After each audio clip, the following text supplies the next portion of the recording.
to call this meeting to order. Do a roll call. Do we have Kim here? Here. And do we have Kathy? Here. With Cheryl? Here. And how about Elizabeth? Here. And I'm here, so we're 5-zip. Do we have any comments for closed session? No. There are no comments for closed session, so we're going to convene to closed session. I make a motion that we convene in closed session. A second. Thank you. All right, so we will be going to closed session.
Very much. That was just excellent.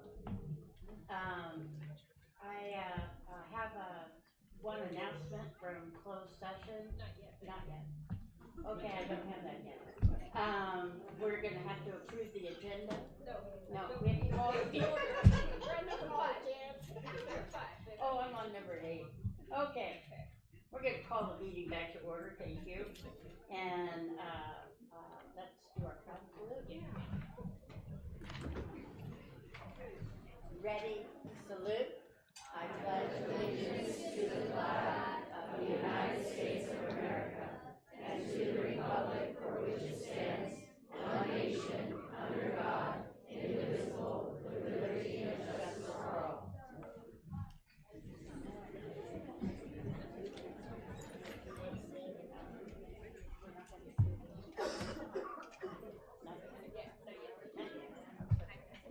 All right, so we're going to recognize our community and student staff recognition, and we'd like to extend a very warm welcome and a great performance from our middle school band students and Mr. Martinez.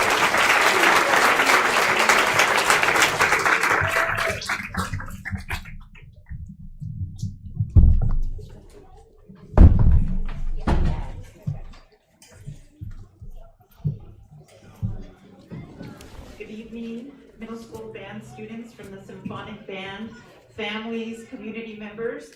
On behalf of the Board of Trustees, we have certificates of participation for coming tonight to bring joy to this meeting with the music. We know that includes countless hours of practice, countless hours of being a team together and following the direction of Mr. Martinez. Thank you so much for being the band director at the middle school level. So we'll start with recognition, and I know Mr. Martinez will help me out here. Yes. Okay, so the symphonic band is larger than what is here today, and we will read out names. If your name is called, students, please come, receive your certificate, and you can shake the hands of the trustees. If you can please stay up here, we will have one photo opportunity at the end. Okay? Wow. All right, here we go. Catalina Alvarez Guerrero. Not here. Okay, her.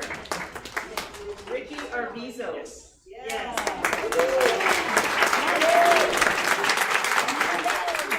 Come on down. Autumn Barna.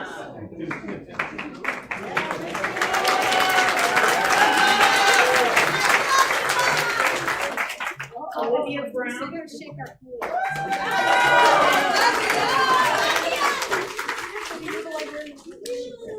Sophia Brown.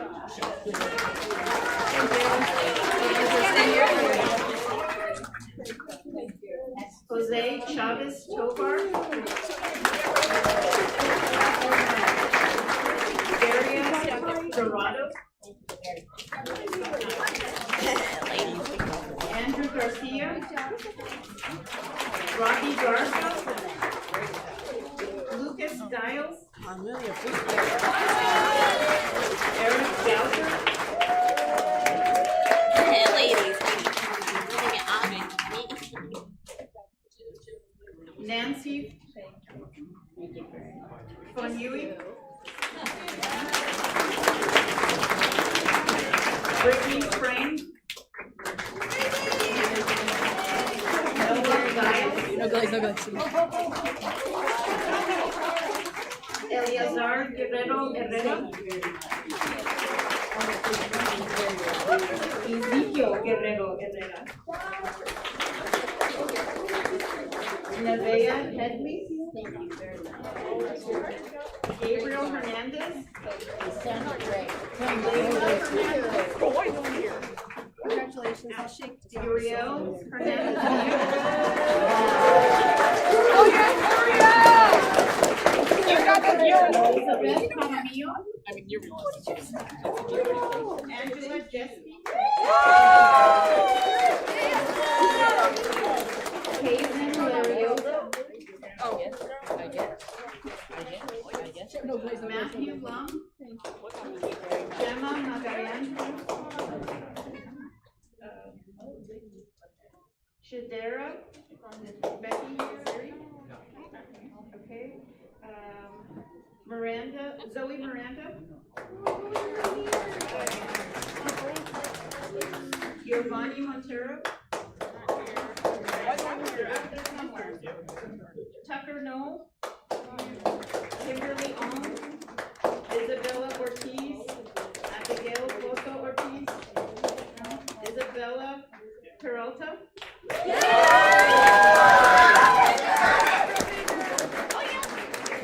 Ivan Sanchez Jr., Ivan Sanchez Jr.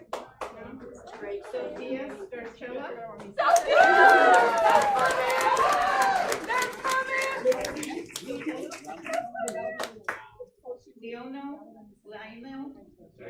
Leonel Tapia Davalos. Zachary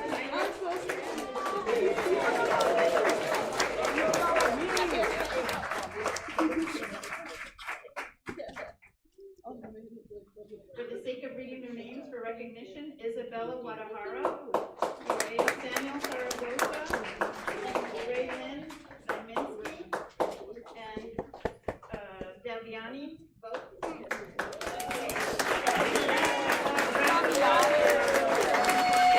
Ladies, calm down. Now's your chance. If we can move together, middle school students. Squish. You gotta have to double up here.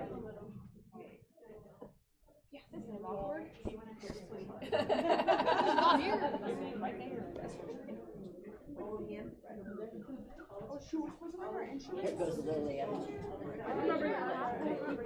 Yeah.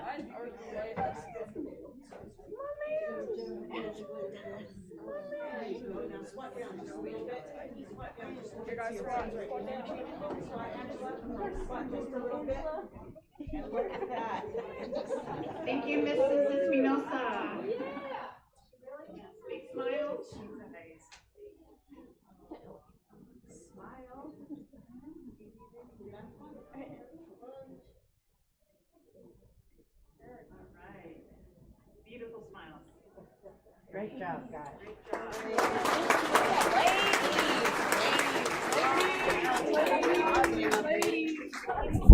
Be quiet.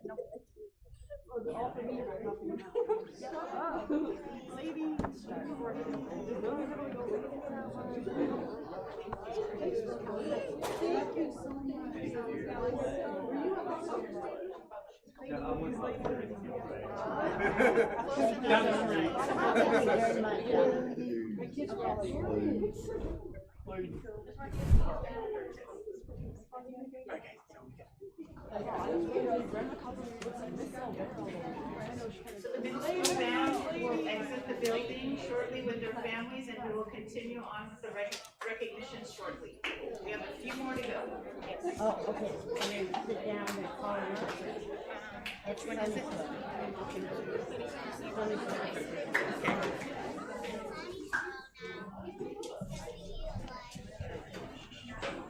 Mr. Rivas and the Sunny Slope recognition, we're on cue.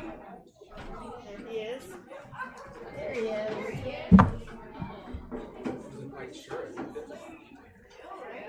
We're popular.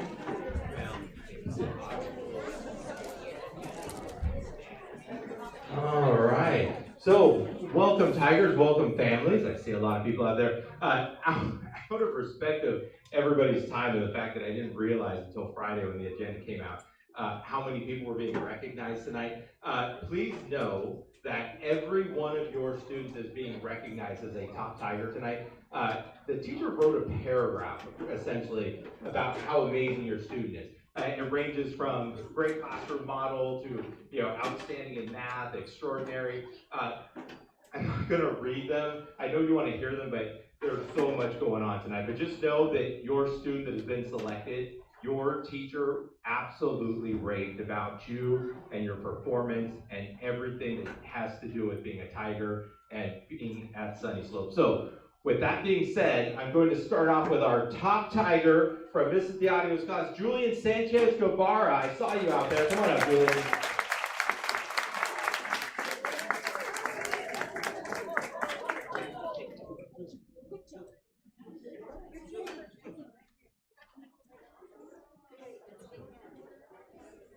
All right, from Mrs. McIntyre's class, Violet Pache. Violet.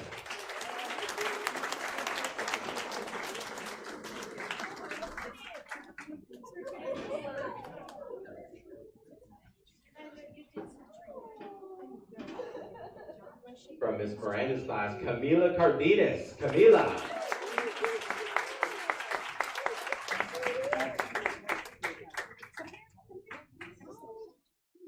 From Miss Price's class, Damian Mendez.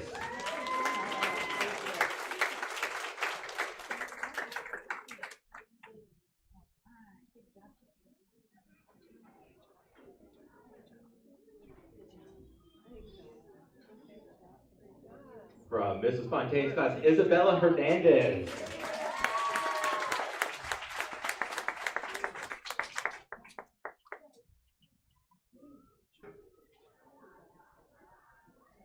From Miss Tenejero's class, Dwayne Magdabai.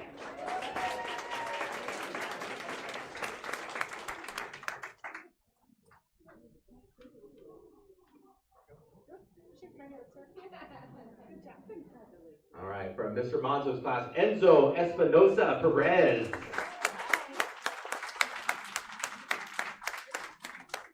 Enzo? There he is.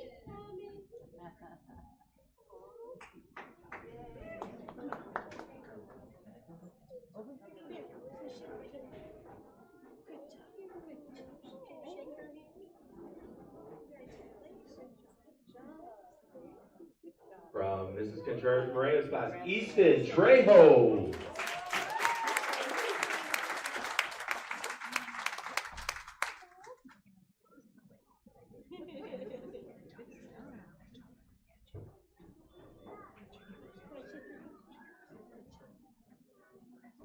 From Miss Wynn's class, Angel Ocampo.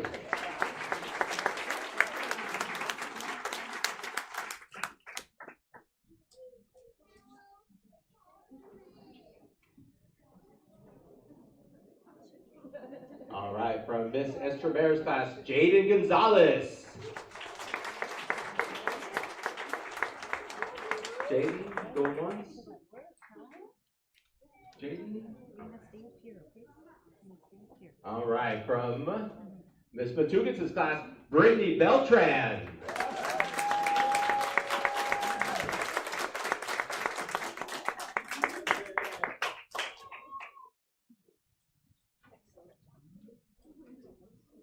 All right, from Miss Molinado's class, Royce Clemente.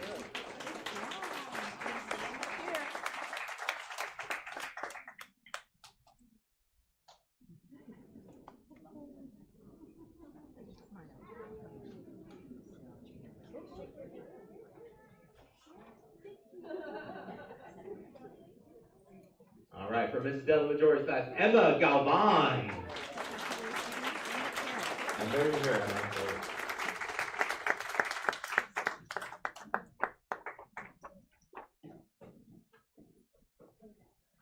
All right, from Miss Bruno's class, Elias Bedoya.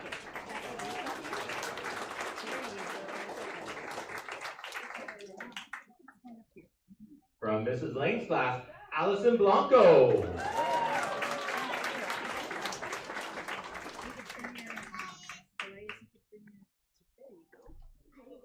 All right, from Miss Callis's class, Efrain Martinez Estrada. Efrain, there you go.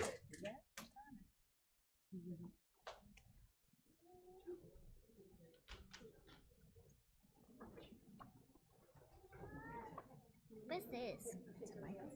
In the canoe. All right, selected by Mrs. Paz, Jimena Escobar.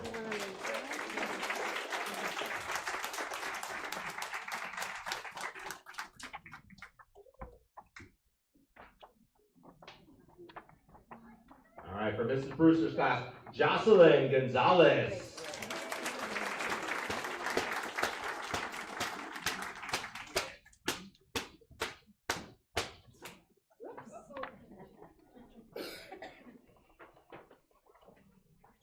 All right, for Miss Camacho, Victoria Rodriguez.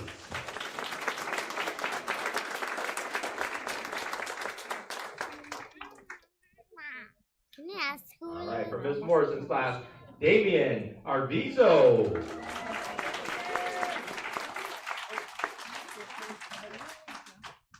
Stand right here. Squeeze in right here. All right, selected by Miss Zuniga, Emilio Davila Jr.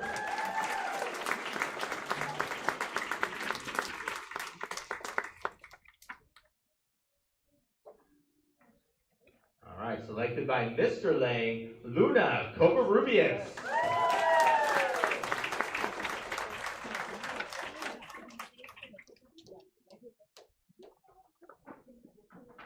All right, selected by Mr. Barry, Caleb Rodriguez.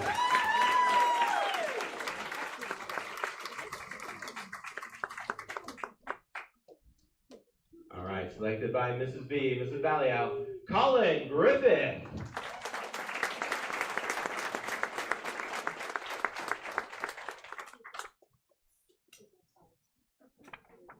All right, selected by Mrs. Hogeman, Andrew Flores.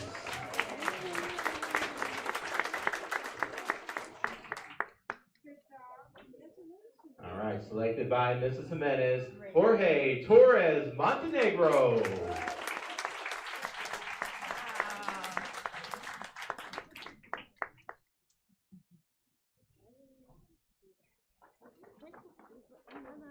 All right. And then wrapping it up, this one is selected by me, and really it's in recognition of Mrs. White, who really watched this young man grow, and I know she would be so proud of where he is today. Richard Correa.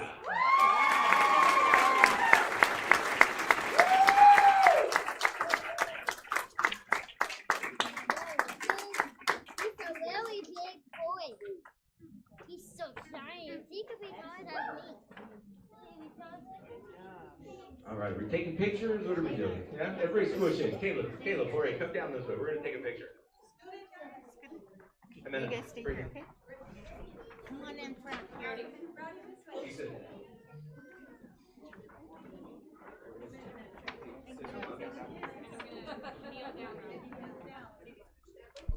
Yeah, here we go.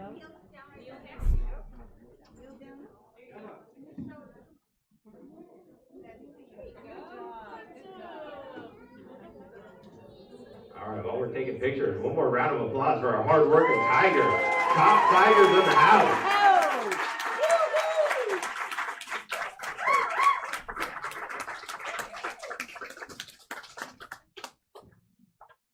All right, thank you, ladies and gentlemen. Go ahead and head back. All right. Thank you, ladies and gentlemen. Thank you for coming out. Thank you for all your hard work. We could not do this job without you. Community partners.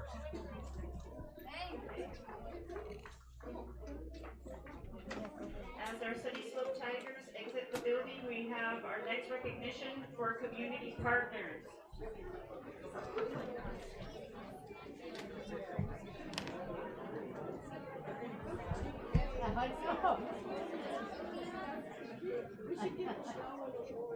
Yes.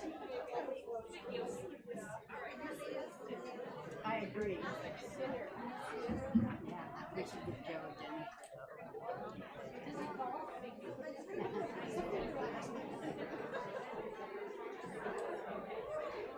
You want hand sanitizer or not yet? Not yet. Okay.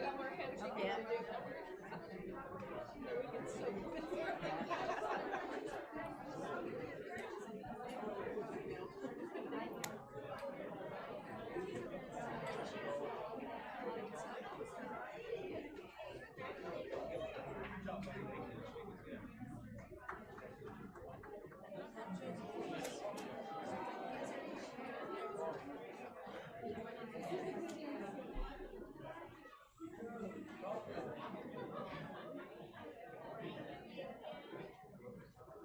All right, good evening, Board of Trustees and Superintendent Sanchez. Stacy Badur and I are here to recognize some community relationships that we have, some long outstanding ones, some new ones for this school year. So we have partnerships in our community that range from putting food food on the table. Is that better? Food on the table, getting students eyeglasses, keeping their teeth nice and white and healthy. I know, the list goes on. Partnerships with washing clothes, doing laundry in the community, any specific needs that parents have with clothes, kitchen items, things like that. So again, long-standing relationships and some new ones this year. So we really want to recognize our partnerships that we have. So when you hear your name, please come up, and we have a certificate for you and a candied apple. Super yummy. Try and hang on to that before you get out of the room. We'll get back to you on that. All right, so we're going to start with our community food bank of San Benito. We have Antonio Mendoza.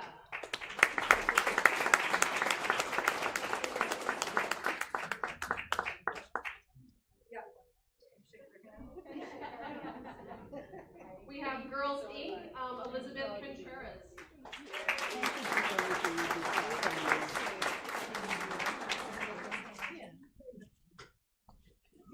We have our San Benito County Public Health, Jennifer Crusetta.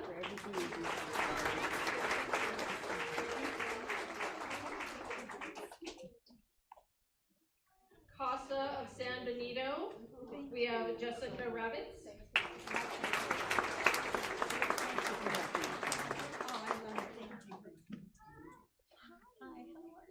Granny's Wash House, John Coons.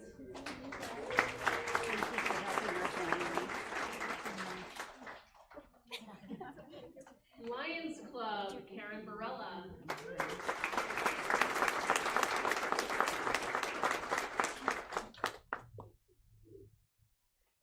From Hazel's Treasures, Karen Green.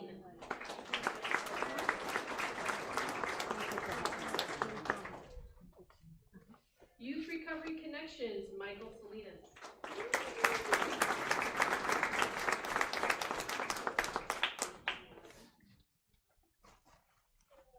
Youth Alliance, Rocio Valadez.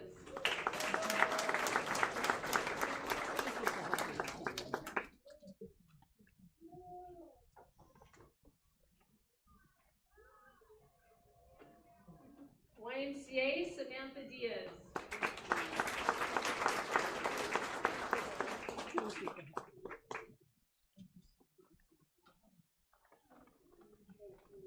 The New Beginnings Thrift Store, Susan Postigo.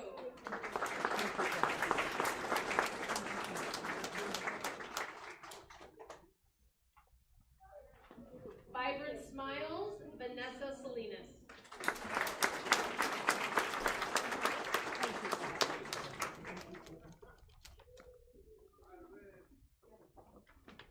We'll take a quick picture of everybody. So thank you again, everybody, for coming out tonight. And you kind of heard the variety of community partnerships we have, and it absolutely ranges. So we really appreciate all of you. So thank you again for being here and everything that you do.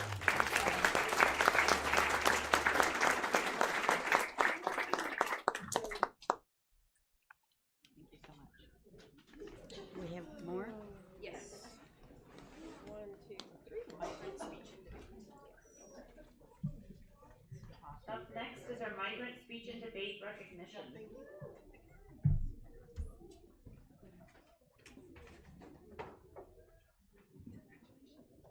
So I want to acknowledge this year we started a new program within our migrant education program. And we were here a few months ago to bring in our coaches and acknowledge them and the students that were participating this year in the program right before they went to their regional tournament, which was in March. So after the regional tournament, we had some of our students who qualified for the state tournament, which we just had in May over at Monterey High School. So I wanted to bring everybody back and just recognize what a great job that everybody did. Our coaches just jumped right in and provided, the training and everything that those kids needed. And it was really neat to see them at the regional tournament, all dressed up. They're actually even wearing what they wore that day, that weekend for the tournament. It was really special. I just want to acknowledge all the hard work. And a couple of our students actually got to speak at the tournament that weekend in front of hundreds of people in this room that were and it really was really neat. So I'm gonna first recognize our coaches. We have Irma Gomez from HCLA.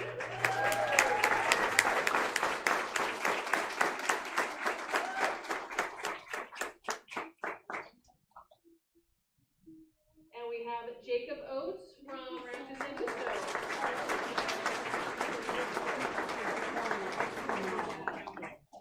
Thank you.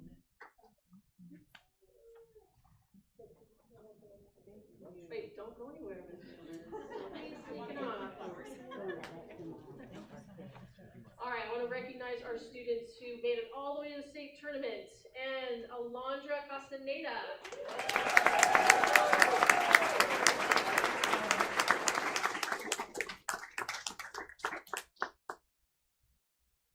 And Elizabeth Gonzalez.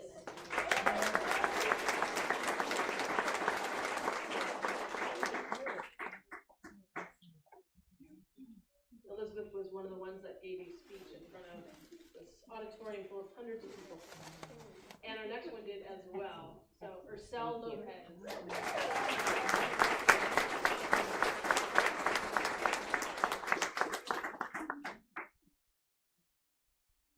And from RSJ, all spiffied out in his jacket. He did such a great job again. Yep, Diego Juarez Sandoval.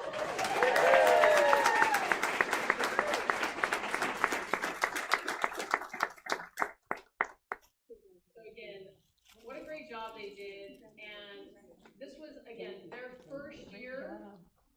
Coaches first year, students first year, preparing for this speech and debate. They were like, what are we doing?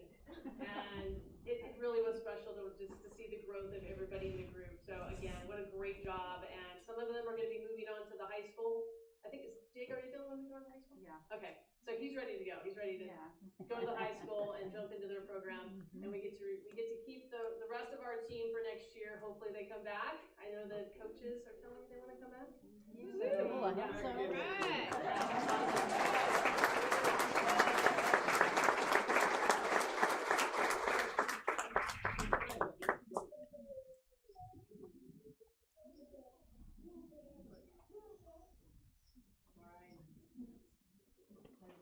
Couple more picks hanging out there.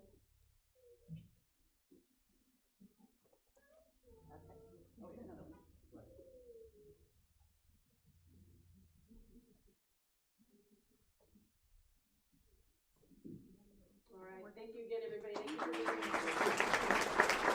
Great job.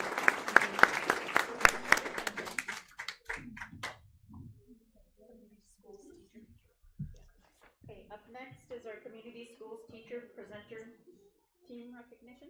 That's correct. Okay. So yes, good evening, board and Superintendent Sanchez. I have the honor of bringing forward my fabulous teacher presenter team. This was their first year. They were hired on later in the year. I can't say enough great things. It's a variety of different teachers from different sites and grade levels. They have come together as a team to build our family workshops. So they put on 4 different family workshops this year in April and May. Theme was, one was the summer success, keeping that learning going strong. So it's teaching our parents and families to engage in different activities at home while we're out for summer. So there's no learning loss. And so there was 3 of those workshops, as well as the getting and preparing for testing. We did a workshop around 5th through 8th graders of how to overcome that testing anxiety and helping them at home with some of those skill sets in that. So I have 5 teachers that are on my team this year. And so I'd like to introduce them and bring them forward to come get a certificate and a little DeBrito apple for you. So the first one we have is Gabriela Frias. She is from HCLA.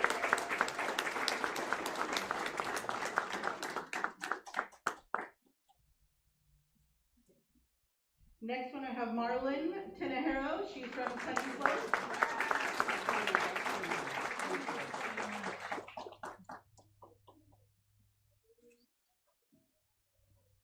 Next we have Melissa Dams from Mount Wayne.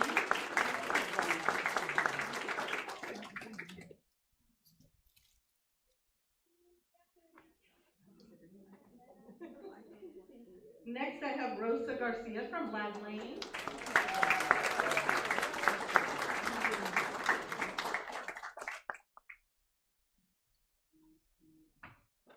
And the last one is unable to be here because her daughter is getting a special recognition in Morgan Hill School District. Maribel Magana, she is from HCLA as well.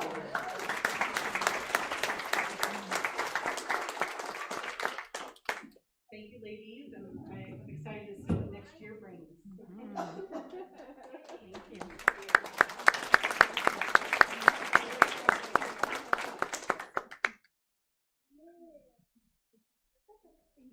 Thank you. Alright, and our final recognition for tonight is the Rancho Santana School, the coding team.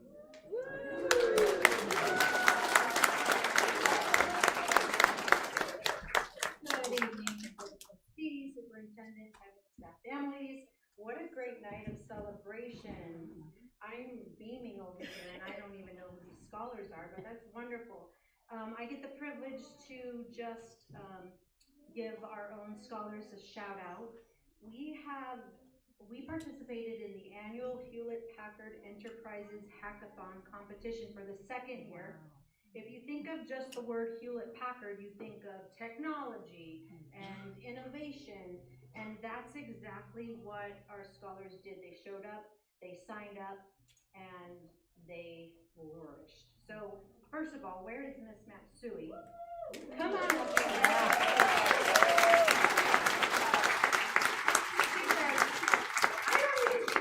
I didn't even teach them how to do coding. But all she did was she just planted the seed. They applied. They're 6th graders competing in a 7th and 8th grade competition for the second year. And so first thing I'm going to do is, before I call our scholars up, can you just tell them what they had, what was the assignment? What did they have to do? So they have to identify a community problem in their own community, and they had to create a solution by making their own working app. And then they had to do a presentation in front of engineers and all the competitors. So there were 100 competitors. This year there were 24 teams. Last year there were 27 teams, and the 7th grade team that we're going to recognize tonight showed up last year and placed 6th place, right? You guys were 6th place, and as 6th graders, that was a big deal because there were no other 6th graders in the competition. So they came back for fun, and then we brought back 2 more 6th grade classes to compete. Wow. Yeah. Thank you. Yeah. Oh, and nobody else in San Diego County has competed, or south of San Jose. Wow.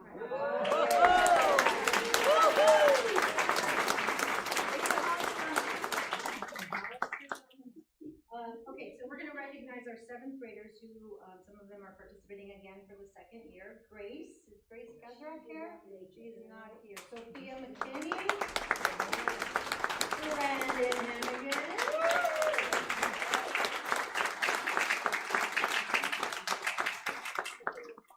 Amber Manumano. And Dylan Raymond.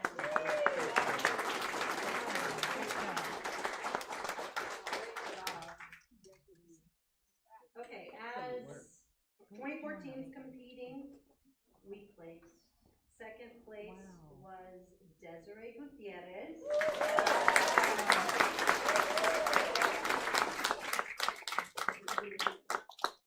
And they're wearing their shirts or their t-shirts. Their t-shirts. Ava Darnell.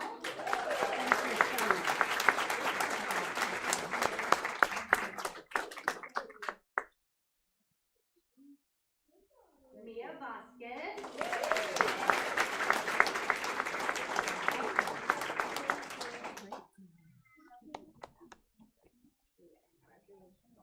Haley Breslin.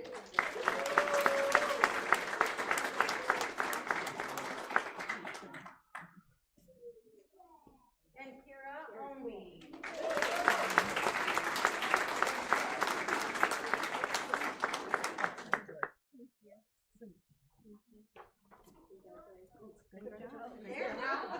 They created an app for lost pets for those who do not have technology. How do you find a lost pet if you're not connected? Second place out of 24 teams.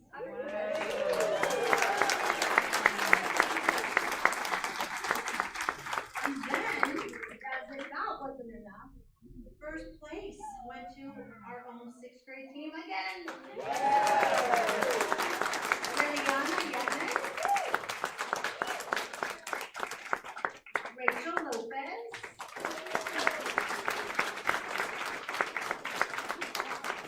Maddox Havelka, and Caitlin Powers.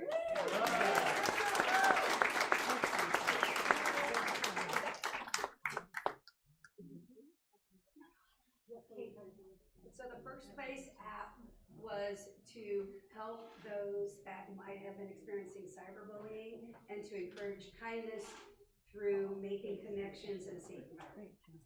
And they actually created a kindness tree as you used the app. Once you went ahead and you completed a task, it would grow a little leaf on the tree. And so when it was done, you'd have a kindness tree, and they created themselves.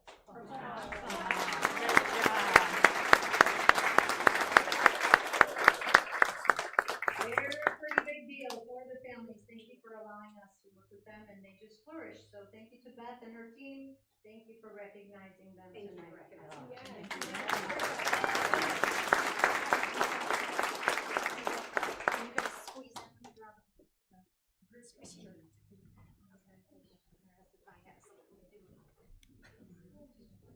Matsui. Come on. Come on, coach.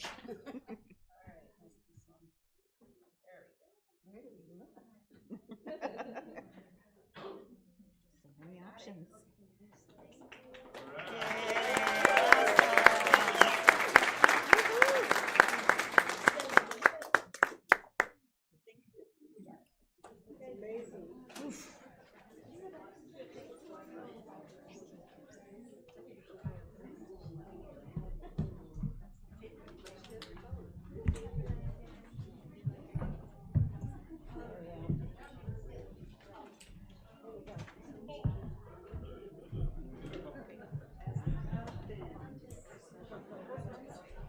Number 8.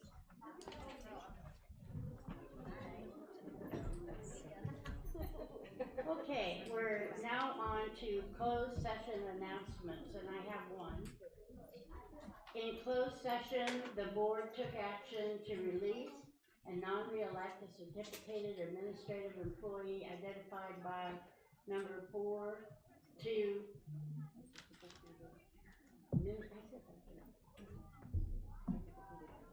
oh, okay. I shouldn't. Certificated employee identified by number 42770, effective at the end of the 2025-26 school year, and directed the superintendent or designee to send out appropriate legal notices. And our roll call vote was 5-0.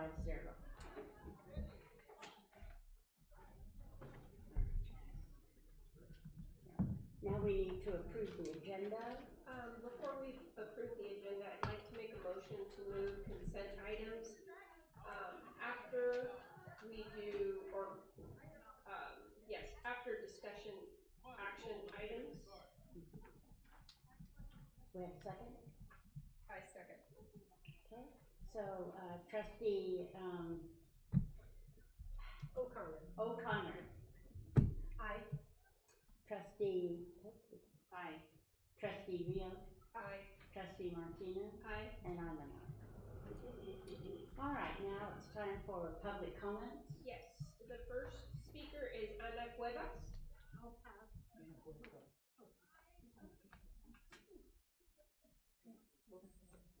So you'll have 3 minutes and then it'll be on the screen. Okay, my name is Ana Nicolas. I've been teaching for the district for 29 years. I currently teach at R. Hardin second grade. And I just want to bring up the matter that's happening at our school for next school year. Apparently this year, we were very fortunate to have our first grade teachers have a breather. The class of 17, 18 students per class. It's amazing because, as you know, our Hardin is a population of love and care. And it's one of the schools that needs the highest need of attention for all the things you can imagine. Attention, economic status. We have a majority of Latin speaking. And I feel that this year we had a breather with our second graders. Our teachers worked really hard. They're coming into second grade, and because the numbers are not there, we've been told that there must be a cut in the classrooms. For second grade will be impacted at 27, 28. I will be moved to third grade because of that. I'm a veteran teacher. I can adapt to moving there. It's not about me. It's about what we want for the students. Do we want two classes of 28 to 27, 28 students? And we have new teachers still there. They're building their confidence, working hard now. And here we are placing them in an unprecedented year for them, where they're going to be impacted with 28 students, plus all the emotion and that comes along with 28 students. One student could count as 5. This year I had a very challenging class of 26, and I would not want that for my colleagues or anybody. I'm here asking for you to look at the other schools, what the numbers in second grade are. And I know that Maine has 19, at least one class for sure I know that has 19 sitting. Amazing, good for them. That's what we'd like all of the district to have our students at a low class impact. With that said, I would like for you to take a close look and continue allowing your students that are hardened to stay at a low capacity, low 19, 20 students in a class that has always been impacted with everything. We know that parents are hardworking parents that cannot come and support their child at school or outside because they have to work, and what do they have to do? Provide food for on the table. This is a domino effect. Whatever happens this year will happen impact the next school year. The district looks at our school and says, your scores are not going up. Of course, I mean, we have a community, we're working hard, we have students that speak trilingual, a dialect, and therefore we need to help those students as well. We need to understand their culture, and as we get closer and I get to know more of them, it's really difficult. Please, I strongly encourage you, keep second grade history classes. Thank you. Thank you. Ethan, please about. Hi, I'm Ethan Cristobal. I teach third grade currently at R.L. Hardin, and I wanted to speak to the same issue as my colleague, Ms. Cuevas.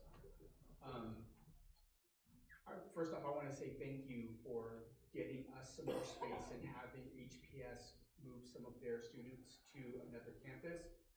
We're very, very excited about having some extra room, some breathing room, some room to do things that we've been dreaming about doing for a while.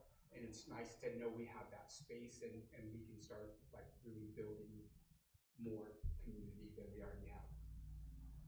I was looking at the HESD mission statement, and part of it says to create an engaging and supportive environment where all of our students are challenged, inspired, and poised to excel. Keeping these classes at their size, keeping teachers teaching in the grade level teams that they already have is really beneficial for our students. I know they're low numbers, 17, and there's a financial to be thought about, but this small class is a blip. If you look down the line, we have three full kinders, 3 full firsts. We're gonna have 3 grade levels all the way up. So taking those numbers and not keeping them at 3 is not in the best interest for the students. It's gonna give them the most support. I know that like it's been discussed, like the second grade team's gonna have 28 kids. Oh, they get the stipend. We've always looked at the stipend as a mechanism to keep class sizes down, and it doesn't seem like the stipend is doing that. So I'm hoping that you look at it like we need to keep class sizes down to best serve the students, to make an environment where they can really excel and learn. My wife teaches first grade. I went to go visit her classroom one day when I had some Lego time where we get to go observe each other. and she had her first graders writing paragraphs. Her first graders are readers. They're excelling, and we want to be able to keep that going into second grade. If you jam those classes to 27, 28, I don't know if that's going to be maintained. We have more classrooms.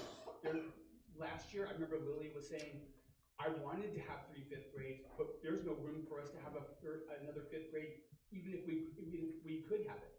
Now we have the space. Let's use that space. We have the space to have another teacher, have another classroom, to keep the class sizes where we can really affect the kids. And I know R.L. Hardin's been hammered for not having the best scores. This is going to be something that's going to help us. Moving teachers around grade levels as this small class moves up and teachers have to move grade level, it's a morale breaker. When they walked into my room, Anna's moving to 3rd, she's actually taking my spot, and they're moving me to 5th, because they're going to need 3 fifth grades. I don't have any problem with teaching 5th grade, but my 3rd grade teammates, we finish each other's sentences. So to be in a room where we are already thinking the same way, we've been working together for years now, we finally got it humming like a machine, and now we're starting over again. So I hope you reconsider, I hope you can find one teacher so that we can keep those teams intact and that we can serve those students in the best way possible. Thank you.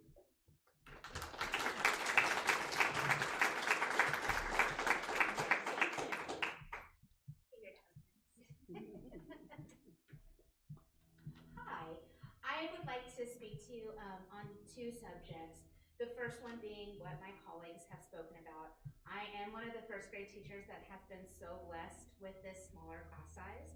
And while I've had 8 students come and go throughout the year, it's been kind of challenging. Because I have this small class size, I'm able to really get to know the needs and wants of my kids and address those. Our grade level has some very challenging behaviors this year, and it has been really, really difficult. And when we started building classes, it was a nightmare. You know, we were putting 6 really challenging kids in one classroom. And these are 2nd, 3rd year teachers that we're giving these classes to. And any progress we have made this year is just gonna disappear. My kids, I wanna brag for a minute, every single one of my ELs went up the grade level this year. Yes, I know, so excited. So there's a benefit there. And I know money is always the bottom line and it's so hard to balance. But like Ethan said, this is a blip on the radar. This is one class. But wouldn't it be cool if we could keep this progress going? Especially since 2nd grade is the last grade they get phonics instruction. And our kids need that because they're building 2 languages. And we'd really love to see that progress go. So I hope you can consider that. Also, on the topic of raises and salary increase, I don't know, my HESTA friends, how many of you have more than 1 job? I have 3. I'm a 23-year veteran teacher. And we're barely making ends meet right now because we're 2 teachers. It's rough, and I know you all feel it, but the cost of gas, the cost of groceries, the cost of a teenager is a lot. And we're struggling. And it shouldn't be this hard. It shouldn't be this hard. I have a master's degree. I work at CSUMB. You know, like I shouldn't be hurting this badly. And we really could use the money. And I know all of my colleagues could too. And it would go a long way to build rapport. And we want to work as a team and be partners. And we could look at how that affects us personally. That would be great. So thank you for listening. We really appreciate it.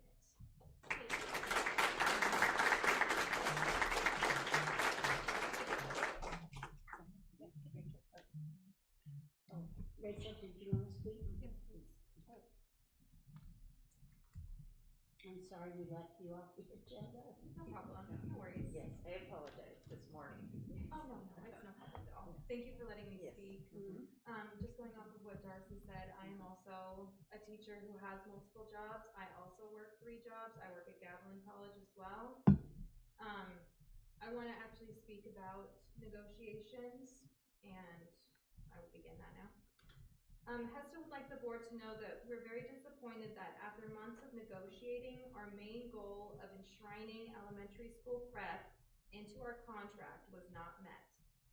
This means that you, board, benefit still from the free labor of the elementary school teachers in this district. You cannot convince HESTA or the community that providing 2 hours a week to plan 5 different subjects is sufficient. That's less than half hour per subject. We are very discouraged by this outcome. HESTA and the district have agreed to form a committee next year to come up with ways to give elementary teachers more prep time. To the board, I ask this question: how will you partner with us to ensure that this injustice is remedied? Because as we know, our middle school members get an hour prep every day, except for Thursdays. I'm a middle school teacher, I benefit from that. I could not imagine my prep being taken away. I was a kindergarten teacher though when elementary prep was taken away, when the PE teachers were laid off. And it was one of the reasons why I decided to move to 7th grade, because I knew I would have time to plan for my assignment. And I want that for my elementary school members. Every school year that you starve elementary teachers of the prep time that they need is another year that, again, you exploit their labor. I'm asking you please to make elementary prep a budget priority, because we know it costs money, as middle school prep costs money, right? You're paying me for that hour still. So please make it a budget priority and provide the teachers, the elementary school teachers of this district, the respect that they deserve, the professional courtesy. Because right now, I can say that elementary teachers feel dismissed. They don't feel that they are being recognized. They're asking for more support, more time, and they're not receiving it, at least not through the channel of negotiations. I also wanted to speak a little bit about salary. Right now what's on the table is less than COLA. We know from the May revise that COLA is up from original projections, but we have still been given or proposed less than COLA. And, just speaking to Darcy's point, we all know in this room that teachers are underpaid, but we think that at least getting COLA would be fair. Thank you very much.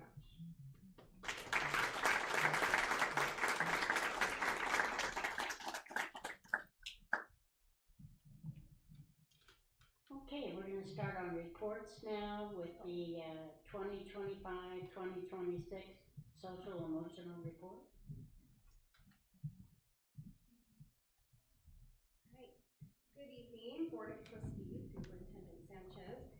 I'm excited to come and report and recap on social-emotional services for 25-26, and it was definitely a hectic year. But we're here to recap all of it. I always like to give our team members a shout out. So this is a picture that we recently took.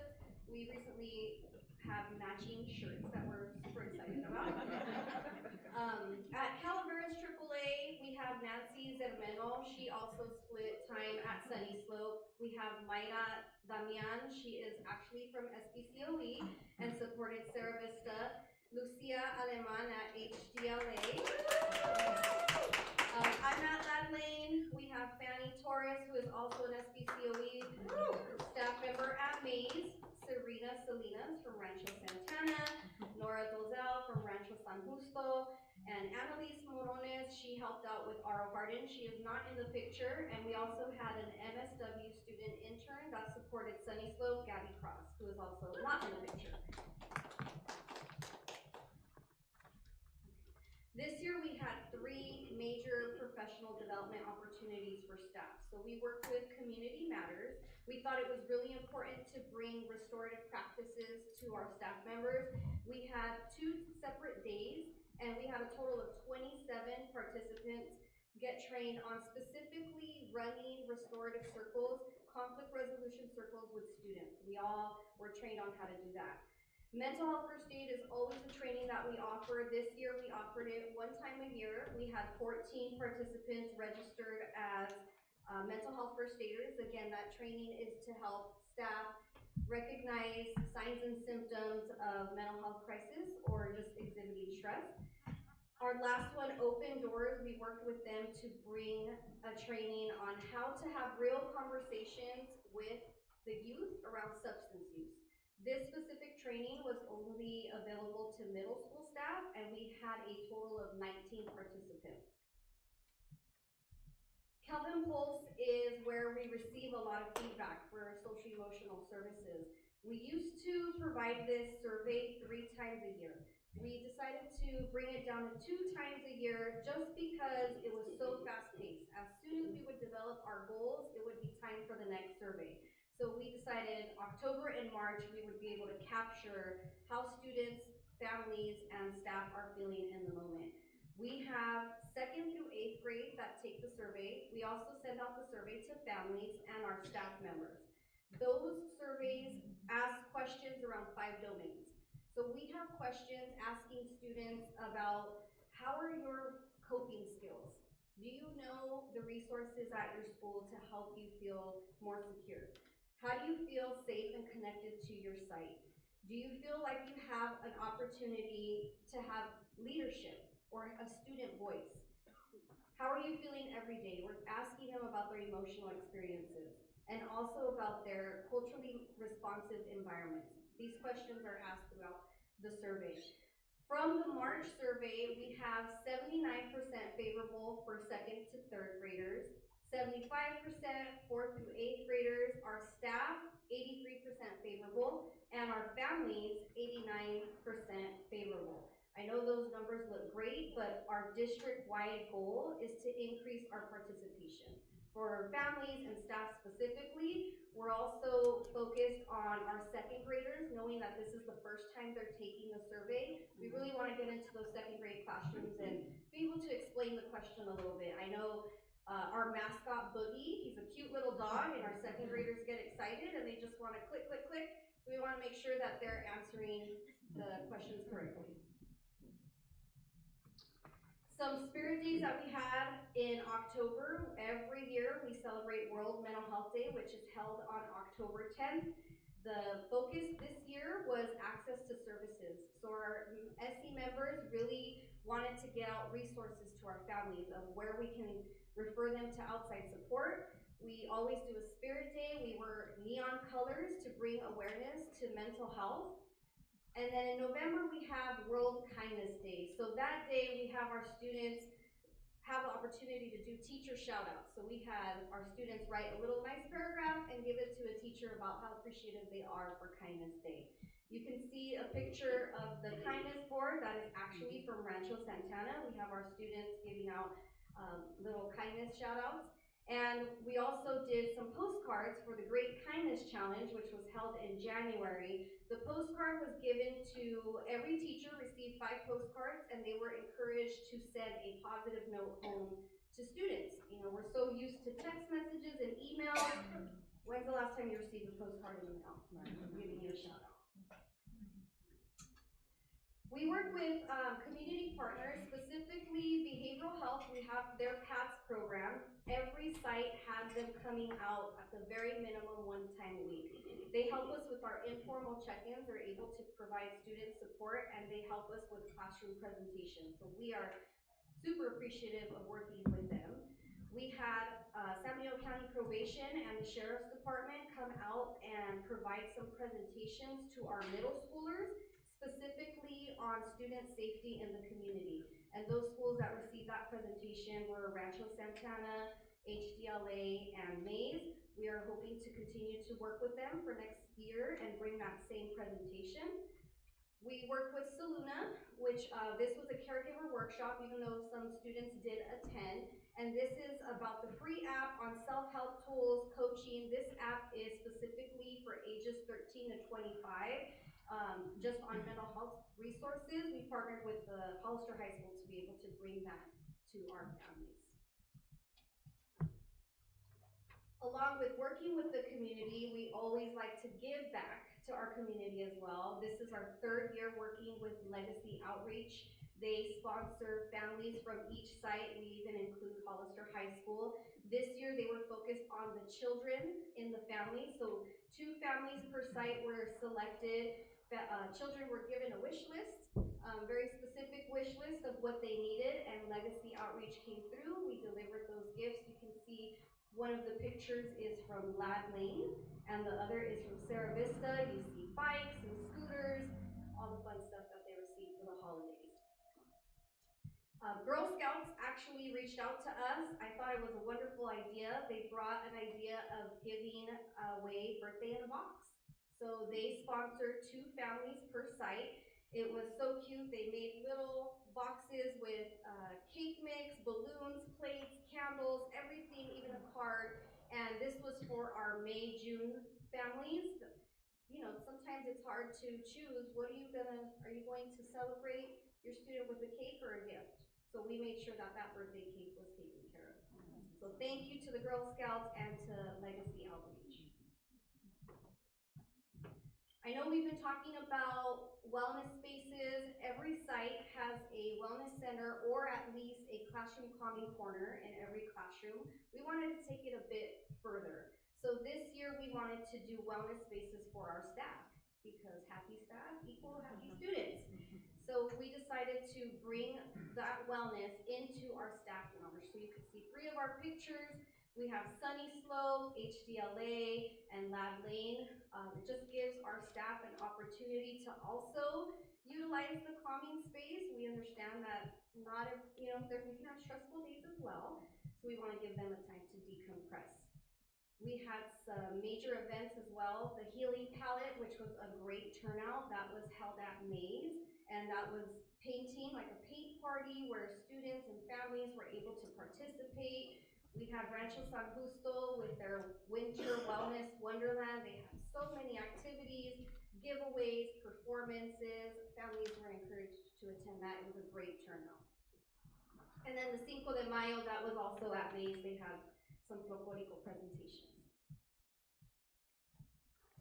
Social-emotional learning day was just recently, March 3rd. We had lunchtime activities at every site. Our spirit day was to wear yellow to represent your favorite emoji. I know we had some students show up in red shirts to represent the anger, and that's fine. We accept all emotions.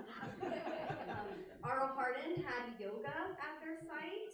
Mays, we have bracelet making, and we had a gratitude garden at Lad Lane. Some pictures that I wasn't able to include here was coloring mandalas and chalk messages at Sunny Slope, positive messages to each other from each grade during lunchtime.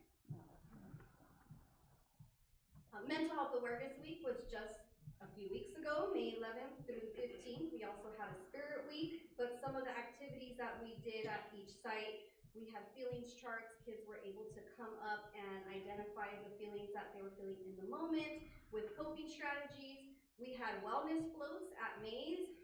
I'm bummed out that I missed that one. I was excited to go. They had mandala coloring as well. Mays also did a make your own essential oils, which was amazing. So they had all these essential oils. Kids were mixing it. Some smelled better than others, but either way, it's a coping skill. Calaveras also had positive affirmations, and you can see the kids are just running. We had giveaways for all our kids, stickers, pens, none of the squishy balls, because I know they get tossed around a lot. But every kid received something for mental health awareness. So going into the data, before I get into the numbers specifically, I just want to break down exactly what these mean. So informal check-ins, whenever a teacher, a family member feel like their student needs some support that day, they are able to email us, chat in person, send us a message letting us know, I think this student needs a check-in. Sometimes even the check-ins come from the students themselves. They drop in and say, Ms. Eliana, I need to speak to someone. So that would be considered an informal check-in. When we first check in with the student, we determine a need. Is this student going to benefit from just this one check-in? Is just an emotional response to what happened during that day? Or does the student need continuous check-ins. If we determine that they need continuous check-ins, we do up to 3 informal, which would be once a week. We pull them out of class. Sometimes they choose to come during their recess. It's about a 15 to 20-minute check-in, very informal. Give them the strategies that they need and encourage them to practice it on their own. Sometimes kids need more than 3 check-ins. We are able to bring that up to 5, but we really wanna, this is where we bring the caregivers in. So if we are at our 3rd check-in and we think this student is going to need more support, that's when our formal services come into play. This is where we reach out to the caregiver, say, hey, you know, we've noticed that your student is still struggling. We offer school-based counseling services. There's a consent form, and that's when they move into formal sessions. Every student receives, at the very minimum, 10 formal sessions on a weekly basis, no more than 30 minutes. And we understand that that learning time is crucial. This consists of parental consent. We do an assessment. We create a student support plan that the student identifies the goal that they want to meet within those 10 weeks. Every week that we meet with that student, we are going back to that goal and seeing if they met it. Most of the time, our students meet their goal at the end of their 10 sessions. Again, sometimes we need additional support. So at the end of the 10 sessions, if we determine that long-term services are needed, we link them to the services from the outside, right? All depending on insurance. So I just wanted to break that down for you so that it's a better understanding of where these numbers come from. So for this year, and this is just from the first day of school to May 1st, we're still working, right? We still have those numbers increasing. But for informal check-ins this year, we have 4,466, which is just those drop-ins, those 3 informal check-ins.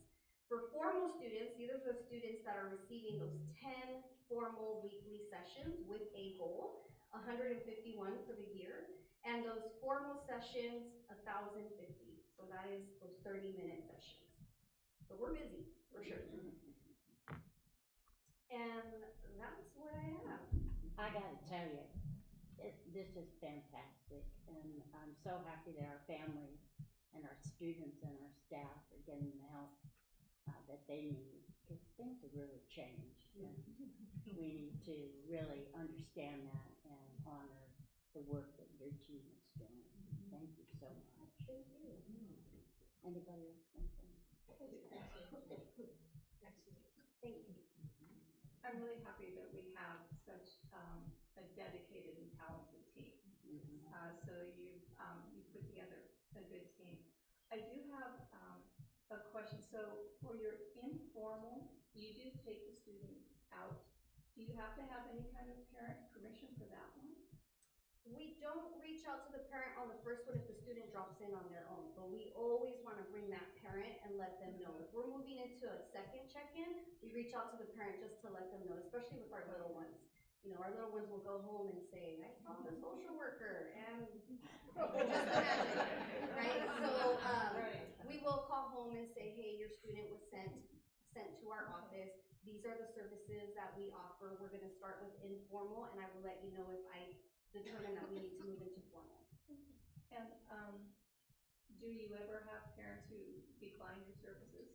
Yes, we do have some parents that would prefer for the student not to be seen at school. So that's when we link them to outside services. Good, thank you. Thank you very much. Thank you. Okay. Now we're going to go to reports on HSD Community School Site presentation. All right, good evening again. I'm here to do the annual board report on community schools. And so what you know is Community Schools is rooted in community and seeing the success of our students continuing to grow. Our 5 schools that we have in place that receive this grant funding is Calaveras, Mays, Rancho San Justo, R.O. Hardin, and Sunny Slope. And so tonight I have some of our principals here tonight to report on the fabulous work that they are doing and what they've done this year and what they see going on for the future at their site.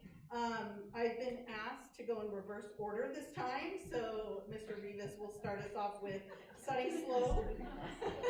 Not yet though, in a minute. So quick to jump, right, and get in there. I know.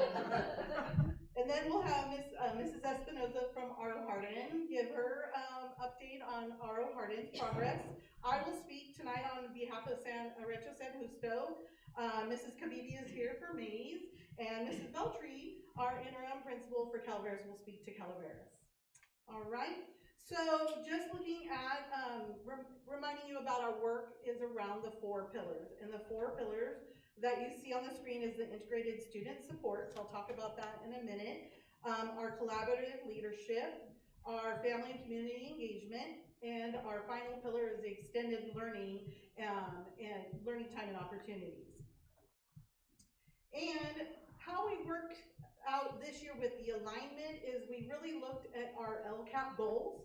There's 3 LCAP goals, and we aligned it with our 4 pillar work. So the principals, you'll hear about their work with what they do at their school, not only with their community school committees and advisory committees, but also how it aligns with their CIPSA goals and then aligns to the LCAP goals. So on student achievement, which is one of our first goals here, LCAP goals, integrated supports and expanded learning time fall under that pillar. And where you see the work is that, you know, the integrated supports is everything aligned with the students. I'll go into that in a little detail on the next slide. The expanded learning is the after school, before and after school, and the clubs and such. The staff success is the collaborative leadership. I want to stress the word collaborative, and the shared agency. That's not a pillar I talked about, but I want to bring that to your attention. Shared agency, it's getting away from that mindset of the top down, right? It's shared. Everyone has a voice at the table, and we want to hear everyone that is at the table. Students, parents, staff members, classified, certificated administration, and our community partners that were here today. So they're all a big part of this work. Parent engagement is our last LCAP goal, and what we see with parent engagement is that family and community engagement piece. So with the implementation work that we are doing with the LCAP goals under student achievement, we have the integrated health, vision, and dental screening. That is a big piece. Our nurses help support that. They're part of our MTSS teams. They know our students and their needs. We also had immunization and flu shots available to community members. Vision is also another piece that we're looking to expand, but the nurses help support that with glasses through the Lions Club. They were here tonight as one of our partners. And then the dental screenings, we had 2 dental screenings of agencies that we work with. One is local, or Vanessa Salinas from Vibrant Smiles is recognized tonight. She's a local hygienist and a parent at Lam Lane. So she started servicing some of our sites this year, and we're looking at expanding her next year. She does the screenings and then the cleanings for the students. And then we have Vibrant Smiles is a nationwide program that was available to all our sites. They come in and do comprehensive. They do the screenings, they do the cleanings, and they do the hard work, the cavities or any other things that may be done, and they service the kids on the spot. Before and after school care, which we have with Youth Alliance and YMCA. We have our tutoring available at multiple sites. We have that after school, we have homework clubs, we have interventions in place at school with math as a focus in a lot of our interventions. At some of our sites with reading, we have a program at, I don't want to give away a spoiler, but Sunny Slope has a great little intervention in place that he's helping his littles just have reading time with a classified staff member. Is a brilliant idea, right? That time that they don't have at home, they don't get at home, he's putting in place at his site. Diverse enrichment clubs, we see a lot of that with the sports activities happening at our middle school. It's during the school day, during either lunchtime or after school. And then our sports, you get those alerts, all of our student of the month athletes, and showcasing the wonderful work that we have going on there. Wellness centers, Eliana spoke to that about our wellness centers, almost all of our sites, and we have a new and upcoming, I'm so excited, another sites are gonna have a wellness center this year. She'll speak to that, I'm sure. And the calming corners that are in the classrooms that we see. And then just, you know, our continued leadership as well with our partnerships with our ASB, right, and those organizations. And then the after school, we have our assemblies, our field trips, our dances also that fit under that student achievement area. Moving on to staff success, we have our monthly collaboration with our administrators. We have MTSS meetings happening at all of our school sites. We have our PBIS AVID at most of all, if not all of our sites now, and advisory committees. Those committees range from our community school committees to our school site committees, our PTO, our ELAC, our DLAC, our PBIS committees and AVID committees. And then we have our ongoing continuous professional learning. That is really the foundational work behind this grant, is just getting that PD in place where then we can collaborate and train others. Trainer of trainers, right, is the goal here. There are teachers that go to conferences, they learn, they come back, they showcase, they share, they experiment in the classroom, and people learn from it. It's great, as well as our administrators do that work as well. And then in our third LCAP goal, we have parent engagement, our Family Leadership Academy and workshops. So I implemented and introduced my teacher presenter team to you earlier. I'm seeking 6 new teacher leads next year in doing that work, hoping the 5 continue and gain another. Those workshops are in Spanish and English as well. So we're gonna continue the momentum and having family workshops at least once a month. And communicating that, advertising it out to our families. The Parent Leadership Academy is something I'm working with CABE, and so I'm going to be developing that. We have our 5 community schools. Liaisons have invited 5, 6, 7 families to be a part of this Leadership Academy.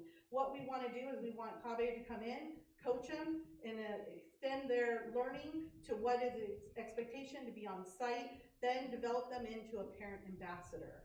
That parent lead at our site to continue to grow our parent engagement. That's our goal for next year in doing that work. We're so excited to see and develop that moving forward. Our on-site food pantries, you know, the kids just cannot wait for those doors to get open and then be able to go in and see what's available. So we appreciate the partnership with the San Benito Food Bank, as well as we get our Friday snack bags.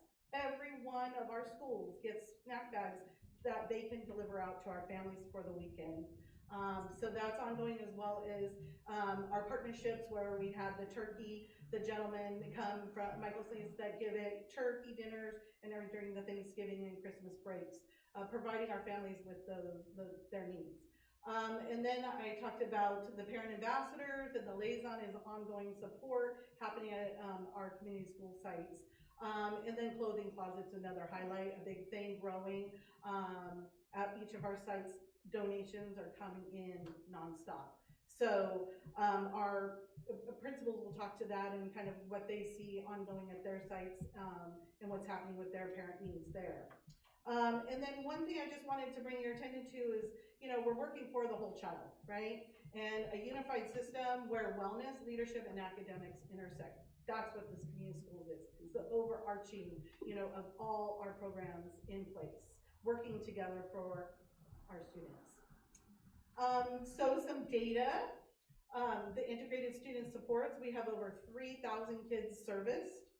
We've seen a reduction in this year of 1.6% of chronic absenteeism in our data. Kids are coming to school on a regular basis because of the great things that are in place. That is huge. And then the extended day participation, like I spoke about, you know, with the after school, the clubs, the, you know, activities going on, over 1,000 kids are being serviced in those areas there. So the momentum is going strong. We've seen it pick up this year. It's been great. So just, did I go the wrong way? I did. All right, so here's just some pictures to showcase some of our community events with the staff. These are some of the workshops. I have the honor of also having my nutrition team, so thank you, Patty, for helping and supporting our family workshops, and our IT team. Brandon, thank you for allowing your team to also support. They have come and helped support these workshops with my team of teachers. It's been outstanding. So here's some of our voices. We We want to hear what people are saying, right? So at the end of every one of our sessions, we ask for feedback and we put out a survey. We want to hear what they have to say and what they want to see happen going forward. And if there's changes or things that they aren't liking. There wasn't really any negatives. We got 5 stars, most of the time it's not 4, and they just appreciated the time. And the great thing is they return to the next one because there's families that have 4 or 5 kids at different grade levels, so they wanted to hear what was specific to their child's grade levels. So it was just wonderful to see. So there's some of those voices of the community that we've had some feedback. And then just sustaining our work, right? What does it look like moving ahead? And so we want to continue to deliver those family workshops. We want to strengthen our partnerships and grow our community partnerships that we have in place. We want to enhance our interventions. We want those to happen sooner rather than later. So we've talked with the admin, the site admin, and saying, let's start now, thinking and planning and getting our staffing in place so we can start it right out of the gate. We know who those kids are that need that through our MTSS. We can get that started in place moving forward so we're not waiting and the kids can get that help right away. And then, you know, transforming our systems, that's another foundational thing. We need systems in place to keep the work going, right? You know, I won't be here forever. Our principals won't be here forever. And so, you know, we have to have good, strong systems in place to keep that momentum going for the sake of our students and our families. So continuing to build that is crucial. And then, of course, that long-term sustainability. What does that look like ongoing? So we're looking forward to the next 2 years of the grant, continuing the work that we have in place. And I'm so excited for you to hear the 5 schools work and the work that they have done this year. I mean, it's just outstanding. From, if you remember last year when they stood up here and was just like, we're learning, you know, we've got this in place, but you will see how much work and time that they have put into making their school a wonderful place to be. So, without further ado, we have Mr. Rivas. It's your turn. Stacy, can I ask you a question? Sure. I wanted to know about the vision testing. Are those entered in ARIES or are they not? No, they are. So when they are screened, when our nurses come in, they do periodic, you know, screening every year. Then they put that data into ARIES, and then they look at certain kids that need that referral, that maybe needs that extra attention. They'll go behind the scenes and do that work with the Lions Club, has been one of the agencies that's supported that. But that's the regular vision screening? The regular, yes. That you don't do any additional screenings? I have been working on getting other ones, so I've been doing outreach to different companies to bring them into our schools. I want to expand that, yes. It's one of the goals next year, for Don't sure. forget about the hearing. Yes, yeah. Well, all of it, right? All, yes, yeah. Thank you. One other comment. When you're looking at your partners with your families, do you, it would be good if you reached out to the special ed parents, so that, especially the SDC parents, so that they can be made aware and be part of the team. They should be a group. Absolutely, yes. And so speaking about our different groups is working with all of our different groups and foundations, you know, that come together to make all of our Parent Leadership Academy. Everyone, and it's everyone in our district. Yeah, thank you. Are you sure? Okay. So, 2 things I'd like to start off with. First, when Stacy said if she was asked to do the reverse alphabet, I think begged is a more appropriate word. I said, come on, please, help me out. Sunny Slope at the bottom of the alphabet every time. And then also, since this is a night of recognition, we'll just continue with recognizing Stacy. Genuinely, as I have gone through this myself, she was in there every step guiding me, and what she said is exactly true. The first year, I had absolutely no idea what I was doing, and she was there helping along. And then the second year came, and I started to figure it out a little bit, but this 3rd year is really the year that Sunny Slope was moving. I'm genuinely looking forward to next year, because we're going to talk about the year in review, and then we're going to talk about what's upcoming. But what is really nice in this 3rd year is using like the needs assessment surveys, getting the feedback from the families, the students, the teachers, so that we can, identify specifically, because the thing about all these community schools, all 5 of us, is that we all have unique needs, right? Even though Sierra Vista is not a community school, Sierra Vista is what, 2 miles from me at the most, completely different community. Lad Lane, mile and a half this way, Rancho Santana, we're all completely different. So it really is great that everything that you're gonna see here is tailored specifically to the needs and the feedback that Sunny Slope got from families, parents, staff. So the first off, I'm just gonna read through this. I know you can read it, but I'm just gonna go through the food pantry, the clothing closet. We do have a wellness center in our vintage office side. Any of you are always welcome to come join it or visit. We have 3 math extended learning opportunities this year, 2 homework clubs, and an English language enrichment that was targeting our LTELs, our long-term English language students. And from that group, I wish I should have brought the statistic, but it's about 60% of the students that were in there are going to be reclassified now because they hit the 3 because once again, we specifically targeted, we were able to see specifically who needed what, and that's how we were able to determine that. We did do the Paloma reading program. It was an online reading program that was touted as AI. Unfortunately, we did not get the results from it that we wanted, so we will not be continuing that next school year, but my philosophy is try, and if it works, great, and if it doesn't, don't do it again. So that's where we're at, but we also had family workshops for TK and K families. What I really enjoyed was the book study, The Professional Development on Hidden Potential by Adam Grant. I did not bring copies for you all, but I think 1 or 2 of you may have gotten one at some point when you visited. It's a really great book. The staff had an opportunity to read it. They had an opportunity to come together and discuss it as a staff, and then I'll talk about how I'm going to build on that for the next year. This is what Stacy was talking about, the extended reading program after school with our PATH instructional assistants. We were able to identify students that were not showing growth, and when you ask and you find out and you make phone calls, you find out that unfortunately these are parents that either don't have the time or the skill to help their students. So we picked those students out individually, we invited them, and we put them in a group after school to give them that targeted time specifically for their needs and the families. Busing for field trips, flag football equipment, washer and dryer for the clothing closet, and parent workshops in addition to help parents sit up or down. Thank you. And then also we have dedicated a chunk of money. I was a little envious of Calaveras and the view boards that they're going to have. So I said, hey, let me get in on this. And so Sunny Slope maybe has 3, maybe 4. I'm not exactly sure. Brandon, do you remember 3 or 4? 3. And so we're going to expand that with the goal of every year adding a few more to the point that every classroom will have one. So we're not there yet, but we're getting there.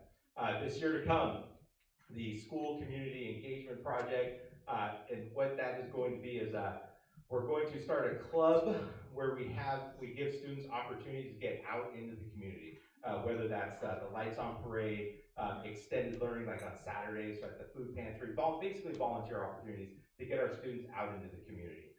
So that's one of the ones that we're going to do. Continued support from this year of everything that we did, additional view boards, and then what I was telling you about what I'm building on is next year we're going to do 2 staff PD book studies with an optional add-on project, because what I realized working with the teachers and getting feedback from the teachers is that, yes, it's great. I mean, they do enjoy reading the books. They enjoy discussing, meeting with their colleagues, talking about the strengths, talking about the book. But I'm going to do an optional add-on project where the teachers will have an opportunity to take something from the book, implement it into their classroom, and then bring it back to a staff meeting or the group, and then talk about what they did, and then talk about the results. And then once again, it could work or it could not.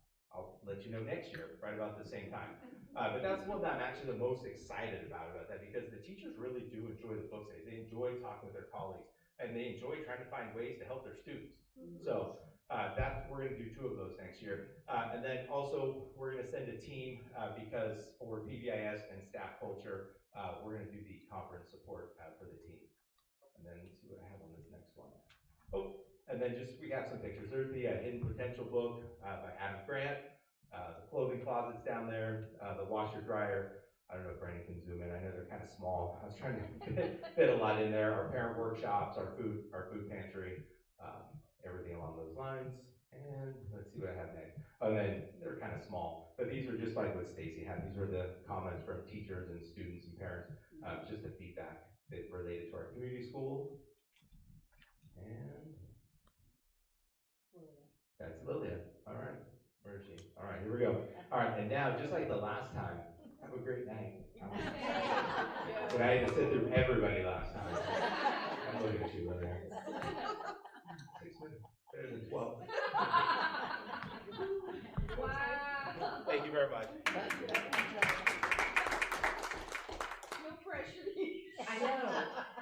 I keep hearing about it, and, yes, he timed me last time, and so you can't ask questions, basically. So this year in review, well, first of all, hello, everybody, and, I want to start off by saying thank you so much for really taking the shots and, making that change and adjustment, allowing our Hardin to have space. From the bottom of my heart, I appreciate it, and our students and our staff will be better for it. So thank you so much. So our student achievement here and what we've been able to provide, and we've done everything from newcomer support, ELD support, math intervention for our 4th and 5th grade. We have a company called Harmony at Home that comes in and helps us with bullying prevention and also communication with the parents and that piece. We have Alevo, which is a company that comes in during the school day and they help support our professional development and student engagement with each other, really helping to support how students play together. We were able to host 2 college days, and so that was super fun for our students to get exposed. They rotate through different classrooms and they get to hear about different colleges. We also have a kindness club in full swing, and you might have seen us in Video Link. And so that was May Wadahara and her team. She's got a great team that she works with to put that together. We have a soccer club that's run by one of our teachers, Mr. Silva Guzman, and he's excellent with about 40 students that he's got out there. We have the Science Discovery Club, which is run by one of our 5th grade teachers, Mr. Gary Mosquito, and it has also allowed us to provide field trip transportation for many of our classes. For our staff and the success that we're able to offer in professional development, our staff has fully embraced AVID, and we use our Alevo time to be able to grow in our profession with AVID. PBIS is also a piece that we've embraced as well this year, and we've taken off with that. Alevo, of course, like I mentioned before, they're part of what allows us to have those pieces. We have our staff who's part of different committees. We have 3 separate committees on our staff, and they all kind of separate into each one of those committees. We're able to offer release time so that our staff does have time to plan and collaborate, look at data, and then move forward from there. And then we are also able to do school visits. So they've been able to visit some of the other sites that have AVID in place and continue to go from it. Our parent support and engagement, we have literacy nights that were targeted support. And so I think I mentioned this last time that I was here. We targeted certain students that we felt, you know what, this is a group right here, and we invited their parents, and they got a little lesson to be able to go back home and support their student home. We also had Girls Inc. They were one of the ones that were invited here as one of our partners.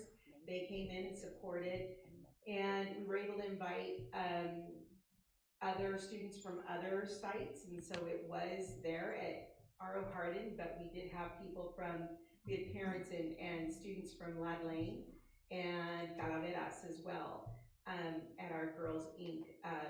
Parent and daughter event.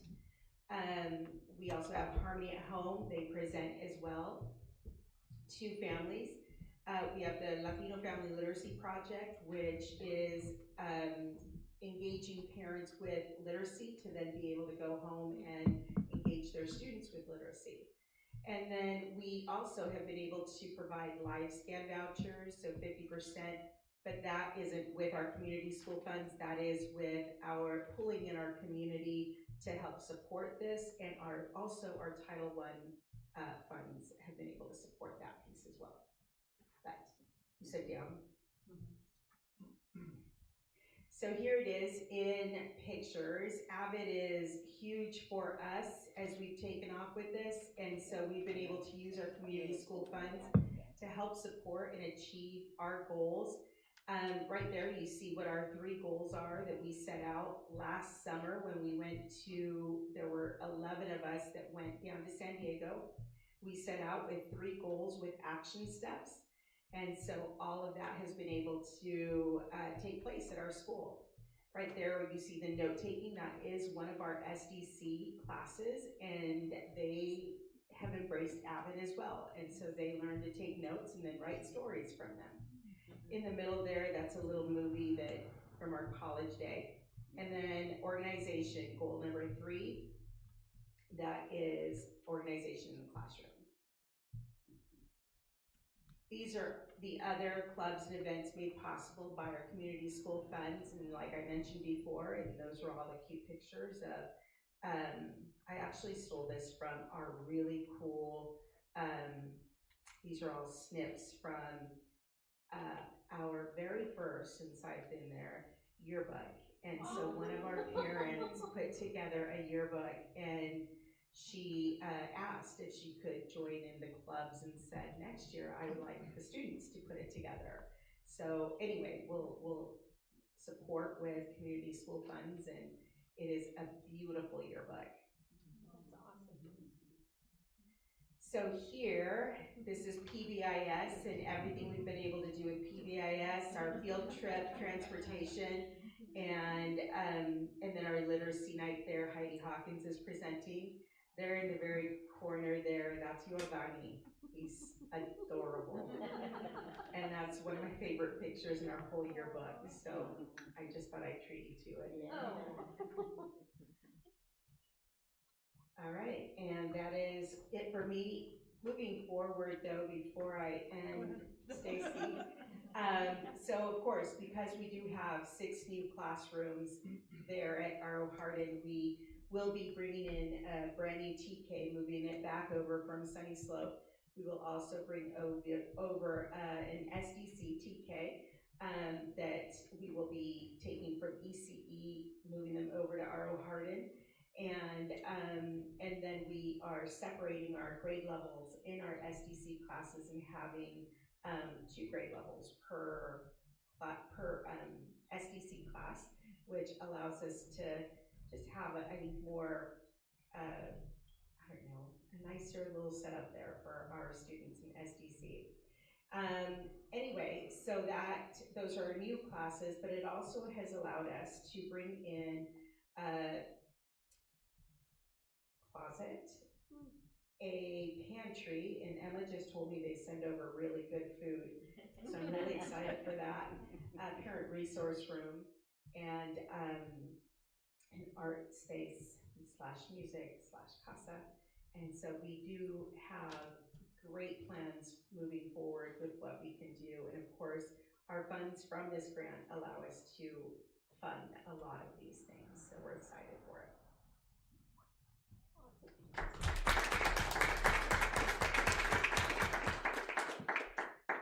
All right, so Rancho San Justo, some of their highlights this year, they put on a cultural, community, and family events, Zero Period PE, a Park Street program, and PBIS has been reborn at their site.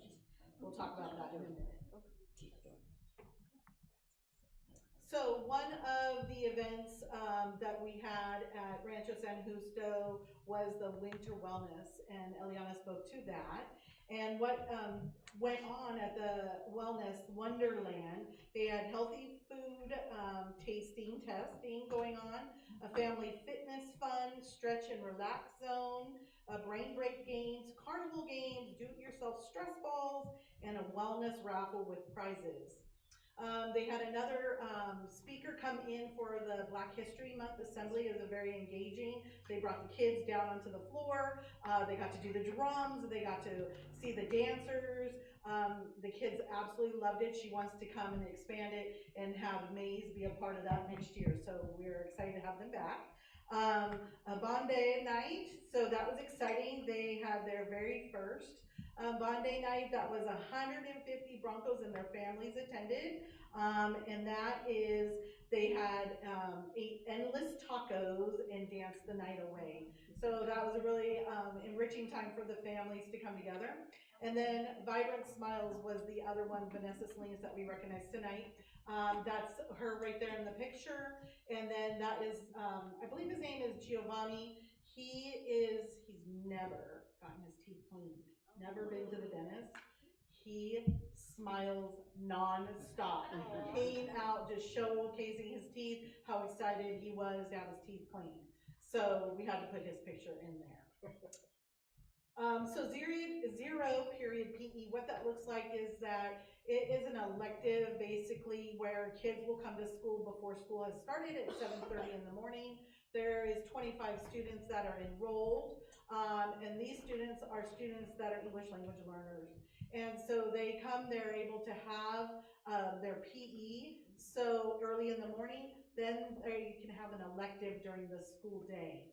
So there's a benefit to both. And the kids love coming and being there. They've come every day, and then it's just, you know, an opportunity for the kids to explore the CT classes for them during the school day. The newest program that Mrs. Armstrong has in place is what she calls Park Street program.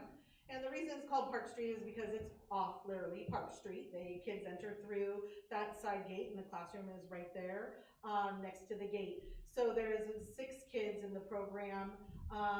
Basically it's an alternative classroom setting for students that may need something a little different than the traditional school day in lieu of sending them to an alt-ed setting. And so this is a pilot, just trying to see and work out those kinks and see what works and what doesn't work and what we need to adjust moving forward. So it's been an 8-week program. They arrive at 7:30 in the morning before school starts, and they leave just at the end of first period. Then they go home and they do learning at home. So during that 0 period and first period block, they're not only getting the social emotional and the character strong curriculum, they're also looking at the core content in IXL. So if you're familiar with IXL, it's a program that encompasses all different subject areas. So the kids are working on that. I got to see firsthand when I was supporting Rancho on Friday. I wanted to visit and see what was going on. And so the students in the class were very open and wanted to chat with me. They were showing me all the progress. There is great progress and things happening. They have a dashboard that they can see their progress. The teachers check in with them regularly during the school day. Mrs. Anderson was one of the teachers, and she was texting the parents to keep in contact of what the students needed to do to follow up the day and the work. And then they have 2 teachers that supervise the program during 0 and first period. And then they have 400 minutes of PE that needs to be done outside of school. And so they have a system in place where the kids will go home and do the PE outside, just kind of like makeup PE that is done in the middle schools right now. And they come in and they document their hours the next day. So it's keeping them on track, so they're not having to make up those minutes later on in the week or the following week. And what PBIS looks like today, like I said, they did a Reborn 2.0 takeoff this year, so a new team was created. They held their first Bronco Bash to celebrate making good choices. They had 3 staff members attend the PBIS conference. They have monthly meetings that they come together and they do training with the ASB and leadership class, and they have applied for the gold. So we're looking to see, you know, what the outcome is. It's very exciting. If you've been on their campus, they have brand new signage throughout the campus. Really, the expectations are loud and clear on that campus, so the kids know what to expect. And I believe she even spoke about changing from the digital version of the PBIS rewards to the teachers wanted to go back to paper copies. So we'll see how that transitions out for next year. But it's been a great success, started out this year and continues the momentum going forward. So next up we have Mrs. Kabibi for Mays Middle School.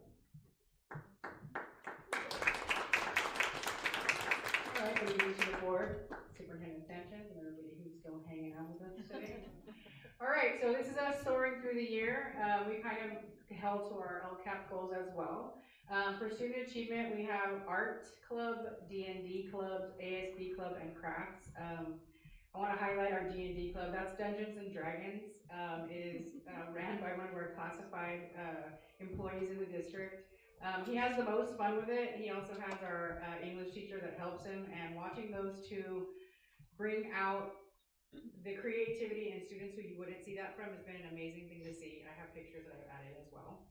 We used our money as well to fund field trips, transportation mostly, after school homework club, math and ELA support for grades 6 through 8.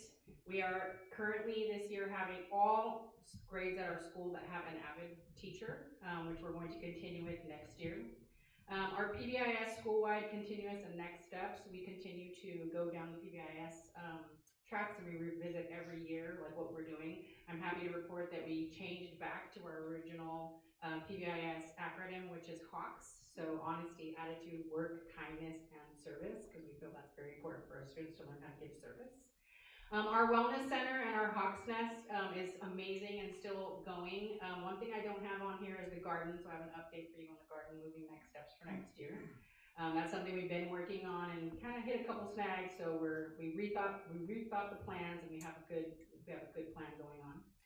We were able to add an amazing ag literacy class this year, which has just been super awesome. We have today we have an awards assembly, and a lot of our kids from that section won some awards. My goal is to continue that into next year, and with the possibility of adding an advanced ag literacy for the following year, which will actually help our students feed into the high school ag literacy course, because currently, unless you have ag background through like 4-H and showing, you actually can't get into there as a freshman at the high school. So if we can create this track for our students, and we give them 2 years from 7th and 8th grade to have like an entry level and then an advanced course, which will partner with them. My hope is that just like AVID, our 8th grade AVID students automatically get accepted into the AVID program at the high school. So my goal is that the advanced ag literacy kids will also receive that same invitation. We did a science expo this year, which was awesome. Mays has not had a science fair for quite a while, so that was led by our fabulous science teacher, Mrs. Penny. And she worked with the county to have them come and do voting and scoring, and then a lot of our kids actually took their projects into the county, and we had actual placement of 3 of our kiddos, and that was amazing to see. We were able to purchase some new ELA novels with our money. My goal is to buy a new novel for 6th, 7th, and 8th grade next year. I was able to host 7th and 8th grade this year. So next year will be to do that and kind of get some other newer books under our belt, some more culturally relevant books is our goal. We continue with our College Wednesday celebrations and all the wonderful things that come with AVID. That's one of our showcase programs right now that I'm actually very proud of the team. They've done an amazing job. Both Mr. and Mrs. Hakens and Mrs. Ledesma have done amazing work on that end. For our staff success, we've done teaching conferences such as AVID, AriesCon, Grant Rating. PE went to Capford this year, which is great, and then we had the science team go to Case. We do our staff PDs that are targeted for our population by our input from our staff. So if our staff is meeting or asking for something, we create PDs on Thursdays and during our Tuesday staff meetings to kind of meet those needs of whatever they're asking us for. Release time for collaboration, that was an awesome thing to see this year. Both ELA and math did that. The math team did an amazing, beautiful job of really just running with that, and they actually opted to work together as across grade levels, and so they mixed up kids based on like foundational and intervention needs, and then they grouped them differently, and then they did tasks and activities in the library, and they did that for about 8 weeks. That is something that is part of our master intervention plan for next year, so that work actually helped us build our future goals of having a master intervention plan for our ELA students as well as our math students. We, like I said, so right there, we developed the master plan. That's gonna be a huge thing for Maze next year. We're really looking at data and we're using our data to dial down where we're at, where students are at, and what we can do to support them in their academic success. Staff committees, we have MTSS, PBIS, there's a safety committee, which has been wonderful at just making sure that we address everything, not just with parents, but also with students in our daily announcements, little things that pop up. We've been able to support PBIS refreshers for different folks, new folks that are coming on board and don't quite know what PBIS is, so we've been able to fund some release time with some of our veteran PBIS teachers to give training to our newer teachers. AVID training as well, these have been teacher-led, so the 3 AVID teachers presented across 3 of our staff meetings and taught specific things. We did note-taking, organization, and reading 10-2. Next year, we're gonna move that into 4, and we're gonna grow our team with added teachers that will also be helping support in those trainings during staff meetings. And then we used a bunch of time and effort to review staff surveys and feedback. That's been super key for us. What's going on? How can we help you? Some of these, track the email, but sometimes I don't because I want people to be candid and let me know what they need without feeling like I don't want you to know that I said that.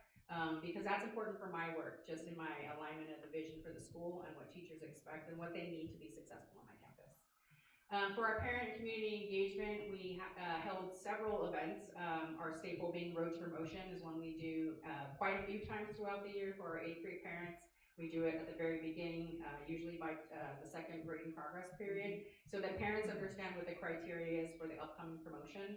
We hold it again in January, and then we host a smaller one that's invite only for the students who are at risk, and that happens about March, so we've supported that. AVID information and showcase event was the first time we held this year, and it was amazing.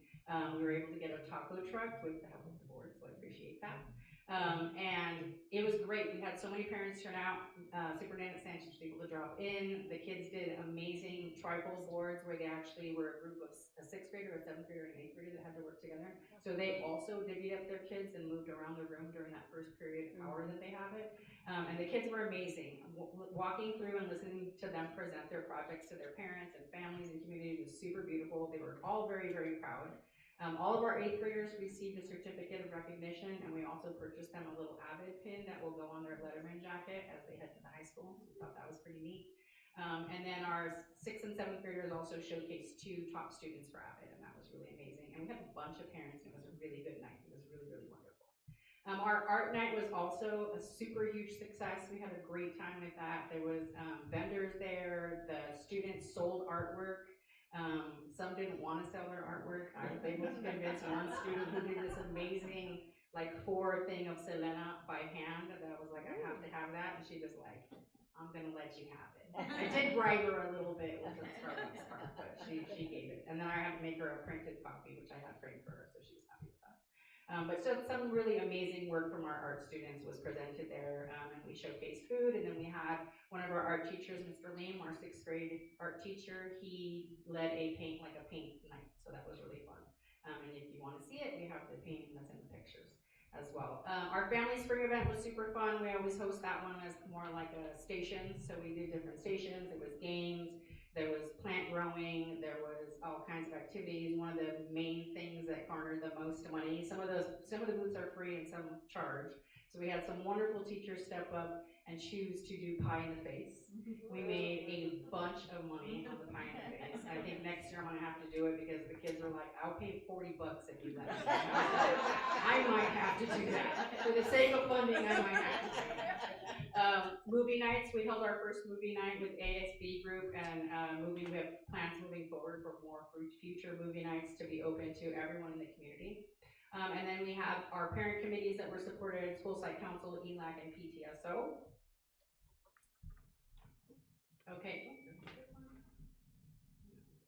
Okay, this is AVID. This is our AVID page. We did a week event as well, which was super awesome. We were able to get all teachers to agree to, in 1 week by department, they chose that they would pick one thing and they would do one AVID thing. So we had a writing, an inquiry,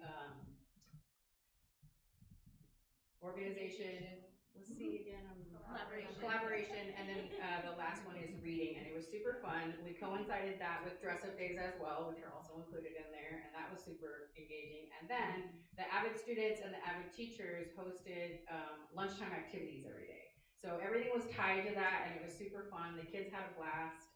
You can see in some of the pictures, they did, the top ones are like the AVID night, but all the grass ones, and then the pictures of the desks are the events that we did in classrooms. The number one thing that kids told me they loved the most was the lifesaver cars, which is, and then we bought little fans to see how far it would go. They had a blast with that. And the paper airplane races, because everybody came out to the quad to do that, so that was super, super fun. And they were just so neat at how they tried to like put a weight on it. What would happen if we did this? It was very like sciencey, which I really, really loved. And so that was really great. That was one thing that we did new this year, and we will continue to do that along with the parent engagement night as well. Okay, and then these are some of our photos from our community school events and activities. The artwork is from the art showcase. The two pictures that are on the upper left is our D&D club. Our presenter for that, our leader for that, he dresses up in a wizard costume, you guys. And he gets these kids going, like, and it's writing. They have to write. So does anybody play D&D in here or know what I'm talking about? Okay. So it's like a strategy game. So think Lord of the Rings, right? And basically they have to come up with characters, but before you can play the game, you have to write your own story, you have to build your own character, and your character has to have powers that make sense. So that you can't later on say, oh, I have this superpower so I can beat this guy. You have to have it on the paper. So this has to be turned in, so there's a whole planning stage. And they meet every Thursday, so they do planning for 2 days and they play for 2 days, and they're called campaigns. The kids that are in this group are kids who typically don't come out at lunch and break. They like to hang out in the library, they like to read, and they're very quiet students, but if you walk into that room on any given day, you will see them completely out of their shell. They create characters and voices that I can't get over. There's one little kid who loves to play a troll, and he's great at it. And then there's another student who loves to play a giant, and he is, when they're together, it's like magic in that room. You can see in the middle is the pie in the face, graciously our band director, Mr. Martinez, and Mr. Ling volunteered to do that. You can see the plants there also. We used some money to support ag literacy so that she could have some growing like lights and things in her room. So some of the pictures are the propagated plants that she has been working on with the students, and she was able to give most of her all of her ag liter students and most of her 7th grade science plants out of there that they've got to take home for Mother's Day, which was really great. And then we already spoke about the Cinco de Mayo event that was put together really by my liaison, Ms. Anna, who's, I can't do this job without her. She's so thoughtful, but not just thoughtful. She listens to all my ideas and then says I did it, and I come and it's exactly what I asked her to do. So she's been amazing and it's been great. All right, so on the horizon for Mays in our 26-27 plans is to add more parent and community events. These are going to be monthly. So some of these will coincide with some of the SDL things that Eliana was talking about, but some of it is going to be stuff that we do with our social worker and our counselor and myself and some of the main people that are part of my community schools committee. We want to do parent education nights. I think we only were able to host one. And so we want that to come more from our community. We'll use feedback from parents on what they want so that we can make sure we host at least 4. Again, I'm really proud of our teachers for stepping up to the intervention master plan for Mays. We've been really looking at scores from when we have a 6th grader all the way to 8th grade and really figuring out like what's going on, you know, what happens in that 7th grade lull when the behavior and the hormones get going and they're not as quite as focused, and what can we do about that, right? And really partnering with families on making sure that we're informing them of, you know, the things that we can offer so that they're taking advantage. We're going to do grade level showcases next year. I'm happy to say that I've already been working on one of my goals, which is to provide all of you lovely people with a monthly board report about things that go on at Mays so that you guys can see what's going on, and then there'll be a follow-up invite for you to come walk the campus and see those things live in action, so that's going to be coming soon. We're going to continue with our AVID, PBIS, and ASB groups, also our ELA and math literacy nights. That's something we used to do at Mays and we didn't get to do it in the last couple of years, so we'll be bringing that back. We're going to continue with our science event and continue to do it at the school and county levels. And then my goal goal is actually to add more electives that we haven't had before. So that's something me and the team are exploring at this time. Not on here is the garden. We ran into a little bit of a snag earlier this year on what we could purchase and how we could pay for things, and then we got ready to pivot, and then we have some movement that was happening this next year, so I had to kind of rethink the plan. But I'm happy to say that the plan is in a good space. We're gonna be adding a pergola to the back and some tables out there for some outdoor learning and spaces. Additionally, we have purchased a bunch more of cooking supplies, because in the food pantry, she's gonna start doing cooking lessons for the students, but as well as the parents. And so we'll be arranging that, and then we'll have times when the kids actually get to cook at a lunchtime, and have the kids come in and do, pancakes and grilled cheese sandwiches and stuff like that. So that's where Mesa's headed with the community schools. Again, I want to recognize Stacy, because she's been amazing at reminding me all the things she needs to remind me of, and making sure that, I'm really thinking through my processes and using my teams to really do the groundwork, because I can't be everywhere at once, although I like to call myself, but I can't figure that out yet. All right, thank you. Thank you. Thank you.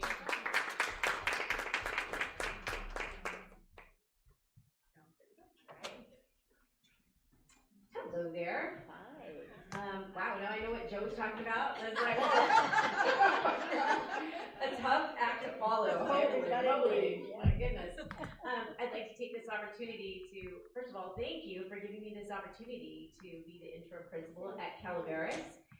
It has been an amazing experience and great opportunity to work with such an amazing staff there. They are the best. They really are. So, and I'd also like to take this opportunity to commend Stacy for her help with this, totally. And also to have this perspective of being at the district office and then now being at a site. I'm like, holy cow, everything just takes a world of its own. Like, we set the groundwork, we're there to support, but look at this amazing, where we're going. And you have the right leaders in place, because boy, they are flying. I'm amazed.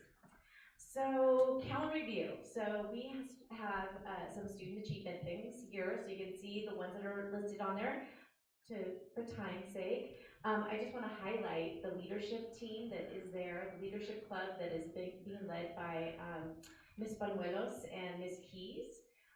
They are working with our students there, and they just created a video monthly that we just sent out on Parent Square, summarizing all the activities that happened in May, and they're using their broadcasting equipment that they have in place. So that is pretty amazing. And then with student staff, I'd like to highlight our PBIS team that we just started. So we've had 3 meetings, and it is classified and certificated on our team. We have a team of probably about 8 or 9 people, and they jumped right in. We have school-wide expectations. We have some student acknowledgement happening. In fact, we have our Cougar Gator Code, which is: we are respectful, we are responsible, we are safe, we are leaders every day and in every way. And we say that every day. And they started the Leader of the Week. So that was something that for student acknowledgement. So each teacher nominates a student. We talk about them on Friday. They come up, they get their certificate, we take a picture. So it's great. We have a bulletin board up now, so that's wonderful. We also have our flag leaders of the week too. So our 5th grade students, it's United States history for that 5th grade. So they are there raising and lowering the flag every day. So that is there. And then let's see, and then parent engagement. So I would like to highlight the food pantry, which is amazing. And that is being, of course, led by our liaison, Stephanie, who is also amazing. I would say our classified staff there, we have Miss Sandra, Miss Rochelle, Mrs. Stephanie, that really take the lead on all of these things. If you think about, they did our Teacher Appreciation Week, they did our promotion planning, and then here they are with us. So anything we need for that site, those ladies are there. And so I'd like to say student achievement, the culture and climate, this is for the plans for next year. So really focusing on culture and climate on the site. and then building the clubs.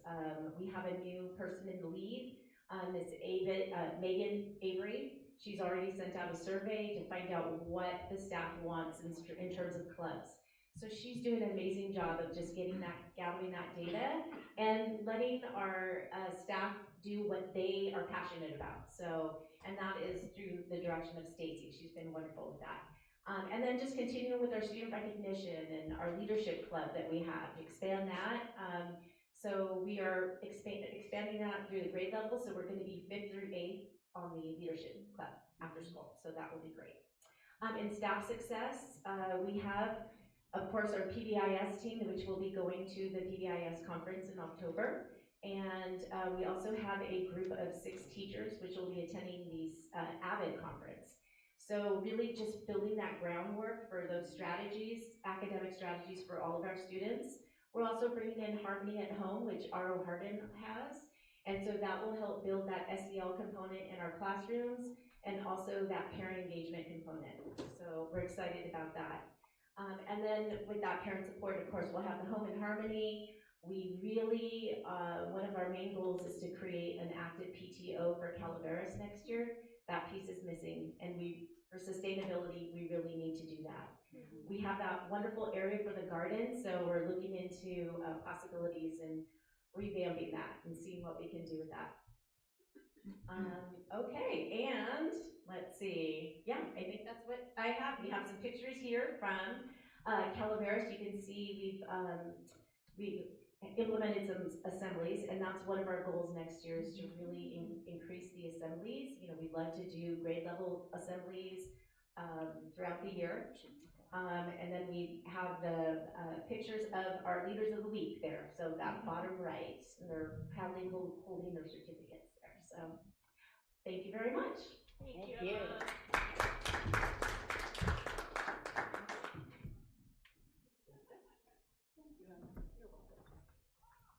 Yeah, I just have to say that picture where they're holding the snake, that was an assembly zoo to you. Oh my gosh, it was the best assembly. They had a kangaroo jumping around in the room. It almost got out when the door opened. But yes, that was an outstanding assembly.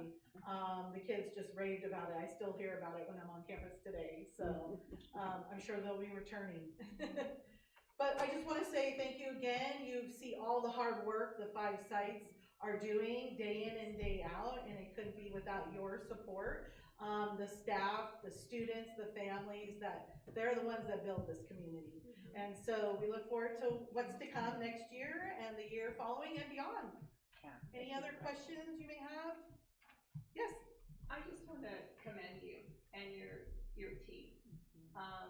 The idea of almost like wraparound services for our students. It's immeasurable, and I'm really happy to hear about the very directed interventions. You know, contacting those specific parents to come to a parent night, contacting those specific parents about their child's needs, and really, you know, not just, you know, here's an intervention and we're all going to kind of muddle through it, but really looking at the individual students. I think that is going to be realized in attendance, fewer referrals to special ed, and so I just commend those things, and the pantries and the closets, and you know, the different community building, rapport building, and really knowing that, or letting the parents know we're here to support them, and they are obviously now letting us know that they're supporting us as well. Yeah. So thank you. Yeah, you're welcome. The liaisons work very hard. They know our families. You know, they have that relationship, and that is so beneficial to our family. They will open up. I mean, families were opening up at our wellness, our family workshops, telling us about their needs, and one of the sites didn't have like a full pantry. One of my other sites, my teacher presenter opened up her site for the family to visit and come and get food for them. So it's not just the site itself, it's each other, you know, is chipping in and helping each other, so. One of the things that's been proven by research is the more parent engagement, the higher the academic growth. Right. And this just goes hand in hand. Absolutely, and that's the goal behind that Parent Leadership Academy I want to build, because then they're going to build their skill set to shoulder tap others in hopes to grow, you know, our parent teacher, you know, organizations that we so need, and get those parents involved and not be scared to be on, you know, involved in all the different events and activities that are happening on our sites. So yeah, it's exciting work. Yeah. So Stacy, do you have a committee for each school site that decides what they're going to spend their money on? Yes, so I work with each of them monthly. I do site visits with what I call my core team. That is the site administrator, that is a lead teacher that is hired, like Emma spoke to our new lead teacher, Megan Avery, and my liaison. That is the core team. We talk about how we're gonna plan and that. Then it is up to the site to put out a needs assessment. That's one of the things that is important, that is done every year. It's to staff, students, and families. They take that information from the needs and they look at how they're gonna spend the money and where they're gonna spend their money, what services are needed, what supplies, what programs need to be put in place, whatever is those needs assessment. And they keep going back to that data to look at that data. Then they also, on top of the core team that I have, they meet with their separate advisory committee. That's where they have the parents involved with the teacher, the liaison, and anyone else that wants to participate. So those go on at least every other month or so. And lots of them are on site regularly, so they will do informal meetings, right, in passing, or just check in that. So communication is very important, you know, to understand the needs that's happening. And like, I think it was Mr. Rivas spoke, what happens at one site, you can see there's a lot of crossover between the sites, but then there's a lot of standout, you know, spotlight items that happen at all the sites. And that's to meet the needs of the students and families. As a board member, I really appreciate the educational portion of the community schools. Like Joe was saying, they are now implementing a PATH, maze, with their additional math help. I really appreciate that, and I wish there was some way we could track to see if that makes a difference in the scores, because we need help there. Yeah, I think it's just continuing to grow and do where, you know, where it's needed, the help is needed, and like those interventions put in place early on and throughout the year. And I think the MTSS team will, you know, plays a huge part in that, and where the needs are, not only academically, but social, emotionally, our attendance, and the behavior piece. Right. Because I mean, I know the community schools get additional funding specifically to implement different strategies, right, that focus on their needs. But I think as a district, as a whole, holistic approach, I think if there are key things that are being identified, you know, that are working, that we can look at how we can institute that across the district. Right. You know, because again, it's gotta show, right? It's not we're throwing money at something to make it fun, because the objective is we need to see that growth, we need to see that improvement from year to year, right? Because parents are coming to this community, they're gonna be looking at where we are on our state scores, et cetera. So it is, you know, it needs to show. Right? It just does. Absolutely, and I think one of my goals too, moving forward, is working with the site administration as well as my colleagues in Ed Services, is that I am working with Emma, and I'm having a district-wide AVID team. I'm having a district-wide PBIS team, in that way that I can service all the other 5 schools that can go to these conferences and get that help and support. So we're working together in all different areas so that we can support the schools that don't get that additional funding. You know, and we'll see, you know, I'm sure you've heard about the state and the funding going forward. There's a trailer bill that is on the table in Congress right now for the June budget. And they're looking at additional ongoing funding. So we're supposed to end in 2 years, and they'll give us an additional year, but they're looking, they see the data. They see the good things happening in California. We have over 2,500 school districts in California that are community school funded. They're taking that data and just saying, we gotta continue this work. It's important, you know, we're seeing the value. And so they're presenting that, that's on the table. And if that happens, then that sustainability is there, right? It's built in by our state to fund us ongoing. And so we can continue. What that dollar amount looks like, we're not sure, but that's why the work that we do now is so critical and important, to, you know, get a good systems in place so we can sustain it and build from it. And then the other good news with that trailer bill is they're lowering that threshold down. It eventually increased to 70% UPP.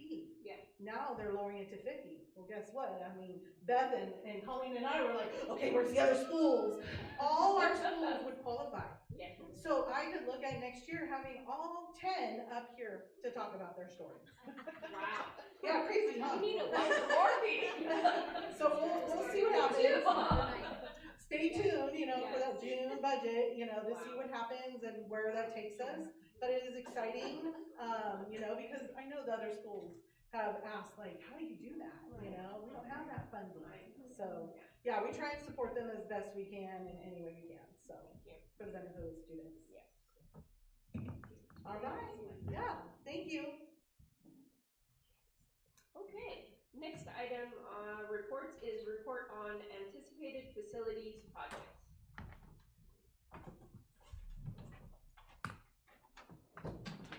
Good evening. Good evening. Good evening, trustees. It's great to be with you tonight. Superintendent Sanchez, great to still see you tonight. So nervous. There's so many people in the audience. I told my kids tonight, I said, come watch Dad. Dad's going to speak tonight. And they said, no, we see you in church and you talk a lot at home. I said, all right. Anyways, so it's good to be with you tonight. I am here this evening to talk with the board about the facilities and maintenance summer projects, some of the highlights and some of the anticipated future projects that we have ahead of us. So I'm going to share that with you this evening. We'll jump right in. I want to say it's pretty amazing what you can input into AI and what it spits out at you here. So it was allegedly allegedly instrumental in helping my son graduate from Chico State this year. Anyways, here we go. So facilities improvement and maintenance plan. It's hard for me to read, so I'm going to turn around and read it from here. But I'm going to give you some of the highlights just for the sake of saving some time. And the board can ask any questions that they might have at the end of this. So we do, of course, take a proactive planning approach to the way that we, assess all the campuses. We have the unique ability in the facilities department to be able to travel throughout the district, as the board knows, and as all of our educational partners and administrators and everybody knows. We can, leave the district office and go and visit a campus at any time during the day, and we take advantage of that opportunity. Our maintenance staff and grounds crew are on campuses just about every single day and traveling around. So that's kind of our proactive approach to that. We identify safety hazards. We manage the work tickets, and of course, we're always assessing long-term campus needs. Some of the major projects, construction-wise, that we're doing are not limited to these, but we all know we have a central kitchen that we are going to start building. I am on the phone with the architect about 3 times a week, and I'm poking and prodding them to reach out to DSA, which they do, because our plans for the central kitchen are still locked in DSA. So as we know, the project was anticipated to start in April, and here we are coming into June. So we're, like I said, poking and prodding, trying to get that thing started, and we're hoping that we can have an accelerated process during the construction and get that thing done and opened up. So that's our intention, and that's what we're anticipating here. Of course, we have another phase of restroom improvements that we want to get to throughout this next school year, the 26-27 school year. And then we have a lighting upgrade project that I'll talk a little bit about when we get to that. And then we have our campus-wide systems upgrade. We want to replace carpets. We have about 20 rooms this summer that we want to do. We're going to highlight 3 of our schools. So we're going to talk a little bit about that as well. And then our ongoing maintenance and groundskeeping. Of course, you know, we're always looking at our exteriors because of the aging and the dilapidation of those. So we want to focus on painting. We want to focus on our parking lots and striping. And then, of course, you know, gutter and downspout cleaning, especially after the heavy rains that we get during the winter into the warmer season. So, interior systems upkeep, we have a biannual HVAC filter replacement that we do. It's actually 3 times a year that we do that. But we do our main focus 2 times a year where we do in-house filter replacement. So that takes place. Then we get to our grounds and fields management. And, you know, of course, during the time of the season, we're looking to do our reseeding, our tree trimming, and ensuring the sprinkler system functionality on top of just the general maintenance that takes place at our schools on a daily basis. I can't speak to the grounds crew. They do get to about 2.5 schools 2 days out of the week, and the other 2 schools the rest of the 3 days a week. So they kind of have an ongoing schedule where they hit every school basically once a week, and then they start over again. So it's kind of a repetitious thing. But not only do they do the maintenance, the mowing and blowing, but there's a ton of other tasks that they do throughout that process. So we do have some seasonal things that we do that we focus on. So that's kind of how they work. But you know, there's some hardworking gentlemen in our department, both maintenance and staff. So, or maintenance and grounds staff. So, any questions about this AI slide? No. Okay. Do we include furniture replacement? We do. We support with that. We support with the replacement. What specifically are you asking when it comes to furniture replacement? Like moving furniture from? No. Okay. So, you know, as we kind of, things start to, because I mean, wear and tear on student furniture, desks, etc. Do we have like an idea as we start moving kids, you know, moving Lad Lane classrooms? I don't know if those furniture is going to go over, or it's staying, you know, because it's grade appropriate, right? Because then if we're putting littles into the classroom, then those desks wouldn't fit. So, you know, those types of things, because I know we've kind of gone to some schools where tables and chairs and things need to be replaced. So is there a system to track, you know, or a ticket system that I guess that would have to be submitted for stuff like that? That's exactly. So in our effort to support, and we get a ton of support from our grade administrators at the campuses, and there's constant communication that's going on about whether or not there's something that there's a need for. But you're absolutely right. It does usually come through the work ticket system, and then it's assigned, and we go out there and we do it. This year, we're probably going to find a lot more of that because there's going to be several moves that are going to be taking place at a few campuses. So that'll be something that we'll definitely focus on this summer as well. So. Well, as a teacher, when a desk broke, I would tell the custodian, and then he would try to either fix it or, because they were bought by color for the school. And so I don't know if we still do that, where you buy the school color. But so then he would look around for another one, try to fix it. And then sometimes we have to just get a different kind of the desk. Absolutely. Because of the school color thing. So I don't know how that. Yeah, this year, like I said, this summer, there's going to be quite a bit of moves. So we're going to be able to assess each one of those classrooms of furniture and determine what is going to need to move on to the dumpster and what's going to, you know, what we're going to have to replace or you know, that we can fix during that time. But Aaron, is the DSA a concern for when it comes to building the new classrooms? It's not. Okay, good. Yeah, it's not. I mean, everything, this project for the central kitchen is a little bit larger in terms of the square footage and in terms of the footprint and where it's being located.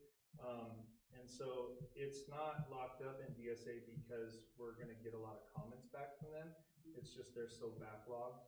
And I reached out to some of the folks who have projects such as the high school that are also locked up in DSA. So we have a similar thing going on over there as well. So it's not just specific to HSD, it's also everywhere else. But to answer your question, no, it's not. These are what we built at the 3 campuses in terms of the cubes at the time.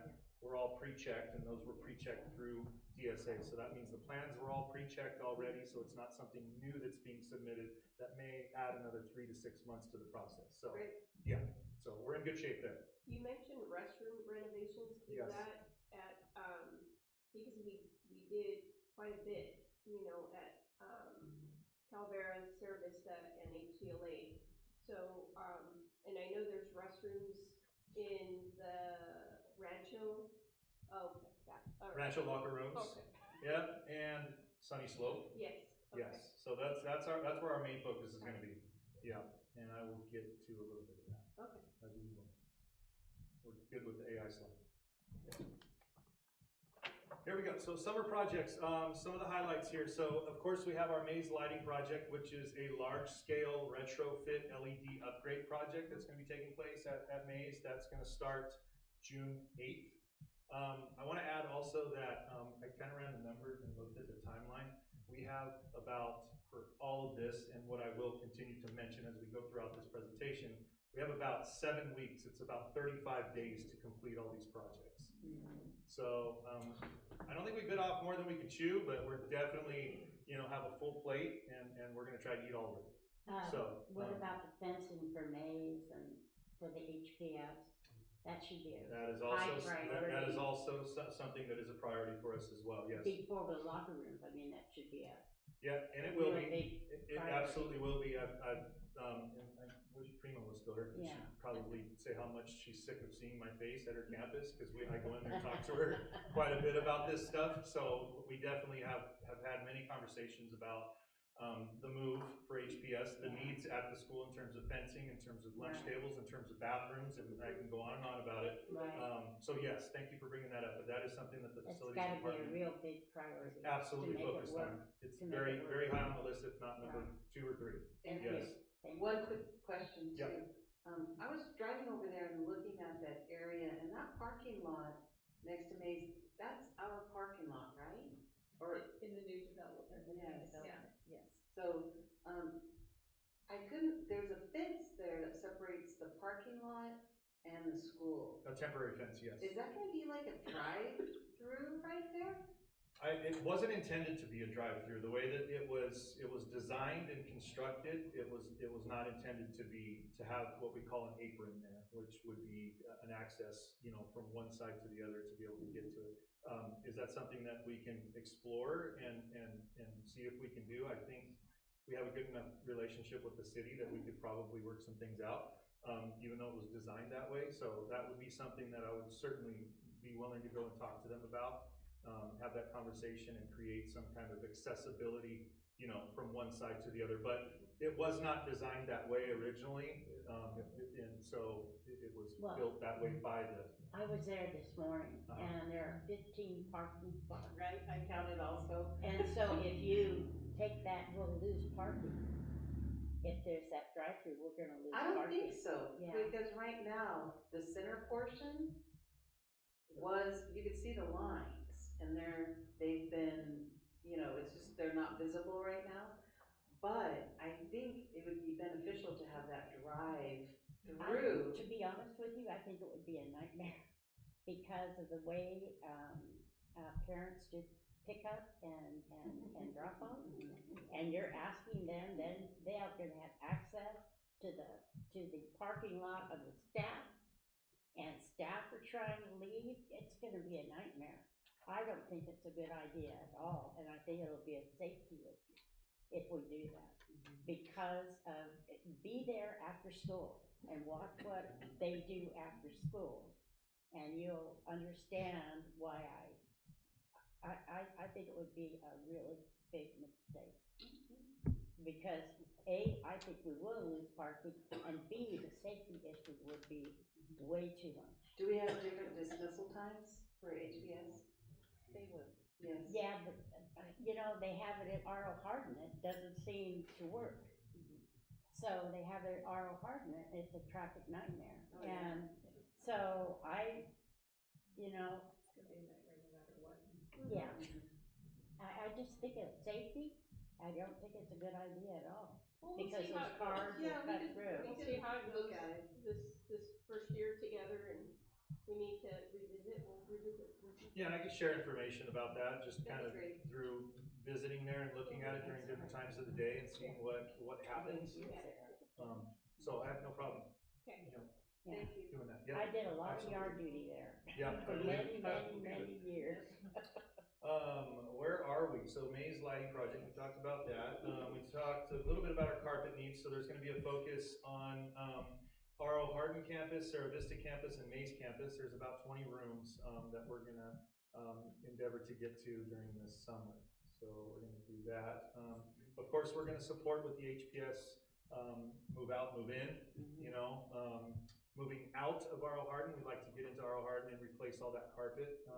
Of course, I think we can all agree that, you know, if you buy a used house, you want to not live on somebody else's carpet. You'd rather have your own carpet. So that's our intention, getting into there.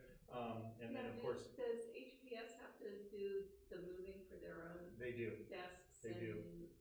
Yeah, when I say support, we're not gonna Yeah, we're touch not anything supporting HPS. that. Okay. We'll We're touch everything supporting HSD. our I think we have So, enough work. yeah, so yes, so we're gonna support with that. And then we have, as we know, our Maze, gym floors, as well as our Rancho San Justo gym floors. We're gonna replace those floors. That product is called Mondo. It's a rubber floor. It's, something that's, it's a premium product. It's being used in elite athletic, venues and places. It's basically some stuff that has like exceptional durability, longevity to it. It's shock absorbent. It's used for multi-purpose areas, which is how we use our gymnasiums. So that floor was hand-picked and chosen for that reason. So it's something that's going to last in the district, and I think our students and our staff are going to be super excited about that. Even with the motion of bringing in, you know, rolling in and out the bleachers. It's specially made to absorb and to last through all that stuff. Okay. Wood floor is quite different. Yeah. And quite more expensive. Yeah. And normally the wood floors are used like in high schools and junior colleges and colleges. In middle schools, we find that this product's used more often because of the multi-purpose type of a use.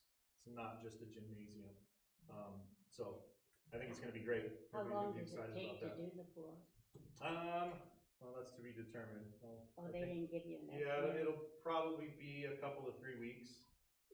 Couple weeks to 3 weeks to get it done, providing everything goes smooth. So I say that, you know, but I mean, we have enough time. 35 days is enough time with weekends if Right. we need it. So I don't think we would have taken it on if we didn't think we can complete it, but our intention. We're not doing it, you're contracting. Oh, yeah, no, our contractor's doing it, and they're gonna be great. And we have closed the gyms, for, all civic permits use, so that's already been done. So, and, in discussion with Superintendent Sanchez, we, are not wanting to open it until our students are able to use it when they return to school. We want them to be the first to use it. Right. I appreciate that. So, that's the intention moving forward. Rancho Santana TK, play yard, area concrete improvement.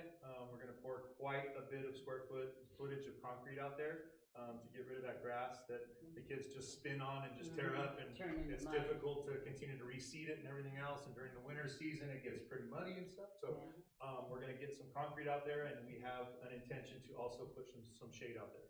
So, I have walked with the contractor at 3 different locations, Rancho Santana being one, HDLA being another, R.O. Hardin most recently being another, for shade. And so I'm waiting some proposals, some renderings, and some architectural designs for that I'll be able to share with superintendent and with the board.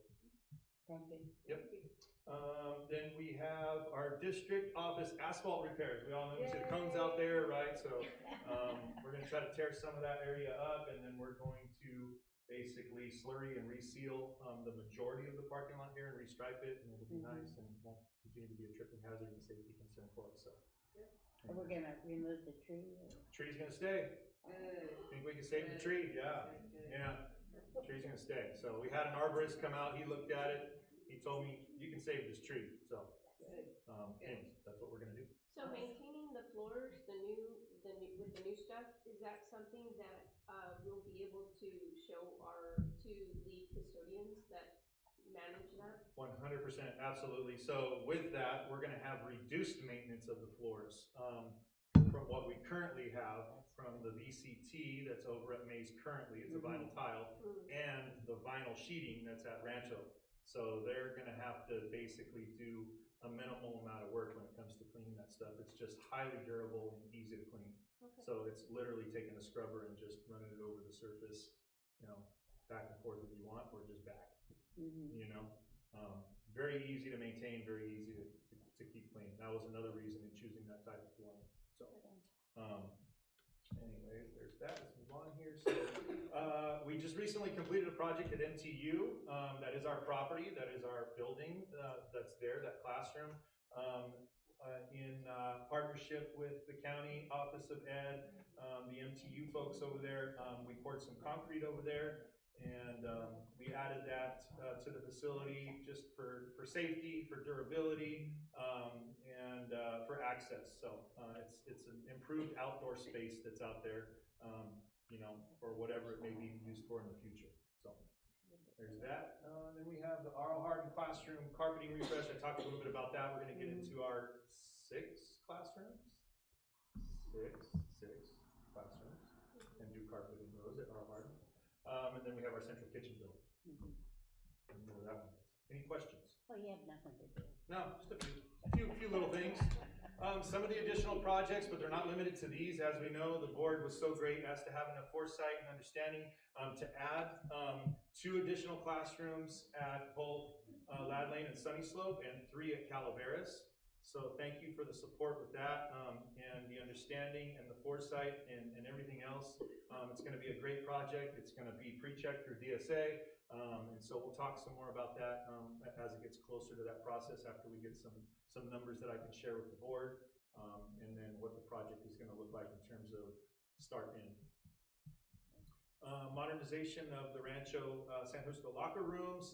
We know what that endeavor looks like. We've pretty much all been in there and looked at the condition of them. We know that the locker rooms, both inside boys and girls and the bathrooms that are inside boys and girls, need to be modernized, renovated, refreshed. So we're going to get into that. And then the modernization of the Mays locker rooms, that will most likely be a new construction endeavor.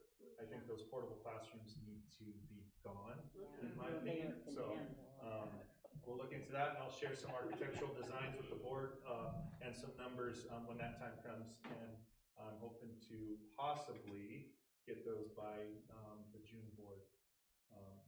But I'll share some more information with Superintendent Sanchez and see where we're at. And then shade structure, like I mentioned, for R.L. Hardin, HDLA, and Rancho Santana, we're looking into. Any questions about this? And then some additional highlights. Of course, we have a My Ticket system. It's a My Tech Desk, which is our ticket system. And Trustee Martinez mentioned how does our work get assigned? Who does it go to? How does it work? It's our ticket system. Most of our administrators and other site personnel have access to it, and they basically input a ticket.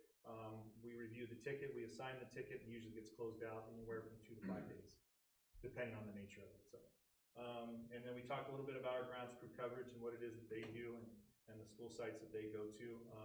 And then, of course, our department is always going to be dedicated to maintaining, all of our campuses, across all, and looking at all the district facilities and looking first at safety. Brian and I travel throughout the district mostly, and we go and visit with most of our administrators when we arrive, and talk to the office managers, even some of our teachers when we're out there, and they're not shy about telling us what they see. Our maintenance staff is great about bringing stuff back to us.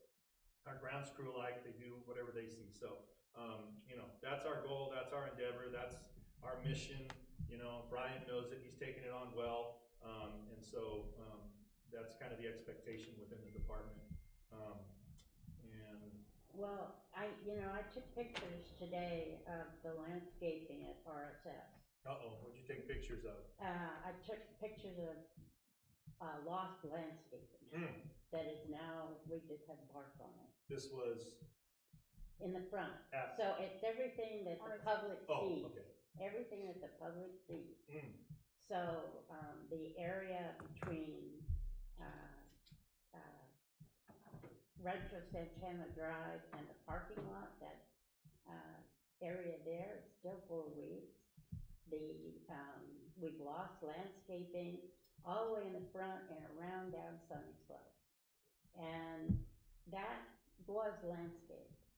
And this is why I bring this up, is, you know, we don't know what's gonna happen in the future, but we need to be good stewards of our, and I think we need more groundskeepers. We added 12 acres, and we didn't add any people. And I know the board doesn't agree with me, and I respect that. But when you see the pictures that I've taken, and the loss of landscaping, and then we want the public trust, if we go out for a bond, and we're not taking care of a brand new school, a $52 million school, that doesn't look too good. And right now, we just put the bark on it, and it used to be landscape. And I have a problem with that, because we're supposed to be, we have a fiduciary responsibility to keep these schools upgraded. And I suggest every board member take a walk. I did not go to the back of the school, but I know that's full of weeds and lost landscaping. And I did not want to interrupt the session of class, so I didn't want to interrupt the principal, so I did not take pictures back there. But I've been back there as a grandparent, and I see what has happened. And it is, I'm sorry, and it's not the groundspeople's fault.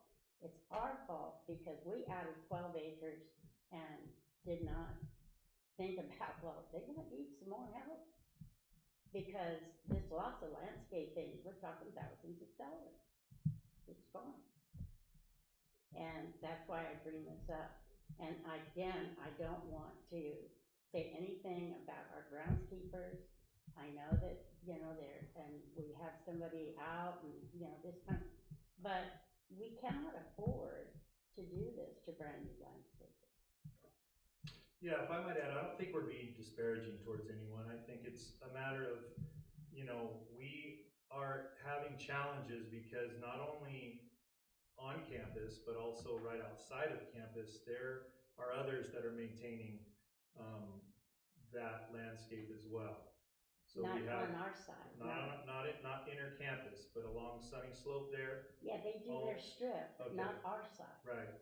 Their side is very well landscaped and pruned. They were out there pruning. Yeah, and I've had to have conversations with the city about maintaining the culvert area and the other area just above Fairview in front of our school about that. So I've had conversations and been proactive in talking to them. But we're not in the city, we're in the county. Well, yes, but I also go through the city as well, talk to them because they have a partnership with the county and talk to them. And if there's someone that's not being easily approached or easily to talk to. I'm not talking about Rancho Santana property.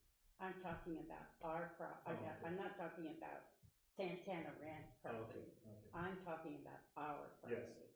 And you know, that's a whole different, that's apples and oranges. Well, we do have yearly, I say quarterly, let's call it quarterly weed control that takes place depending on the season, depending on the weather. We are connected to a contractor that has been with the district for many, many, many years, who does not only pest control for us, but also does weed control. We do weed control in-house as well. Am I gonna say you're not gonna see a weed popping up? No, because I'd be lying. Am I gonna say that you're not gonna see some areas during the dry season, you know, that are a little bit dry in grass, you know, or in landscape areas? No, I'd be lying. We do focus on, and this is to your point of maybe adding another grounds person.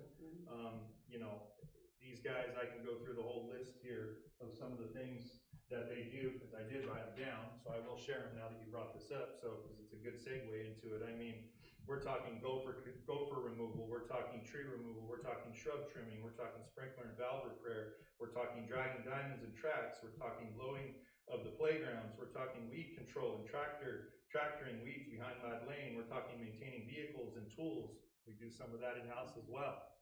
We do send our vehicles out when they need the much more, you know, necessary, you know, professional treatment, but we do certainly, you know, pull out the dipstick and check the oil, make sure they're fueled up and make sure everything's operating and functioning properly.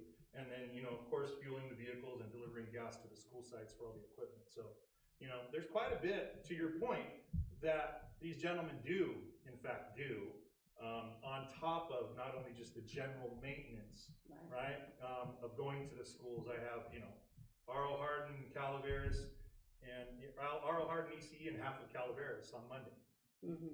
We have half of Calaveras, Lad Lane, and D.O. on Tuesday.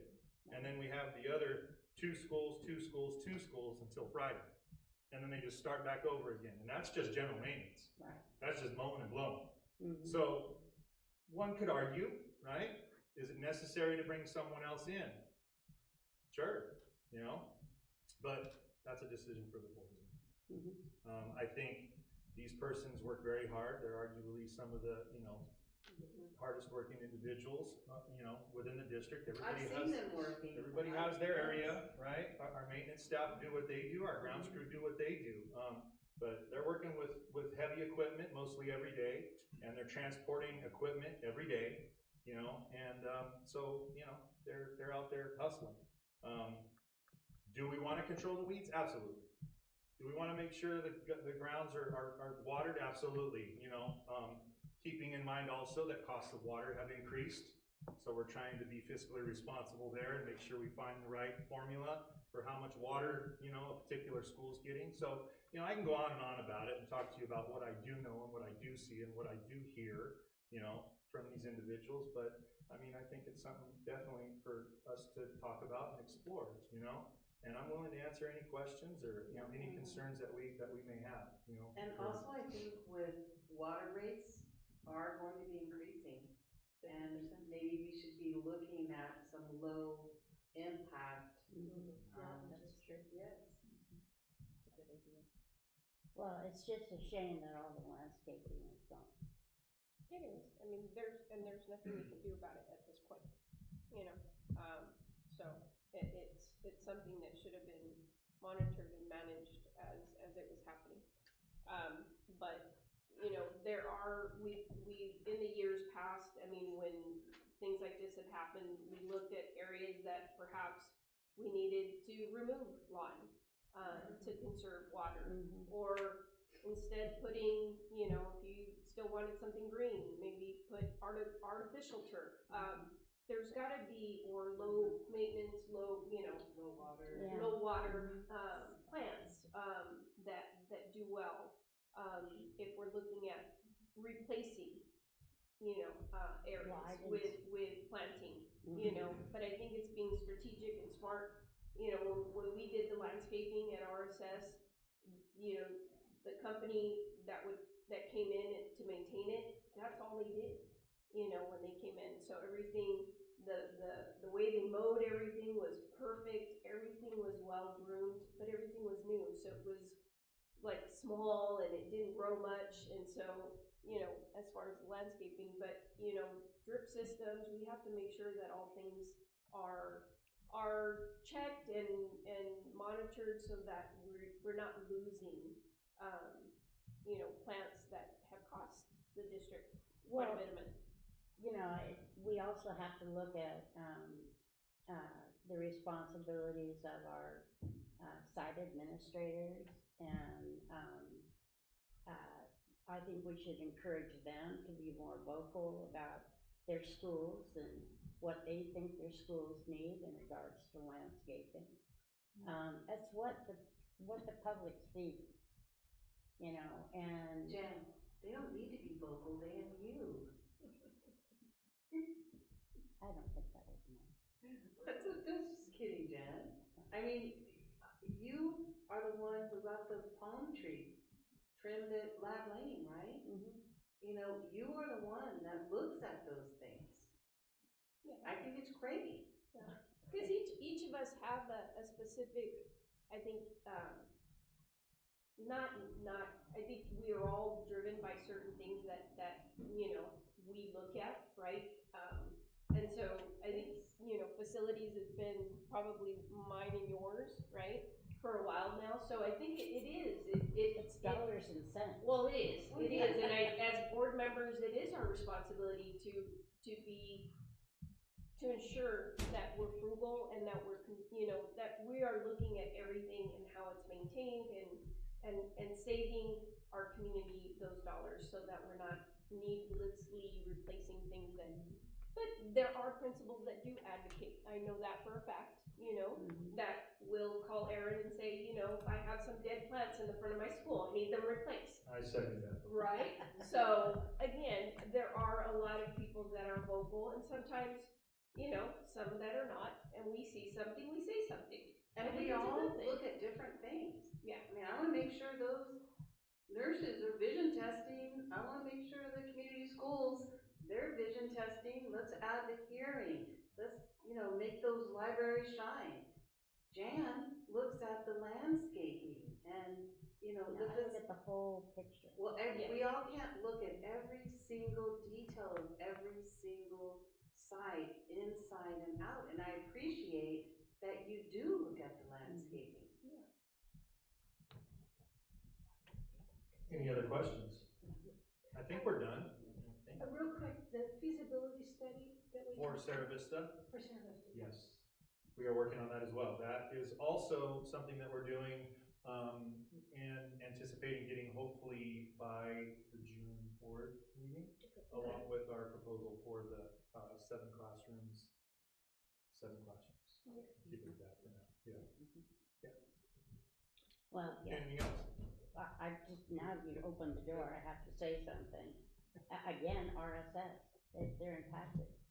And we've got people, they have a parent Facebook and they have a Facebook for Rancho Santana, for Santana Ranch, sorry. And, people are asking, is my kid gonna be able to get to the TK? Are we gonna have to go someplace else? I mean, these people buy homes by the school, and we can't house them. Thank you. Thank you. Thank you. Yeah, thank you. Okay. Superintendent's report. Yeah. Thank you. Superintendent's report. Okay, I will be brief. Good evening. I realize that the remaining audience members are presenting. We're waiting, and we have a dedicated audience member who is just hanging out with us. So we'll move the presentation forward. If Brandon can help me. This time we are doing the superintendent's report in a different order. So we'd like to congratulate the student athletes and thank Athletic Commissioner Eric Miranda. He's wrapped up another successful year of middle school athletics. Year after year, we hear how important this program is to families and to students. Having students participate in our program free of charge is such a benefit to families. Whereas when we compare, should they go out to club sports in the community, those are astronomical in costs. So thank you to Athletic Commissioner Eric Miranda and to all the coaches and the students who participated, making this year a successful run again. Thank you. Family support. These were the flyers. We heard about this program by Stacy Benura, some of the principals, and we honored the teachers tonight. Very successful program again, coming out of educational services, and how we look forward to providing these services again as we move forward to a new school year. So great opportunity here.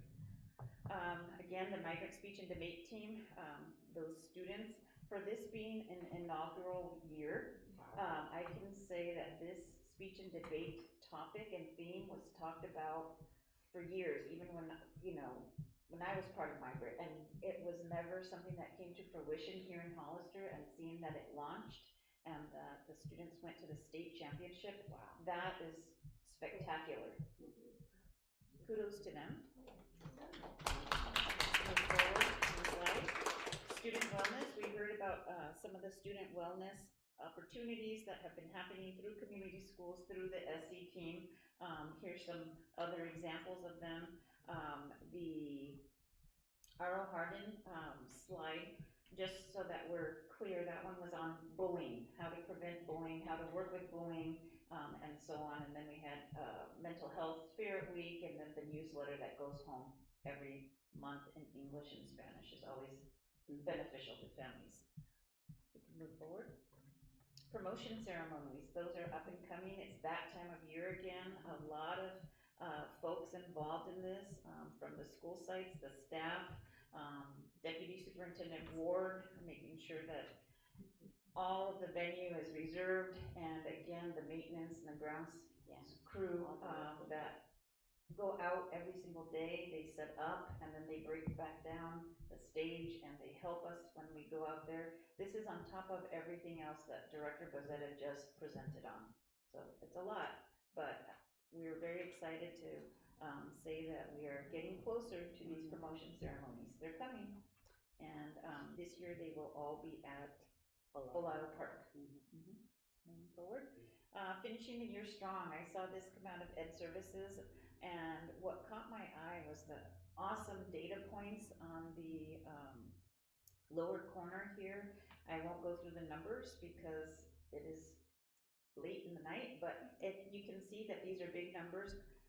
We are looking at our supplemental programs. That was one of the questions I believe the board asked in January during my mid-year evaluation. Are these programs, are we using the supplemental programs, and how do we know that we're using them? I know that Ed Services, they track the data, they look at when students access whether it's Zern, whether it's Mayan, and so on. And so when we look at these numbers, we see that we definitely are using the supplemental programs. They are benefiting students. We are on an upswing as a whole, district-wide, when we look back at the CASP scores that we have been taking a look at in the last, I guess, couple of months since they came out. So kudos to all involved, and we definitely are finishing the year strong here. And looking ahead to 26, 27, projected enrollment. So what I put together here is the school by grade level, and the blue column is the projected enrollment. Again, this is just a projection from the date that I put this presentation together, which was sometime last week. And this does not include any new enrollments. Sometimes families don't enroll until August or July. So these numbers we anticipate will be going up. For Accelerated Achievement Academy, under the 5th grade column and then the total column, it says pending, and that is because we have a certificated staff member, Denise McNett. She's been working with Emma Veltri to recruit 5th grade students, to interview them, to ensure that 5th grade is where they want to be at AAA. So that process is still going on. Okay, we will move forward.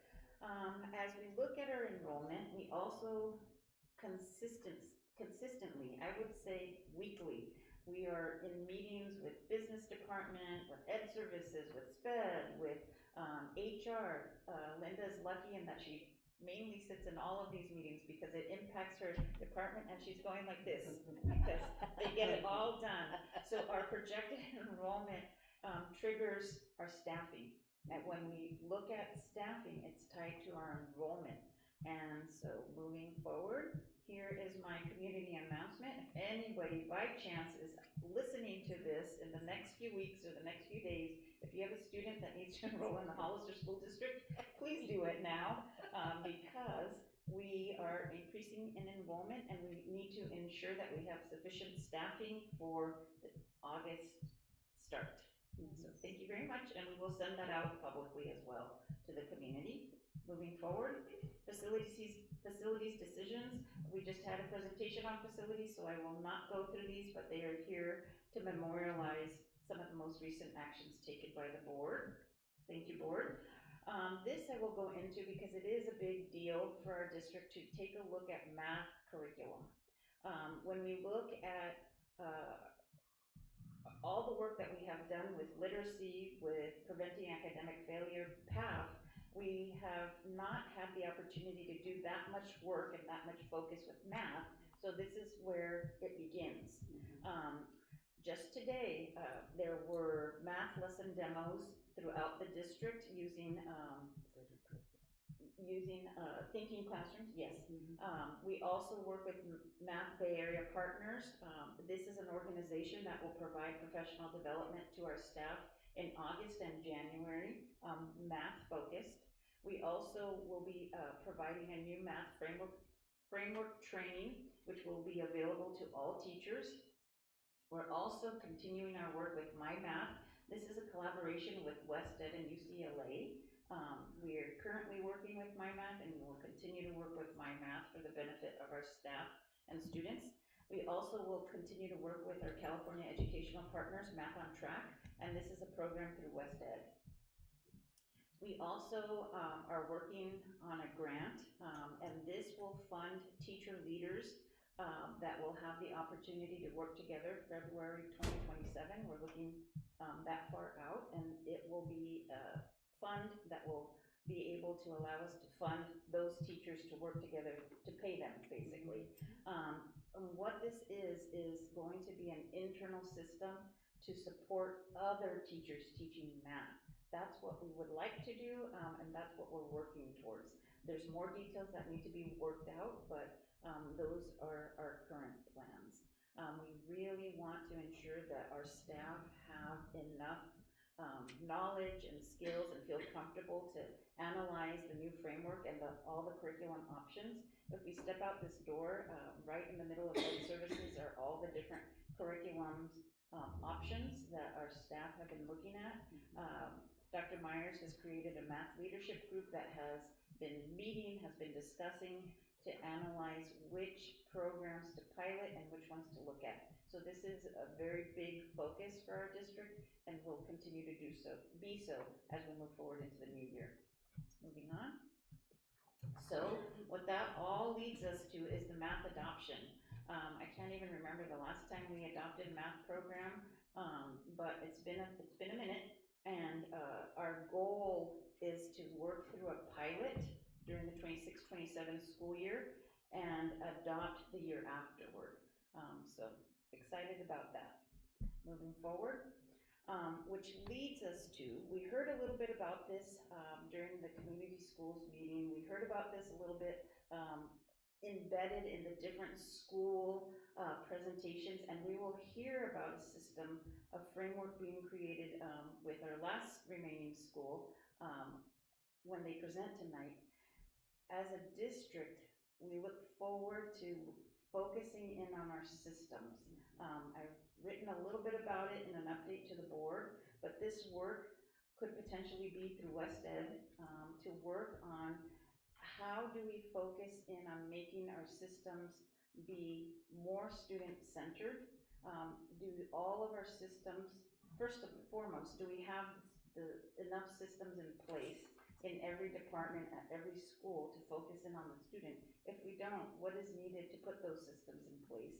And moving through all different aspects of the organization to ensure that all that we do is focused in on the student. The student should be our primary focus, and I know we say it and I know we talk about it, but how do we make the system more efficient? So that is something that I look forward to working on next year, and we'll get more information, and we'll be sharing more information as we move forward. And with that, is that the last slide? I want to thank you for all you do. You are here late at night on Tuesday board meeting nights, and I appreciate it because you drive the district board, you make the goals, you make the decisions, and with that we get to guide and help and reach, work with our staff to work with our students. And I know that this is, there's a few more days of the school year left, but this is really the last one, probably where we'll have an audience. So thank you. Thank you very much, and thank you to our staff as we head on to our next 7 school days and finish strong. Are there any questions for me? No. Okay, thank you. Thank you. Okay, so to expedite things. Yes. I wanna make, if I can, group 13, 14, and 15 into one motion. That way we can just approve it. So I want to make a motion to approve the regular board meeting minutes of April 28th, 2026, the special board meeting minutes of May 12th, 2026, special board meeting minutes of May 18th, 2026. I'll second. So, Ms. O'Connor? Aye. And Ms. Johnson? Aye. And, Mrs. Rios? Aye. And Ms. Martinez? Aye. And I'm an aye. Okay, so now we're gonna go to discussion, action item, HDLA, immersion framework. Yay. They've been patiently waiting. Still have number 16. No.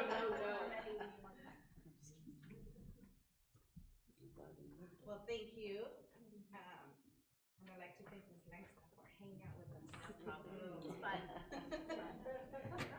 So, good evening, members of the board, Superintendent Sanchez, cabinet, community members. I am Silvia Solis, principal of HDLA. And tonight we are honored to present the Dual Language Immersion Framework for Hollister School District and Hollister Dual Language Academy. Before we share the framework, we believe it's important to share how this journey began. So about 3 years ago, the opportunity brought Luis, Vicky, and I together at HDLA. Since then, we have worked closely as a leadership team, united by many shared experiences and values. We were raised in Latino communities, have family members who speak Spanish, and understand firsthand the importance of preserving language, culture, and traditions. We know that language learning is about much more than academics. It's about identity, belonging, and connection. So some of us are first-generation college graduates. We understand the sacrifices many families make in pursuit of educational opportunities and the hopes they carry for their children. These personal experiences help us connect with our students, inspire our families, and serve our community with purpose and empathy.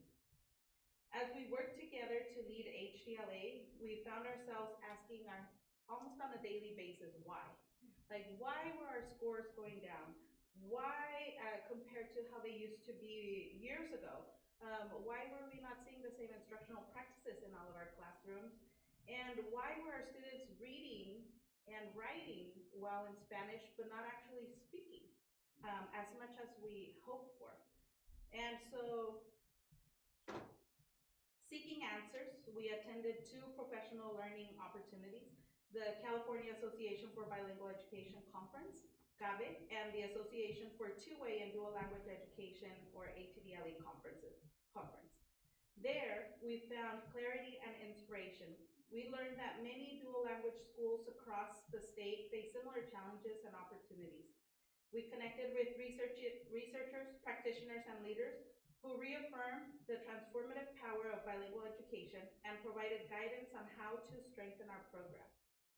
So those experiences helped us recognize that while HDLA has a proud legacy spanning almost 20 years, next year we celebrate 20 years, it was time to clearly define, document, and align our practices to ensure a strong and sustainable future. With the support of our district, so thank you, staff, families, and community, we began the work developing a framework that honors our history while creating a roadmap for continued excellence. Tonight, we are excited to share that work with you. This framework represents not only a plan, but a commitment to our students, our families, and the future of bilingualism, biliteracy, academic achievement, and cross-cultural understanding at Hollister Dual Language Academy. And hearing many of our colleagues tonight, I think it's important to share that we have a great program where our students are learning another language. And we've been able to do this for almost 20 years with a small budget and not those intentional plan, as we will see today, that depicts the importance of, like, when we were growing, having professional development and planning for that growth and the needs that come with that. So I have this. So for nearly 2 decades, our program has grown through research, training, and community-driven work. While expansion occurred over the years, limited planning and funding created challenges in sustaining long-term growth.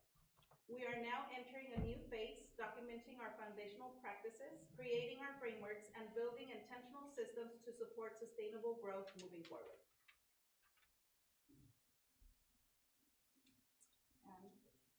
Yes, you will go into our framework. And I believe you all have a copy of it as well. So the Hollister School District established the Hollister Dual Language Academy, HDLA, in the fall of 2007 as part of a broader effort to expand educational choice and better meet the needs, the diverse needs of its community. As one of 2 magnet schools in the district, HDLA was designed to offer families an alternative program focused on bilingualism, biliteracy, and academic excellence.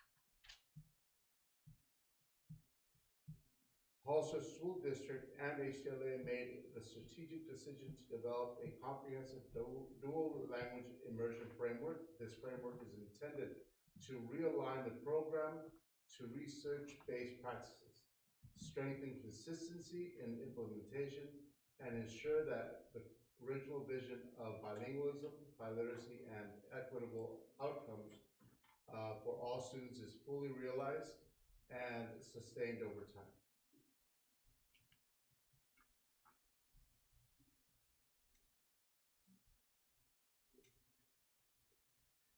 Vision, mission, and equity statement. The Dual Language Immersion Program at Hollister Dual Language Academy not only aligns with the district vision, mission, and equity statement, it elevates them by transforming diversity into strength and biliteracy into opportunity. HDLA equips students with the skills, confidence, and empathy to achieve their fullest potential and contribute meaningfully to their community and beyond. And then I'll have Ms. Let's talk about our program history. Thank you for this opportunity. It's late, but we're still excited. Gotta talk right now. A little bit more. Okay. So as part of our program history, I think that I have to say that it's personal and meaningful for me because I have a student, I have a daughter that started with our first kinder class in 2007 that launched the Dual Language Academy. So in 2007 is the year that it all began with 2 kinder classrooms and 2 first grade classrooms. Then in 2012, we grew by 10 classrooms, and at that time it was named the California Distinguished School, right? And then in 2014, the board approved the expansion starting from kinder, so then we started to expand. And in 2022, then we finally met the Dual Language Academy that we know today, which is expanding all the way through 8th grade, having 4 8th grade classes. So we began with this small but very powerful vision, and that's where we are today. So the rationale for the implementation. So the Hollister School District developed this unique opportunity for families to capitalize, right, on this program of choice, you know, looking closely at the community that we serve. And they decided to invest, right, in our cultural and linguistic capital, right? And so by doing that, we created a program centered on bilingualism and biliteracy for every student. And both past and present leaders have shown a deep commitment to honoring, preserving, and strengthening, right, students' home language and their cultural identity. So in doing this, it has been sustained for now going on 20 years with the hard work and commitment of our staff and our leadership. And they've done a beautiful job, you know, to get us this far. In this next graphic, we want to look at our English learners and take a moment to just kind of wrap our heads around what our English learners need. This graphic shows long-term results from for English learners from kinder through 12th grade achievement on standardized tests in reading, okay? So if you look on the right, you see all these programs that are offered to teach English. So you might see that the English-only models that are towards the bottom of the graphic start with maybe some faster growth at first, right? They start with that fast growth, but then they start to kind of like taper off.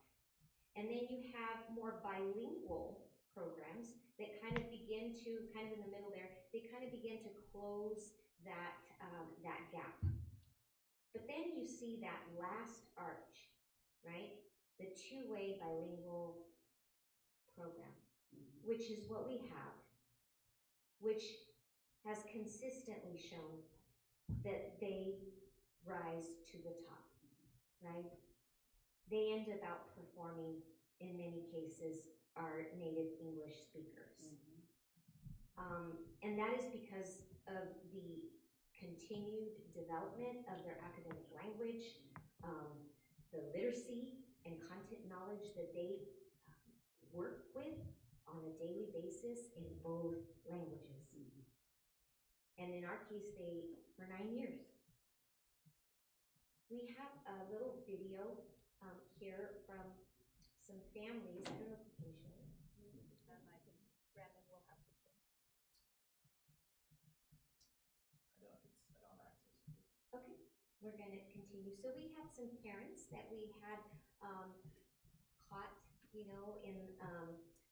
out in the morning walking around after school. They are sharing in their native language in Spanish the benefits of bilingualism. And what they articulated so beautifully was that they've chosen a place, a school, where their students have access to their cultural heritage, right? Something that they have a lot of pride in, that here is a place where they can use their home language, and they can then add to that the English language without losing the first. And what it does is it creates students that have great pride. They know where they come from. They know where they're going. They carry with them not only the skills of one cultural background, but two and more. At our school, there are, I'm going to go to the next slide, there are frameworks that are guidelines that have come before us. So to the left is chapter 5. You have a copy of this in the framework that we are proposing. And to the right is a book that we've looked closely at and have done a lot of our work based on, and that is the book to the right, The Guiding Principles for Dual Language Education. And what this research tells us is why dual language matters. And our history at HDLA reminds us why this work is personal and powerful, right? The guiding principles help us understand how to protect this program, how to strengthen this model, and at the heart of the framework are 3 pillars, and Mrs. Solis mentioned them. The first one is bilingualism and biliteracy, so in English, and in this case, in English and Spanish. Then is the second pillar, which is high academic achievement in both languages, where students, of course, are learning their content in both languages, meeting rigorous academic standards in English and in Spanish. And the third pillar is sociocultural competence, which is where our students develop that cultural respect, pride, and appreciation for their own culture and language, which also means learning to value the perspective of others, other cultural perspectives, and of course, a second language. If you want to show the video.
Tengo 2 niños que vienen de Chile, por el Martínez en Batalado y el Elías Martínez en Segundo.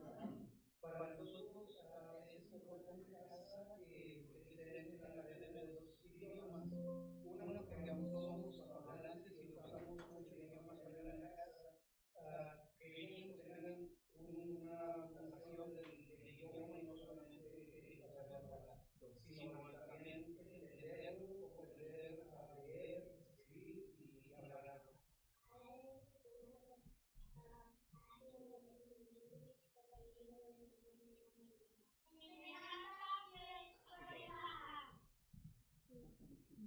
Just a quick little look. So in essence, right, when we also have learned through the research that children's minds are really wired for multilingualism, right? And when schools develop more than one language, we are creating a generation of students with super minds. So just something that makes us very proud. All right, so I've been a teacher, I think Mary 24 Langstaff. years now. Yeah, I've been a teacher 24 years now, Mary Langstaff, HDLA. And why I work so hard in this project and why I feel like we work so hard in this project is the social justice of it. When to be a good neighbor, you have to communicate with your neighbor. And it's really, really important that when you're watching our students communicate with each other and one has a strength and shares it with the other, that's super powerful. So it's why we work so hard in this program. This is our 50-50 model. We work very hard to have 50-50 every day, and you have to, is it the next slide? Do I need to click down? Okay. Not the red one, right? This one? Okay. So this is our elementary program, and so we'll have A week and B week. And what that means is that one teacher will start with a group of students and we'll switch in the PM, and that one teacher will have that group the whole morning, and then the other group will come and switch with you. So we have English and Spanish 50-50 for the elementary, and then we're working very hard making sure that our middle school has the 2 core and in both languages, and then PE. Am I correct on that? Okay, perfect, great. And for this next year, we are working on fusing together both Spanish language arts and history, because we realized through this process that part of the reason that we would see some of the decline in our middle schoolers is that they weren't having Spanish language arts like we consistently had K-5. They have 2 core classes in Spanish, but not the language arts to continue with the grammar and the writing like they did in the lower grades.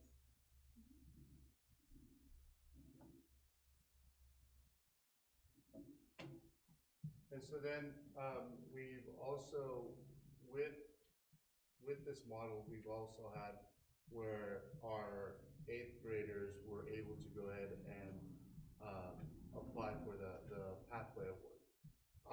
And in going through this year with the framework with ATBLE, we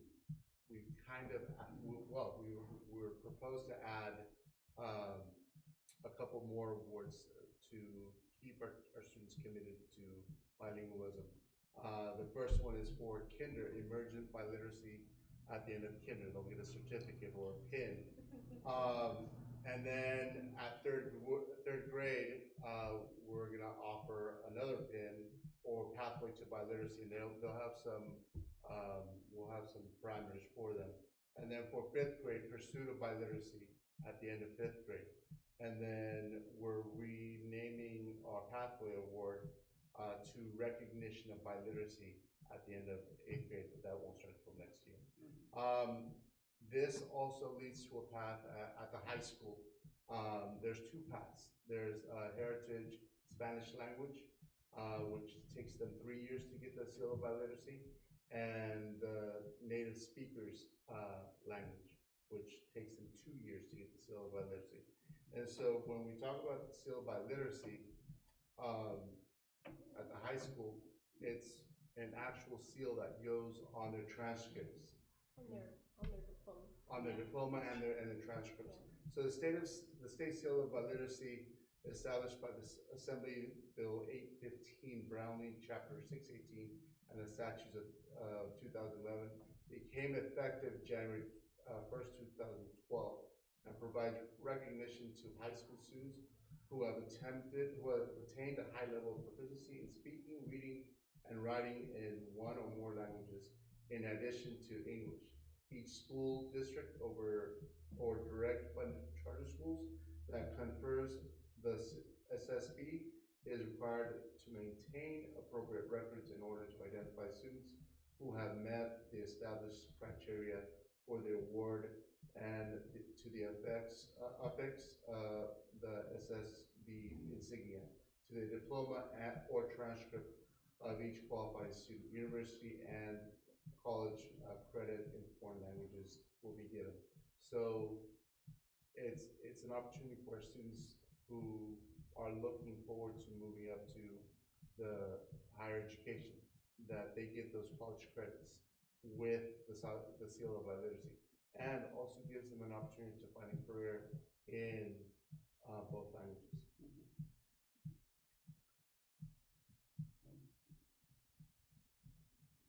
So some of the other items that we've documented in this framework include policies, so student participation and criteria, so how we select students, how our classes are divided, 1/3 Spanish speaking, 1/3 bilingual, 1/3 English speaking, when students can transfer into the dual language program. Curriculum and instruction. Again, we follow all district adopted curriculum, so benchmark, Eureka, but then we also have it in Spanish. And then marketing and parent outreach, so that we continue to especially target Spanish speaking students to our program so that they can support the model. For professional development, we've documented it in three different tiers. So I was sharing earlier how we've grown, how we've been together, or the school's been in place for 20 years. And as we were looking through, there hasn't been a lot of targeted professional development for teachers since kind of its inception. Wow. So we've grown, we were thinking and looking back, when did we come to full capacity? And it was during COVID, when there was a lot more other things happening. We were trying to figure out how to teach over, through online, yes, thank you. And then coming back to like so many things, I remember those years vividly that the kids weren't the same when they came back. So with that, we were just trying to continue, and we didn't prepare fully for the expansion and also professional development for teachers that we've had new to the program.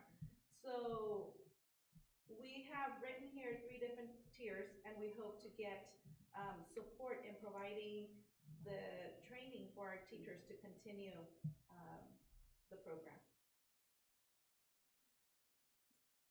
And for next steps, as we continue at our site, we would like to bring attention to hopefully receive the support for ongoing professional development, again, in dual immersion practices. So we attend all the district professional developments, but we believe it's important to also have those that are specific for dual immersion schools, including conferences to learn and share learning when we come back to our sites.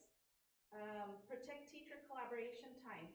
So dual language instruction, student data, lesson design.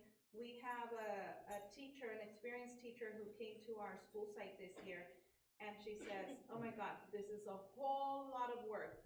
She says on Thursdays, at her site, they maybe met 2 Thursdays out of the month, and they had the other 2 to organize their rooms and make their copies, whatever they had to do. At HDLA, our teachers meet every single Thursday to plan for the week ahead, because they have to be in sync, especially because of the 2 languages, so that they know what the goals are and who's teaching what. And then aside from that, they have to find time to organize their rooms, get the materials, do the beautiful posters and anchor charts that they use in their classrooms.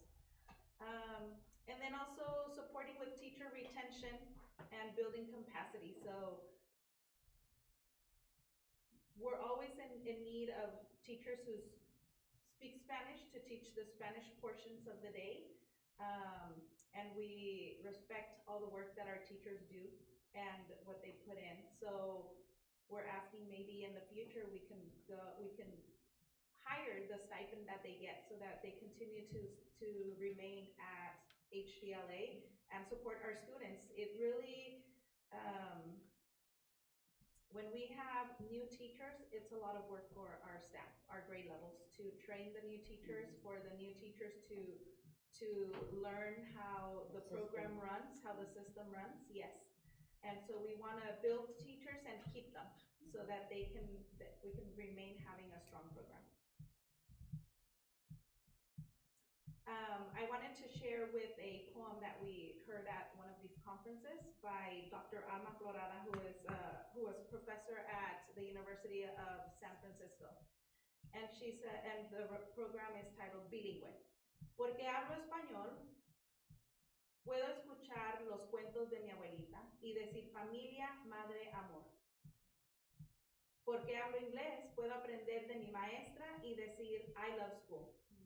Porque soy bilingüe, puedo leer libros y books, tener amigos y friends, disfruto canciones y songs, juegos y games y me divierto el doble.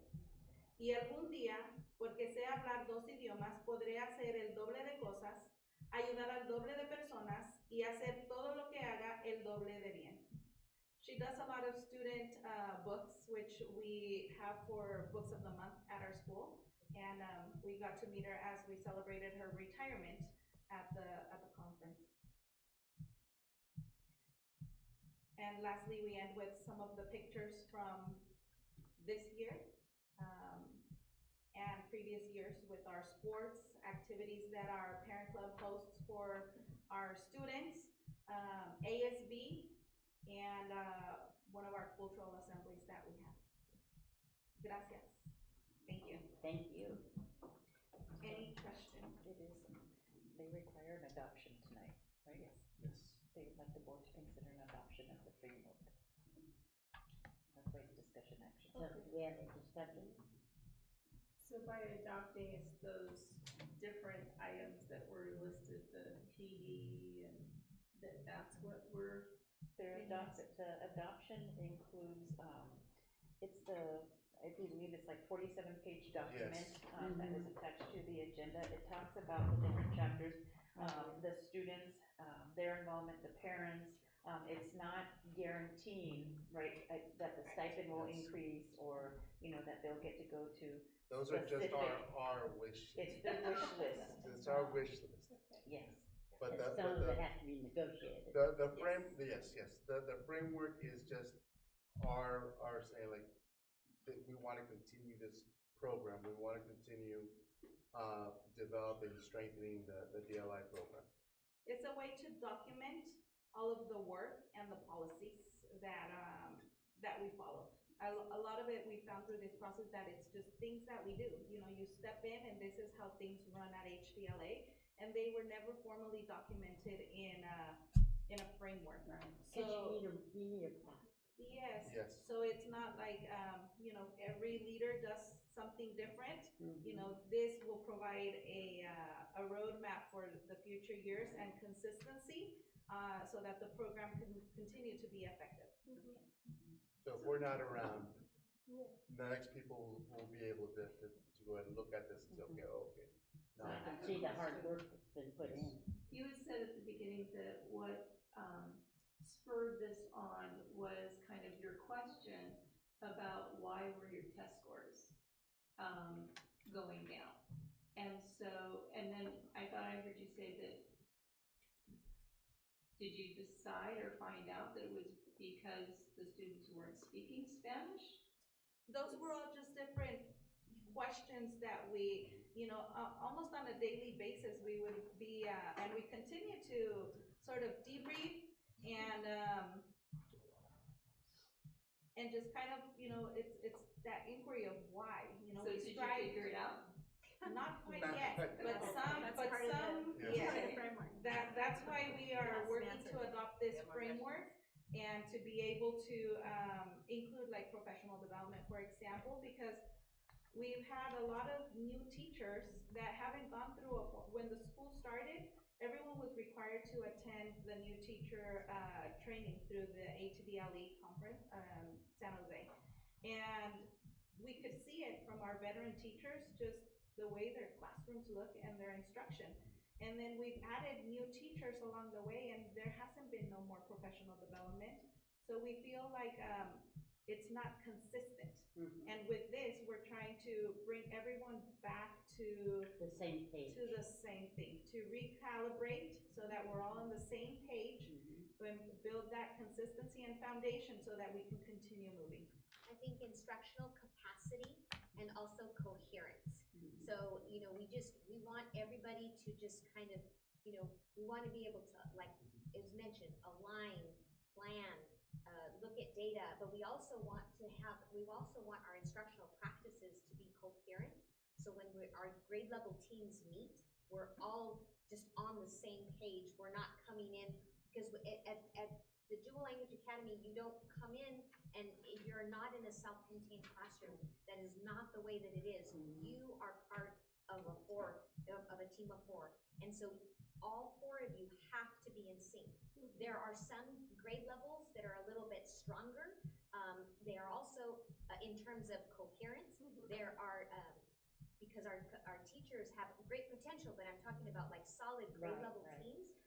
They also happen to be our teams that have that are more veteran to the program and have at one time received that professional development that has kind of carried us through. We reach out to them, they have helped us carry us through this long, but we are noticing now that we need to kind of step it up a little bit. So what happened to the professional development? I don't know, Superintendent Sanchez, if you know, because the 3 of you are fairly new, you know, in the scheme of things. Yes. So if we had all of that PD that was specific to that program, where did it all go? So, very good question. Through time, the district went through times where the budget was not as flush, and so most, if not all, professional development ceased. Going out to conferences. Principal Solis is absolutely correct. There are staff that were hired, and the very first thing that they had to do was go to a conference, the bilingual, the dual immersion conference, and then come back and then go into the classroom. With time, we've steered away from that, but what this framework does is talk about each program component. I view it as not only a manual for the actual school, for administration, but also for parents. That's why they have parents involved in this process and on the committee. If a parent moves to Hollister and they're interested in, okay, what is the Dual Language Academy and what are the program components? What curriculum do they use? What is the model? If they pick up this framework, they would be able to turn to one of the chapters and determine, I am interested in this, or this is the model that I want my student to participate in. When we talk about systems, this is one more system to put in place. They're doing it, however, it's not been documented in a manual. Another example of this is the Educational Services Blueprint that we saw earlier this year. It was a manual for ed services where it was divided out into different department components. This is something similar, but for the school program, so that anyone in the public, if it is adopted tonight by the board, can pick it up and can see, this will be what the school will offer my child. I also want to add that, Mary, to the microphone. Sorry. Since we're dual language and there was language loss in COVID, we have attachment issues with language. So we didn't just lose in one language, we lost in 2. And so we're doing this work in half the time. So we need like 1 million, like we need to go from 0 to 1 million with language, and we can with these kids. Their brains are working and they're amazing. So I think that's what this framework does. It gets us from 0 to $1 million, it begins that process.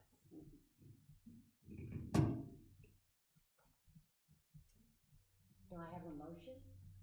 Yes, I'd like to make a motion. Right to the microphone. Yes, please. I'd like to make a motion to adopt the HDLA dual language immersion framework. I'll second. Okay, so trustee O'Connor. Aye. Trustee Toasty. Aye. Trustee Rios. Aye. Trustee Martinez. Aye. And I'm an aye. I want to commend you. I know how much work this took. And thank you for your parents, your staff, and you guys, because this took a long time, I know that. And this is going to gain benefits beyond belief. Beyond belief. So. Thank you. Thank you. Thank you for your support. Yeah. Thank you for sticking around. Thank you. We've been here for 20 years. We're We're not going anywhere. Thank you. Thank you. Congratulations, HDLA. Okay, so now we're at Staff Appreciation Day. Yes, so we had the opportunity to honor our staff on May 15th, and we had a few delivery drivers and delivery personnel, Deputy Superintendent Ward, Director Bezetta, and our manager, Brian Oswald, took it upon themselves to deliver donuts and coffee pods to all the school sites.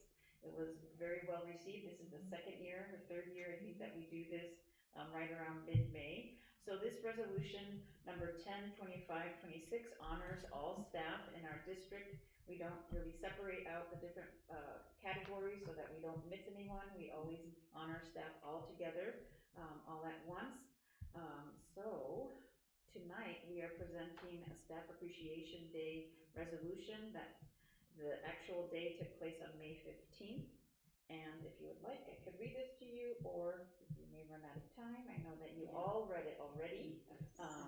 So what I'm asking of you tonight is to please make a motion to adopt this resolution. Do I have a motion or discussion? A motion? I think, discussion, when it comes to doing resolutions, if we could put these the month prior to, so it's not like an afterthought, because we don't want our folks to think that we're not, as a board, thinking about them. And that would be on anything that we want to do a recognition on, whether it's staff appreciation or May, whatever May month is, or April, be a focus so that we're, I know our board meetings are late in the month, so many of the things have probably already happened. So if we could look at scheduling these and putting them on before, the month before, I think would be much more meaningful. That sounds like a good idea. I agree. So, that being said, I will make a motion to approve resolution number 10:2526, Staff Appreciation Day for May 15, 2026. I'll second. Okay, so, Mrs. O'Connor? Aye. And, Mrs. Toasty? Aye. And Mrs. Rios? Aye. And Mrs. Martinez? Aye. And I'm an aye. Thank you. Okay, now we need, discussion and approval of board policy and administration regulations. Good evening, board members. It's 10 o'clock again. I know. I'd like to say I'm sorry, but we sat and listened to a lot of really great stuff this evening. Yes. In front of you is a very short list of board policies and administrative regulations. We reviewed these with the policy committee last Friday. I will say that there is a huge typo on the policy guide sheet, and for that I apologize. But 4 of us were looking at it, and not one of us caught it until a board member was reviewing the agenda today. So the policy guide sheet actually says April, and it reads first reading in April. Well, we're in May, so we're not going to go back in time in order to do this. the first reading actually is this evening, and so that would be a correction that we'll make on that. Having said that, the policy committee looked at district-sponsored social media, which is board policy and administrative regulation 1114, and recommended, even though we had a lot of really good discussion at the policy committee, that this policy come back after discussion this evening with the full board for adoption in case there was any adjustments, modifications that want to be made. All others, the committee recommends that they be adopted as they are presented this evening. And I will turn it over to the policy committee members, Ms. Rios and Ms. Christ, to lead the discussion on 1114. Well, first off, do I have any comments from the board on this policy? Did anything come up to you that you thought was, we needed to change, or something that you found egregious, or we're okay with these policies? I think we are relying on both of you and Cheryl, to really dig in and go through them with a fine-tooth comb as you normally do. Well, So we have a tremendous amount of faith in you and Cheryl to find anything that feels like it wouldn't fit. So I personally don't have any questions. I'm good. Okay. Cheryl, did you want to add anything to it? I think with the social media one, we just had a lot of kind of procedural questions, and, you know, I didn't bring my copies. Jan, I don't know if you have yours with notes, but the social media scares us, you know, for what it could unleash. And I think by and large we thought we just really need to have conversation and, you know, think about this.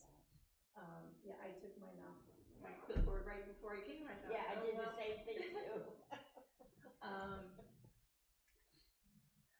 Some of the concerns revolved around, you're welcome, revolved around some of the social media sites, and the fact that it says, well, it's a district site, and hell of a district official will moderate that site, but some of the sites have been out there, I'll just use one as Facebook, have been out there and were created by somebody years ago when Facebook started, so they're not ours, and we can't moderate that other than if we saw something that was egregious. Even though it might say one of our schools. Even though it might say one of our schools, because back in the olden days, when some of the social media started and we weren't maybe as attuned to the dangers and the risks of social media, nor the proliferation of social media, anyone could start one that said HDLA, you know, Facebook account for HDLA, and there may be multiple HDLA Facebook accounts out there. I don't know that. The ones that are started underneath the district, we can moderate. Right, yeah, so like you're saying, we can't necessarily federate those older ones. Federate, right. Yeah, bring them under our umbrella. Even if some people have access, it's still a real pain, and Facebook or Meta makes it almost impossible to talk to anybody, and you can just be like, I can prove who I am, like it doesn't matter. So all we can do really is, I've taken all the ones that are available that we have access to and federated them so we own them, and we could take, you know, cut someone off from it, like the principal of the road or something like that, or they get compromised. So we can do all that, but all we can do going forward is create ones, share them, tell people these are the real ones. So do we have all schools on Facebook in the district? No, only the ones that. See, that's what we should do. We talked about this. Yeah, about having it shouldn't consistency. be. Yeah, it should be all instead of hit and miss. And then too, we had the question about monitoring it. You know, in the policy, I believe it says we'll consistently monitor or something like that. And we were wondering, what does consistently mean? How do we have access to monitor? And we didn't want to burden the site administrators. Right. And then there was the concern about, because it is Facebook, the comments that could be on there. One of the examples that board member Rios gave us was she was looking at one of the school sites and some kids had done some really awesome stuff, and she gave a way to go. Well, does everybody get to see her way to go? And likewise, would everybody else be able to say, well, that was a stupid thing? So controlling the comments, or is it going to be just a push and not a receive? So there, those were the types of conversations. We thought it that should we had. just be a push, and there's no back and forth. If a parent wants to comment about something they saw on Facebook, I'm sorry, I'm not listening here. They should be going to the site administration and find out what's going on. But we don't want to have ourselves opened up that anybody could start making comments that On our official sites. On our official sites, and I think all of our schools should be officially on our district sites and not be Yeah, privately. To where what we would put on would be more like, here's a little news brief, and it's just, here's a great thing that's going on, here's what's planned for next week, if that's what they want to do. Right. We had this many students get straight A's or whatever it is, but it would be just more of a, Well, if any of you have been sucked into the great big gaping hole that is social media, it takes a lot of work to keep on it, and You need and someone just to be the focused on that. posting for it, and we Yeah. do have Parent Square where we get information out, and each of the Right. school sites can do their own notifications just to their population, on Parent Square. So while I appreciate consistency, we're also asking a site administrator to take on so much Yeah. more work if that's just not the thing that they do. No. So then we take it all off? No. None of You know, it is there. again, I think it's what, Superintendent Sanchez and you guys all determine what needs to go out, right? Again, certain communication, that highlights maybe a specific school that we could, if we're doing a specific school here, that we're recognizing, highlighting, maybe they take a month, on our stream, right? So it's not so much put on the site itself than it being something that we are, putting out there for the community to know something great about this school or that school. I just, I want to be able to control what gets out there, by whom, and how it's monitored, and, not giving, I think, an avenue for comment, where it's just information, I think it's great PR. I still do, even when it's about facilities or wellness or whatever it is, it's just a great opportunity to get information out to our community. But I think it's better managed while we're keeping it under one umbrella. how would we go about, Brandon, limiting or assigning posting rights to a Facebook account or something? Yeah, I mean, it's all federated under the district as a business platform, and then we, as a district, we own the different pages, and we can set very custom roles on what people can do with those pages.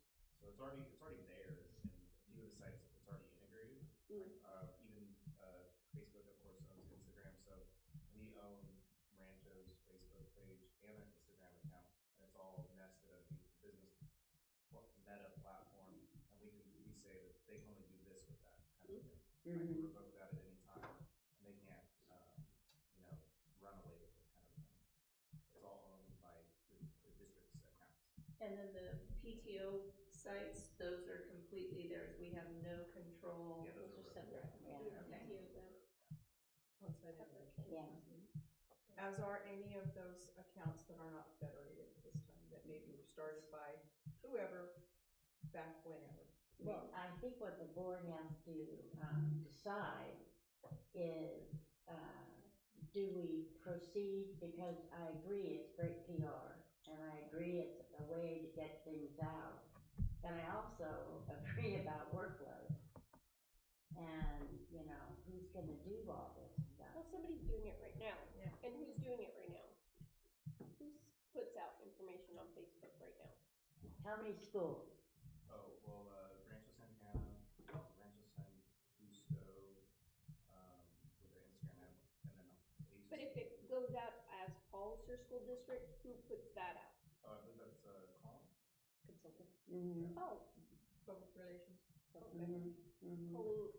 Colin, Company. Yeah. Yeah, he does it through Parent Square, so as he's sharing with the parents, he's clicking a button inside Parent Square that puts it on our website, and also puts it on Facebook at the same time, so, you know, he's not going into 3 different systems. I always wondered what he did. Or I had no idea. Yeah, he did, we pay him. And do Parent Square, so he's an hour. There's a lot of really good communication stuff. So, but we have to send him the stuff to put out? Because, I mean, how would he know to put something on Parent Square? And, or he can create stories, if he interviews, for example, if he interviews me, the most recent article that talked about the different highlights for the year, I met with him to talk about that, and then he created an article. Oh, okay. And And that principals went also under reach out to him as Principals. well. We There's good assign- stuff going on. Yes, at minimum 1 site story per month. He meets regularly with Kip. I think on a weekly basis, we talk about what other stories are out there that are worth publishing. Okay. So when I am on Facebook and I see Hollister Elementary School District or Hollister School District, whatever, that is him. That is him. Okay. So this evening, what we have is a board policy that has modifications and edits that are suggested by CSBA. If between now and the end of June, which would be the June 23rd board meeting, which would be the next time we'll bring these policies, when this will come for second reading and hopefully adoption, if you take a look at the policy as it is and think that there is something that needs to be added to it, subtracted from it, some wording that, you know, you would like to make suggestions on, if board members would reach out to their board reps. Okay. Is that the right way to do it? No, No. because of the, superintendent. they have to go to the Okay. superintendent. I think she was thinking about the policy subcommittee. Yeah, but I was thinking about the subcommittee, but you that's are the Brown correct. Act. It really There's does the three need of to be us. the superintendent, so I appreciate that, board member Chris. If you And reach then out to you the could get in superintendent, touch with us. we'll bring it back to that committee, we'll gather in all of your input, and then we will, craft, you know, whatever comes together from all of your input for this one. Yeah, so please really think about it because it's a big issue and Dan and I really thought it's bigger than just really the two of us to. Because we need to decide, you know, do we want the schools, I'm worried about overwork for our principals. But if we use Colin as a conduit, maybe, And we pay him.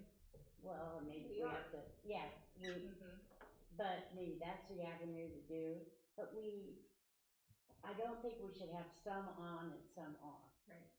Because Liz is correct about being PR and getting information out. And any way we can do that, you know, that we can touch our community, we should try. So we will come back with this one. We'll come back with this one, yes. So this evening, we're asking you to approve all of the ones that are on there that say April 28th, but really should say May 26th. Again, we're sorry about that, and that we recommend that Board Policy and Administrative Regulation 1114 come back for a second reading at the regular board meeting in June.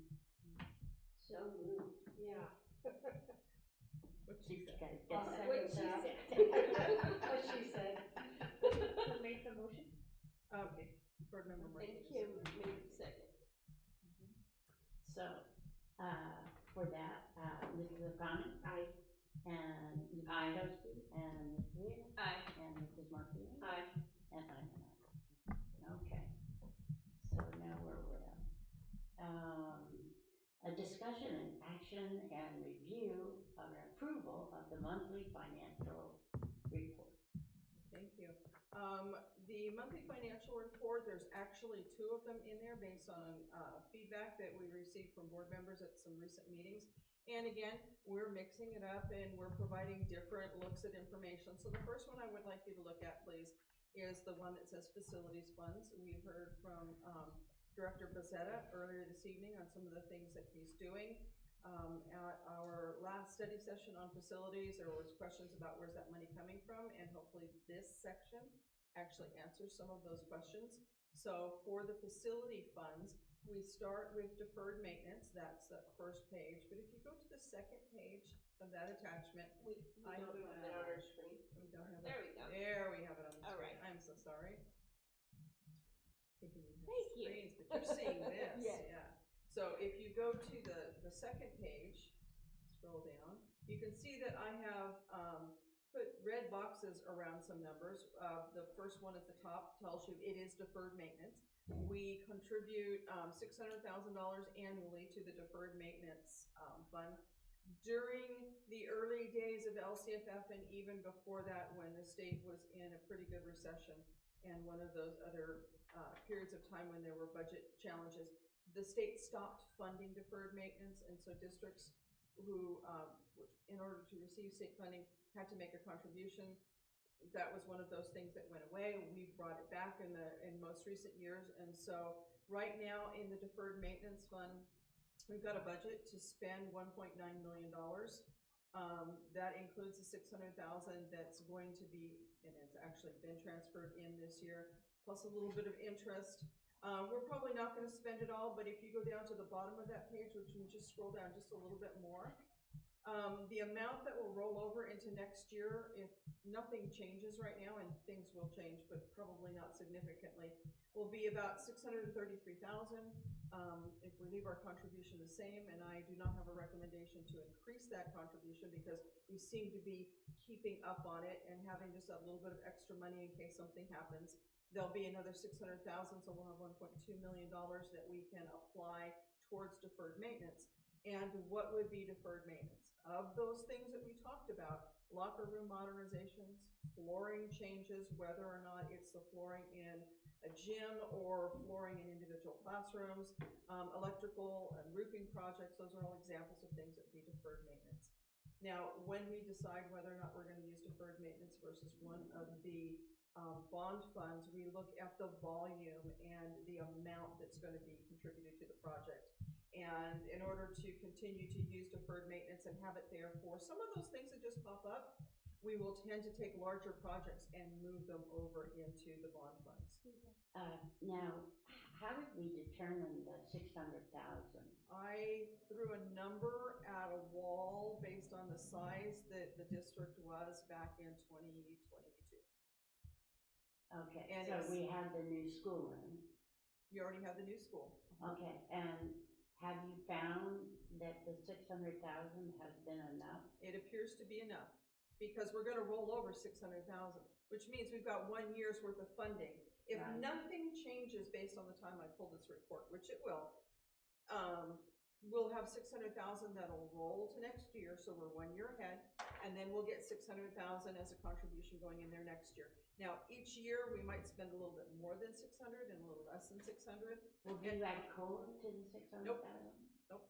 It's just a number. It comes out of routine restricted maintenance. There was money in there when I first started, and it's just continued to roll into there. Until I see the time when they need more money, when this isn't enough for deferred maintenance projects, and keep in mind, we have all this bond money over here as well. Mhm. So we're kind of weighing, this is a large project. Right. Let's use it for bond. These are smaller, littler projects. The carpet replacements in classrooms, almost always deferred maintenance. Right. The locker room, they just need to be, they have not been maintained well. So we're going to go through and modernize them, and that will fit into deferred maintenance. So those are just examples.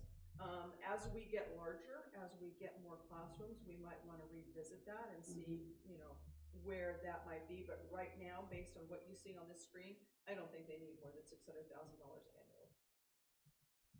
Going back to Jan's comments earlier about grounds, is grounds part of this? Nope, it's buildings, things that are attached to buildings. Okay. But, great question.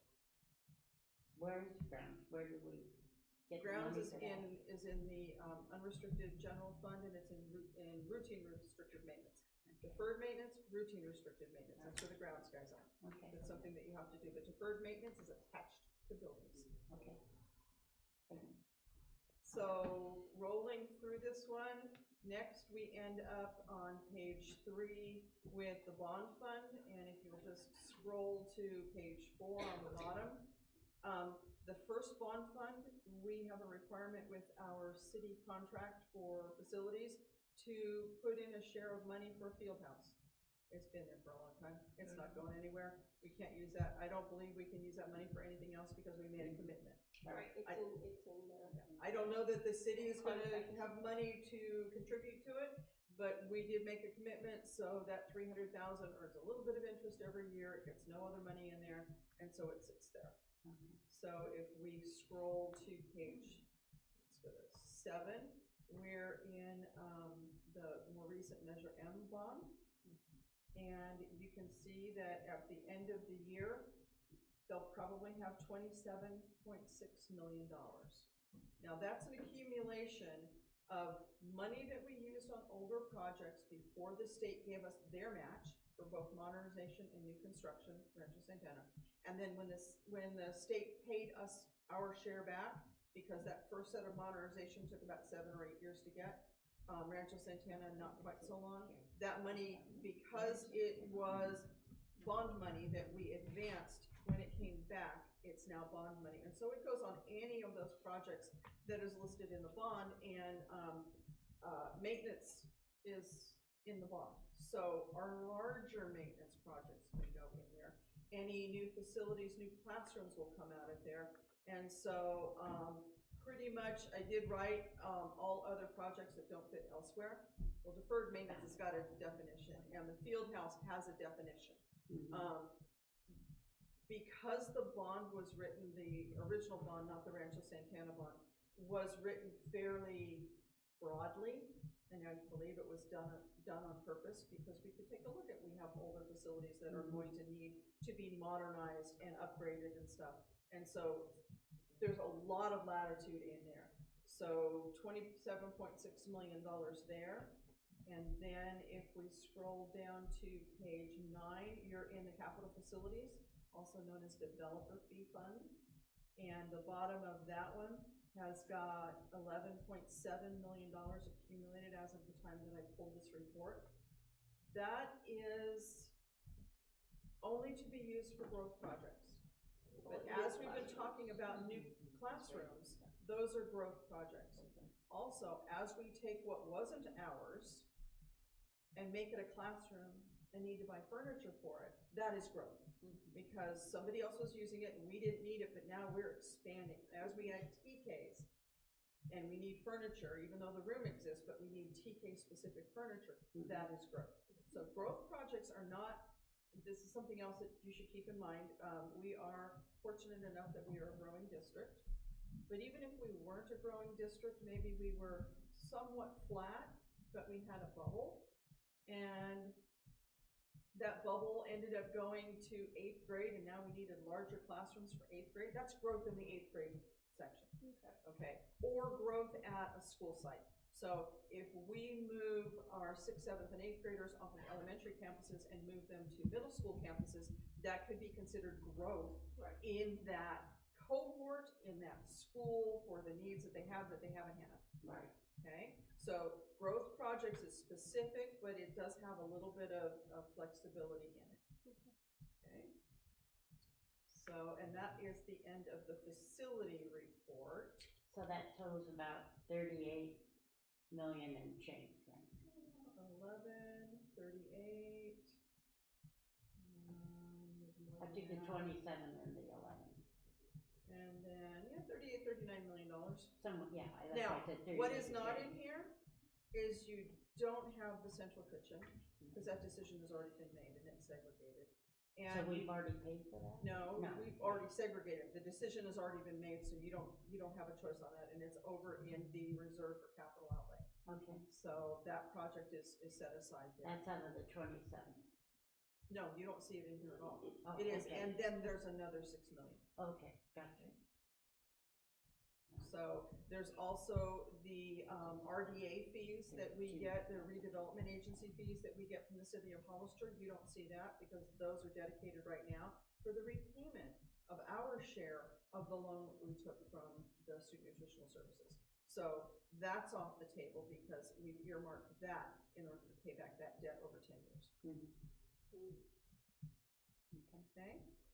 And how much is that, do you know? We borrowed $3 million. Okay. So now we're down to. Nope, it's not in here. You don't see it. I know, You I still know, have I'm the just same- thinking big hard, all of Well, those and things. we look at everything a couple of times during the year, but I brought this up because there was a conversation or desire to see where this money was coming from, and do we have money to make some of those decisions we were making, and where were we? So that's why, you know, I'm trying to be responsive. No, appreciate it. And then, you know, by the time we get back to, I believe it's September, October, that we bring facility monies, you know, back for conversation of the whole picture. What did we do last year? What are we gonna do this year? Right. Okay? Any other? Just real quickly, I'm looking at the time. Well, we got 5 and it's minutes, so 10:25. we have to make a motion to extend our board meeting. Right. Past 10:30 to finish our board meeting. I know Kim's like, no. We have 1, 2, 3, 4, and then consent. My And next then two on are the other easy, setup. but we have a regular financial statement as well. I gave Yes, that, I brought that in. so, we need a motion. I think we can give it another 15, so till 10:45. Okay, I'll make a motion that we extend tonight's board meeting to 10:45. Second. Mrs. O'Connor? No. Aye.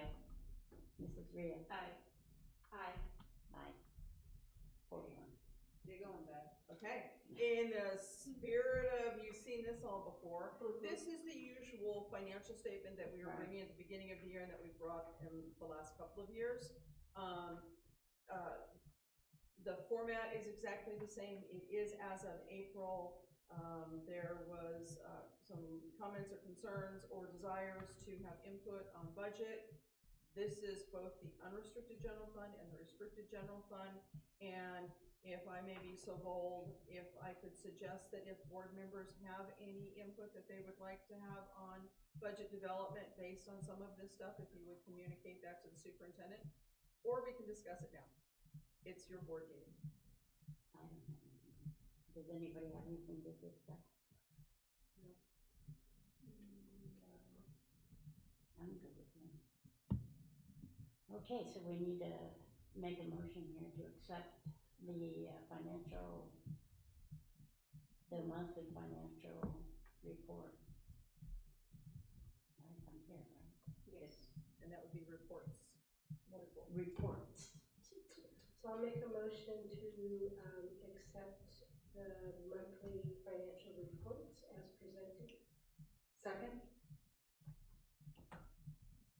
Mrs. Rhea? Aye. Mrs. Martinez? You're throwing me off. Aye. And I, aye. Trustee You got the O'Connor, other two. trustee Yeah. Coastie. Forgot the Aye. other two. Aye. Oh, I'm sorry. We're tired. 5-0. Okay, on to the next. Adoption of resolution, number 8, 2526, authorizing the approval of signers for the personnel payroll orders. Thank you, board members. The next two are ones that we have to do every year. We bring them in May so they can make sure that they get to the county office in June. Right. They're sticklers to make sure that they have them before the end of the year. This resolution allows the named parties to sign for payroll at the end of the month and on the 10th of the month, and on the occasion that we have like mid-month, which usually ends up around the 20th or so, they get to sign those orders to go ahead and process that payroll. So, quick question, because you're saying it's for the coming year? Yes, it is. Because it says 25-26. Because that's when we're taking the resolution. Okay. It's number 8 this year. year's resolution. Right. For next year. For next year. Yeah, because it says here for I know. 26. I know, I was looking at that too. Right here. The actual document does say that. 26, Yeah, 27. it does say it here. Oh, there it is. Okay. All right, we're okay on the page. You're looking, and I appreciate that. Yeah. I need a motion, guys. Are we doing both the same? I think there are two, you have to signature? take them individually. Okay. I will make a motion to approve, resolution number 8, 2526, authorizing the approval of the approval of the signers for personnel and payroll orders. I'll second. Okay, so, I'm sorry. Aye. Aye. Aye. Aye. Aye, okay. This next one is, has an approval list of people who can pick up warrants from the county office. We do have, the latter half of that list are people that are transport drivers for the district, and occasionally they will swing by the county office and pick up things.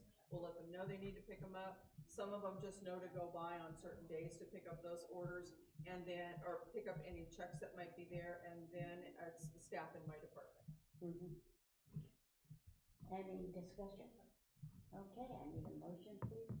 I'll make a motion, to adopt the resolution number 9/25/26, authorizing the approval of individuals to transport warrants. Second. Okay, so. Aye. Aye. Aye. Aye. Aye. 5-0.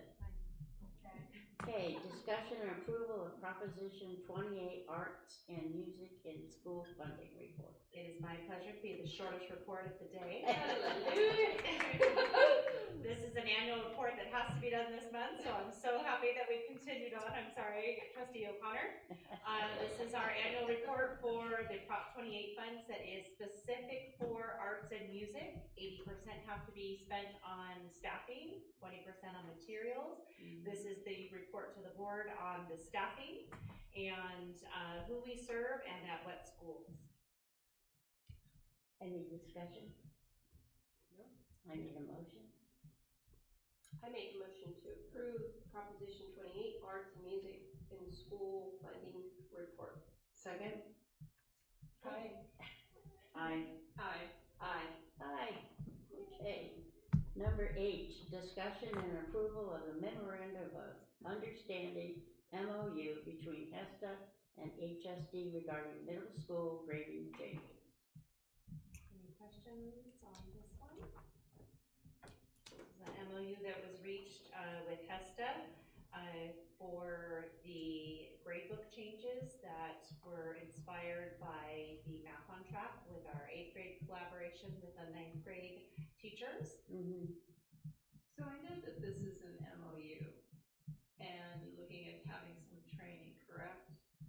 So we're working with the teachers now. I've met with them 2 town halls that I've had. We've had 8 teachers total out of the entire middle grade come and voice their opinion on the grade book, how it stands, and the changes.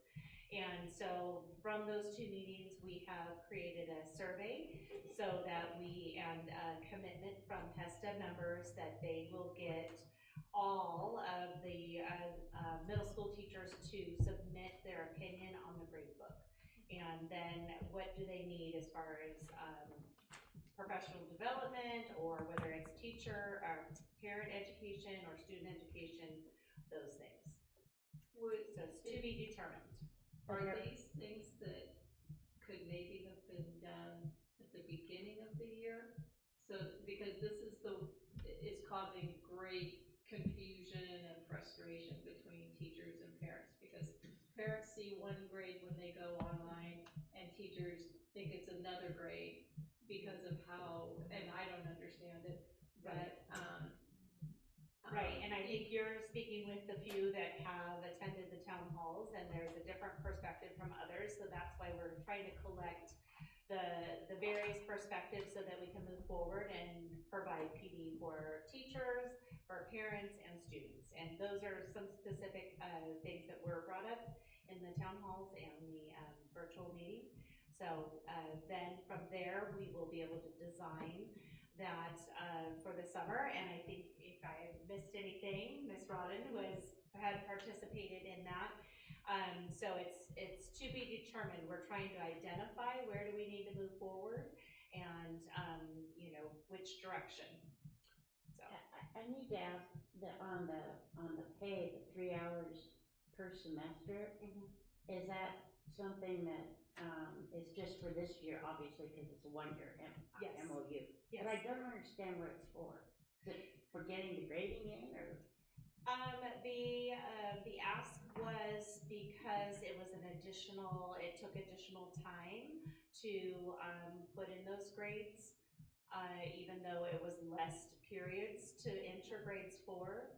That was the ask. It was a change, it was a agreed upon, MOU that, honored and reflected the impact of the change. And so the teams agreed to a payment of those 3 hours to offset the change. So this is what they've already done, right? Yes. They feel they've already put in the extra time, so this is payment in arrears. Well, it says per semester, so they're gonna get six hours. 6 For total the- hours, for 3 the per year. semester, that's correct. But just for next year. It's just It's for for this the year. current year. It's a Okay. learning curve. Yes. We're paying for a learning curve. Yes. And now it's so that Kelly, explain to me, is this so that their grades are accurate So every day? it has been, an increase in communication with families because of what teachers are looking at does not match what the parents and students are seeing. And so we've had a Because lot. of the delay of getting the grades into the computer? No, because of how the Aries gradebook is set up right Oh, now, I see. it's hard for us to see the grades for individual grading periods, It's and not that's every what's being 6 weeks displayed to the anymore. families. So, and I don't know who can answer this question, but I seem to remember when I was involved with HESTA, that there's a provision within the contract that before new things get implemented and new forms, including report card kinds of things, that has to be negotiated prior to. And so is that still the current way of doing things? And, cause it doesn't seem like that was done. But is this because Aries changed? No, this was spurred by the Math on Track work. So it came from teachers that this is what we wanna do, and it was presented then a collection of input and how are we gonna move forward and whatnot. So that's how the change actually happened, trying to capture that, from Math on Track. And so things like, expanding, the grading period and whatnot, it was rushed. And so that is acknowledged, and so we'd like to take this summertime to build a program that is reflective of all teachers. That's why they've committed to collecting all the paper surveys. And then we can administer PD, and we can communicate with our parents. And I think working with the high school, because that's what this spurred, is that we have a lot of our 8th graders go to high school and then they're just blindsided. And so a few things came out of it. The graduated percentages. So in 6th grade, they start with 60-40, then they go to 70-30, then 80-20 by the high school. By the time they get to high school, they're graded at a 90-10. And the kids were failing. Okay, sorry, it's the grading schedule for assessments. So a weighted structure. So 60% of their grade is assessments, 40% is the work, and then it goes up from there. So when they were going to the high school, or when they do go to the high school, it's 90-10, and so students weren't aware how much 90% of the assessments is their grade. Yes. And only 10% is the Mastery, work. demonstration of mastery, whatever that may be. And I don't want to confuse assessments with tests. It could be a practical, it could be a project. That is 90%. It's not compliance. It's not turning in homework. Right. It That's is not demonstrating mastery. anymore. Liz has heard this before. Yeah, and Elaine has paved the way. Yes. So that's really what the whole point was. But then when we looked at the grade book too, how did we open up? We couldn't define a student grade if they didn't master something in 6th grade. Then to your point about the F grade, that's it. We only taught it one time, and you have the 6 weeks to master it. So the idea is to open up the grading book so they have more time to demonstrate mastery, because we all learn at different speeds, right? So in turn, it really frees the teachers up to collect that mastery from the student in a semester time, and then that's how the grades are submitted. Well, when we do that, then you have you have to open up those 6 weeks, so it would look like, well, gosh, you don't have a grade in that 6-week period for this standard, so it could look like you have an F. But if you open it up to the semester, then it's not until the very end. So what the high school does is they give a snapshot, and it's really just a picture of their grade at the moment, and that's what they send to parents to communicate their progress. Okay, this, It's very I know, Yeah. I philosophically, I think to put 8th graders, our middle schools, they're not high schoolers. They're still middle school, and We're getting them ready.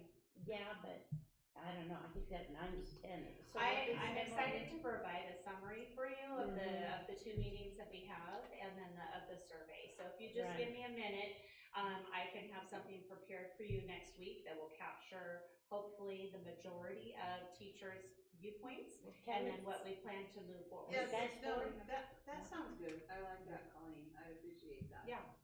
Yep. So by approving this MOU, we're approving to pay for the work that's already been done. Right. And then over the summer, you're Are gonna be teachers working involved in together to figure out, do we keep it, do we I'll go know back next to week. what? I'll know next week what we're Okay. gonna do. Okay. Yeah, So- and it's in collaboration with the 8 or so that are willing to get together. So during the summer when you're figuring it out, they'll be part of the discussion? Absolutely. Okay. It's their voice. I'm just the Okay. vessel for That's change. not fun, okay. We are Yep. at 10:41. Okay, I'll make a motion to approve the MOU between HESTA and HSD regarding middle school grading changes for 25-26. Second. Aye. Aye. Aye. Aye. Aye. Okay.